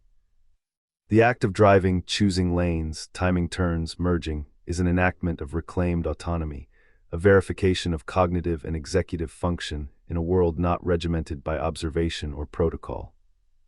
He passes familiar streets, noting changes that occurred during his absence. Businesses opened and closed, paint colors on buildings altered, new vehicles on the streets. He observes the subtle differences in the light, the way the afternoon shifts angles across walls, across pavement. His mind integrates these observations without judgment or comparison. He is not cataloging for control or legal precision, but for awareness, the kind of awareness that signals presence, grounding, and continuity of self. Raymond's request for the specific deck of cards remains in the forefront. Marcus considers where he will obtain it, how to deliver it, and how the gesture is more than the physical object. It is a measure of connection, recognition, and mutual care, a symbolic touchpoint to maintain relational continuity across the spaces the facility once imposed between them. The act, though small, anchors both of them in the residual human network that survived confinement, reaffirming that presence is not limited to proximity, but extends through intent and action. In these weeks after release, Marcus also begins to trace the administrative pathways left open by the tribunal's ruling. While the procedural technicality delayed immediate release, the foundation of the mandatory clause is now established, and every subsequent invocation in every facility carries the weight of precedent. Marcus organizes the legal notes, the research files, the memoranda, and the compiled dissent language, preparing for follow-through. He understands the work is ongoing, and that attention to detail, timing, and procedural rigor will be required to ensure that the structural change he helped initiate endures beyond his own experience. The ordinary world he navigates now is populated with these parallel tracks: attention to sensory detail, reintegration into ordinary social and physical contexts, careful observation of relational dynamics, and meticulous stewardship of the procedural, legal, and strategic continuity stemming from the tribunal's decision. Marcus's post-release existence is a convergence of personal presence and professional responsibility, neither of which can be neglected without consequence. By the time the visit concludes and the afternoon moves toward evening, Marcus feels the layering of these realities: the richness of the ordinary world, the continuity of human relationships, and the ongoing responsibility to protect and extend the legal gains he has made. Each layer reinforces the others: attention grounds strategic action, relational awareness informs engagement with legal and administrative systems, sensory presence provides resilience against disorientation or overwhelm. He drives from the facility lot slowly, absorbing the textures and rhythms of the world. The sun has lowered, the shadows lengthening across streets he once traversed in different states of mind. Each observation, the angle of a lamppost, the cadence of distant voices, the glint of sunlight on a hood, is a marker of survival, autonomy, and ongoing reclamation. The ordinary has regained its power, not as spectacle, but as a testament to resilience. Marcus Hale, released, present, and focused, navigates both the literal streets and the figurative pathways of law, obligation, and relational care. He moves forward with deliberate attention, attuned to the world, aware of the obligations he carries, and present to the subtle and ordinary details of life as it exists outside the facility. Raymond's request, the care of Soren, the procedural follow-through, and the sensory richness of the world all converge in this moment, marking the ongoing process of reconstruction and reclamation. He has been out for 11 weeks when it happens. The morning is ordinary in the way that mornings have become ordinary again, not the performed ordinariness of the facility's structured days, but the genuine article, unscheduled and self-directed, Marcus making coffee in the kitchen of the furnished apartment Soren helped him find. A one-bedroom on the third floor of a building that is neither upscale nor modest, and that he chose because it has good light and a window over the street, and a bookshelf he has begun to fill with books from the storage unit where Soren kept his things. The books coming back one box at a time as Marcus determines what he still wants, and what belongs to a version of himself he is no longer living. He has been doing consultation work. Not practicing, the bar review is still ongoing and he cannot practice until it resolves, but working with the Cognitive Rights Project on the legal framework for subsequent clause invocations, reviewing filings, identifying the procedural vulnerabilities that his own fight illuminated, building the architecture that the next person who tries this will be able to use without having to find each brick individually the way he did. It is not the work he did before. It is slower and it pays nothing, and it is, without question, the most important legal work he has ever done, which is a thing he thinks about sometimes with the quiet irony of a man who had to lose his career to find out what his career was for. The loop still comes at night. Not every night. 3 or 4 times a week it is there in the background of sleep, ambient, the weather he has learned to stand in, and he stands in it and wakes and lies in the dark for a while and then sleeps again, or does not sleep and reads until the morning comes, and the morning is always real, edges holding, the apartment present and specific around him, the street below doing the street's thing. He does not take medication anymore. Park's community psychiatrist contact, a careful and attentive woman named Dr. Vance, agreed after 8 weeks of assessment that the medication's management of the loop's ambient presence was costing more in cognitive access than the management was providing in relief, and that Marcus's own capacity to stand in the weather was sufficient and growing. The nights are harder without it. The days are cleaner. He has chosen the days. He has spoken to Diana once. A phone call that he initiated, that she answered after 2 rings in a voice that was careful and warm and not unkind, and they talked for 40 minutes about things that were real and things that were difficult, and things that did not resolve and things that do not need to resolve to be true, and when they finished there was nothing left unacknowledged between them. Which is not the same as things being okay, and is better than things being okay in the way that honesty is always better than its alternative, even when the honesty contains loss. He does not expect another call. He is not certain there will not be one. He lives in the uncertainty of this the way he lives in the uncertainty of most things now, which is without the restlessness that uncertainty used to produce in him, and without the false resolution that restlessness used to drive him toward. On the Tuesday morning 11 weeks after his release, he has a meeting scheduled with Sylvie Chen at the Cognitive Rights Project's office to review the framework document he has been building, the architecture for subsequent invocations. He walks to the meeting because the office is 12 blocks from his apartment, and the morning is good and he has relearned the habit of walking in cities.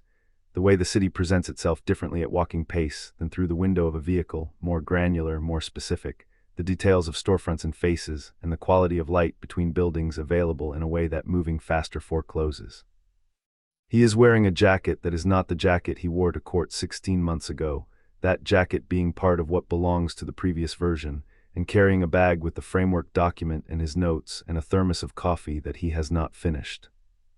He is thinking about the framework document.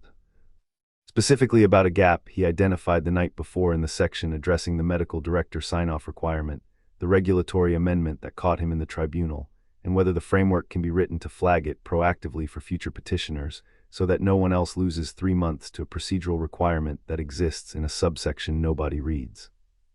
He is thinking about the language for this section, turning it in his mind with the deliberate care he brings to everything now, the pace slower than it was and the result, he has come to believe, more precise for the slowing, the precision coming from attention rather than speed, which is a trade he did not choose and has come to value.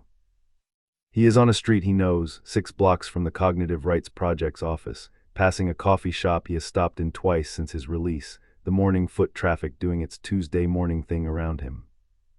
There's a woman with a stroller and a man in a delivery uniform checking his phone, and 2 teenagers moving with the particular velocity of people who are late and know it, and have decided to be late rather than run. The light is the spring light, direct and clear, doing the thing it does. He is thinking about the framework document.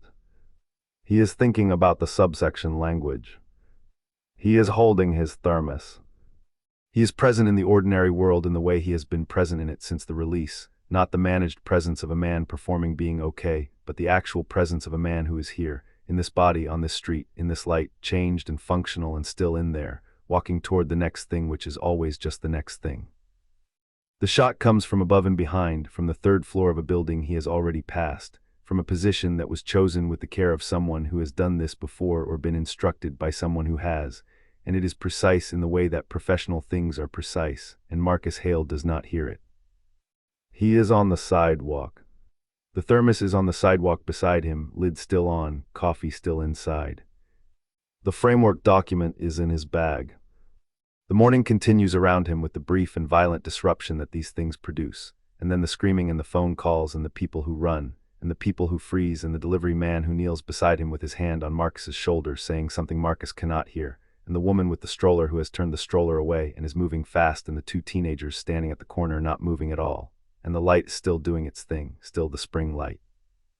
Direct and clear, and on the 3rd floor of the building behind the window that a neighbor will notice is open when she comes to check on the smell 4 days later, there is a spent casing on the floor and nothing else.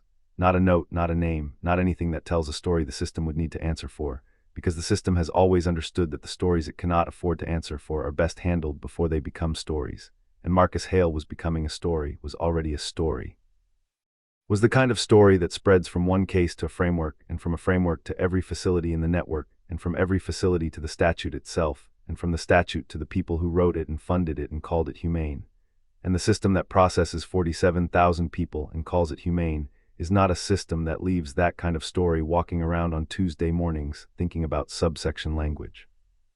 The bullets strike with a kind of spatial precision that does not exist in fiction or memory, that have trajectory and intention behind them, each one leaving a wake of shock in the body, the sound of impact reverberating in the skull before the brain can even account for it, and the street collapsing around him into a pattern of panic that is immediate and unmediated.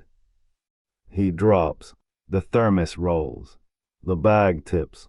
Papers spill, fluttering against the asphalt like startled birds. Pedestrians dive behind parked cars and the edges of storefronts. A woman screams into her sleeve. A bicycle clatters to the ground. Marcus hears nothing as the world has always sounded. He hears the sound of being pierced, of bodies violating their own boundaries, of the street receding from him, light fragmenting into points, all sensation filtered through a lens of a body betrayed. His coffee spills over the sidewalk. He tastes it. It is bitter and hot and iron-tasting. The sunlight no longer warms him. It strikes and hurts. From above, the shooter's aim is surgical. They are precise. They are trained. They know the angles, the escape routes, the police response windows. Every shot is deliberate. Windows rattle, a pane shatters across the street. A delivery man crouches and shouts to the others. The air smells of gunpowder and exhaust. Glass and paper swirl like leaves. Marcus is there and he is not, and the city continues in splintered fragments around him. The physicality of the event is overwhelming. A person trained in observation would describe the microsecond trajectories of each projectile, the concussive displacement of air, the ricochets, the chemical tang of heat in a microcosm of controlled violence. People scream. Some run, some freeze. There is chaos. There is the sound of reality itself cracking, the world splitting into the before and the after. Marcus Hale falls in a way that is not cinematic but is precise in the body, limbs folding in angles of disbelief. The thermos rolls, coffee staining the curb. Papers scatter. A bicycle is abandoned. Pedestrians dive and pull children. A neighbor presses her phone to her ear and begins recording, her hands shaking. The sound of the shots is punctuated by the rhythm of panic, footsteps, screams, metallic clatters, the screech of tires, the shouts of delivery men and coffee shop employees trying to usher customers inside. The smell of gunpowder mixes with coffee, asphalt, and spring flowers from a planter across the street. The shooters disappear into the urban geometry. Marcus's body lies in the street, still, light reflecting off broken glass in tiny shards, sunlight refracting in fragments over his chest and the scattered papers, some of which are the notes for the framework that could have changed the system forever.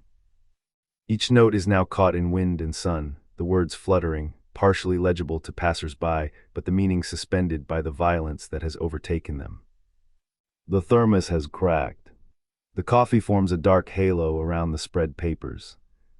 Spring light, oblivious, continues to do the thing it does, now bleaching the edges of spilled ink and faint fingerprints. People cry out and move, some are frozen in place by shock. Traffic slows. A man yells at an approaching car to stop. The soundscape is frenzied but ordered by instinct. Soren gets the call from a detective at 7:43 on a Tuesday morning. He is on the job site. He sits down on a stack of lumber and the crew around him does what crews do when something happens to the supervisor. They give him space and keep working and glance at him and keep working. And Soren sits on the lumber with the phone in his hand after the call ends and looks at the building they are renovating. The bones of it exposed where the interior walls have been opened, the structure visible, the way a building looks when you can see what it is actually made of and how it is actually standing. And he sits there for a long time before he tells his crew chief to run the morning without him and gets in his truck and drives, not toward anything, just drives, the windows down, the spring air doing what it does. In a facility 40 miles from the city, Raymond is at his table near the window at the time of day when the morning work assignments have not yet begun and the common area is quiet. The blue-backed cards Marcus sent arriving 3 days ago and being used now with the deliberate precision Raymond brings to everything he has left, and the courtyard tree is visible through the window, fully leafed and green and standing in the morning light. And Raymond turns a card and turns another card and the radio plays on at the volume he has learned to live at, and outside the window the tree does what trees do, which is simply stand in the light and be exactly what it is and ask nothing of the standing. Thanks so much for listening. If you enjoyed today's episode, please consider subscribing so you never miss a story. And if you want to support the show, leaving a review on your favorite podcast app really helps us grow. See you next time.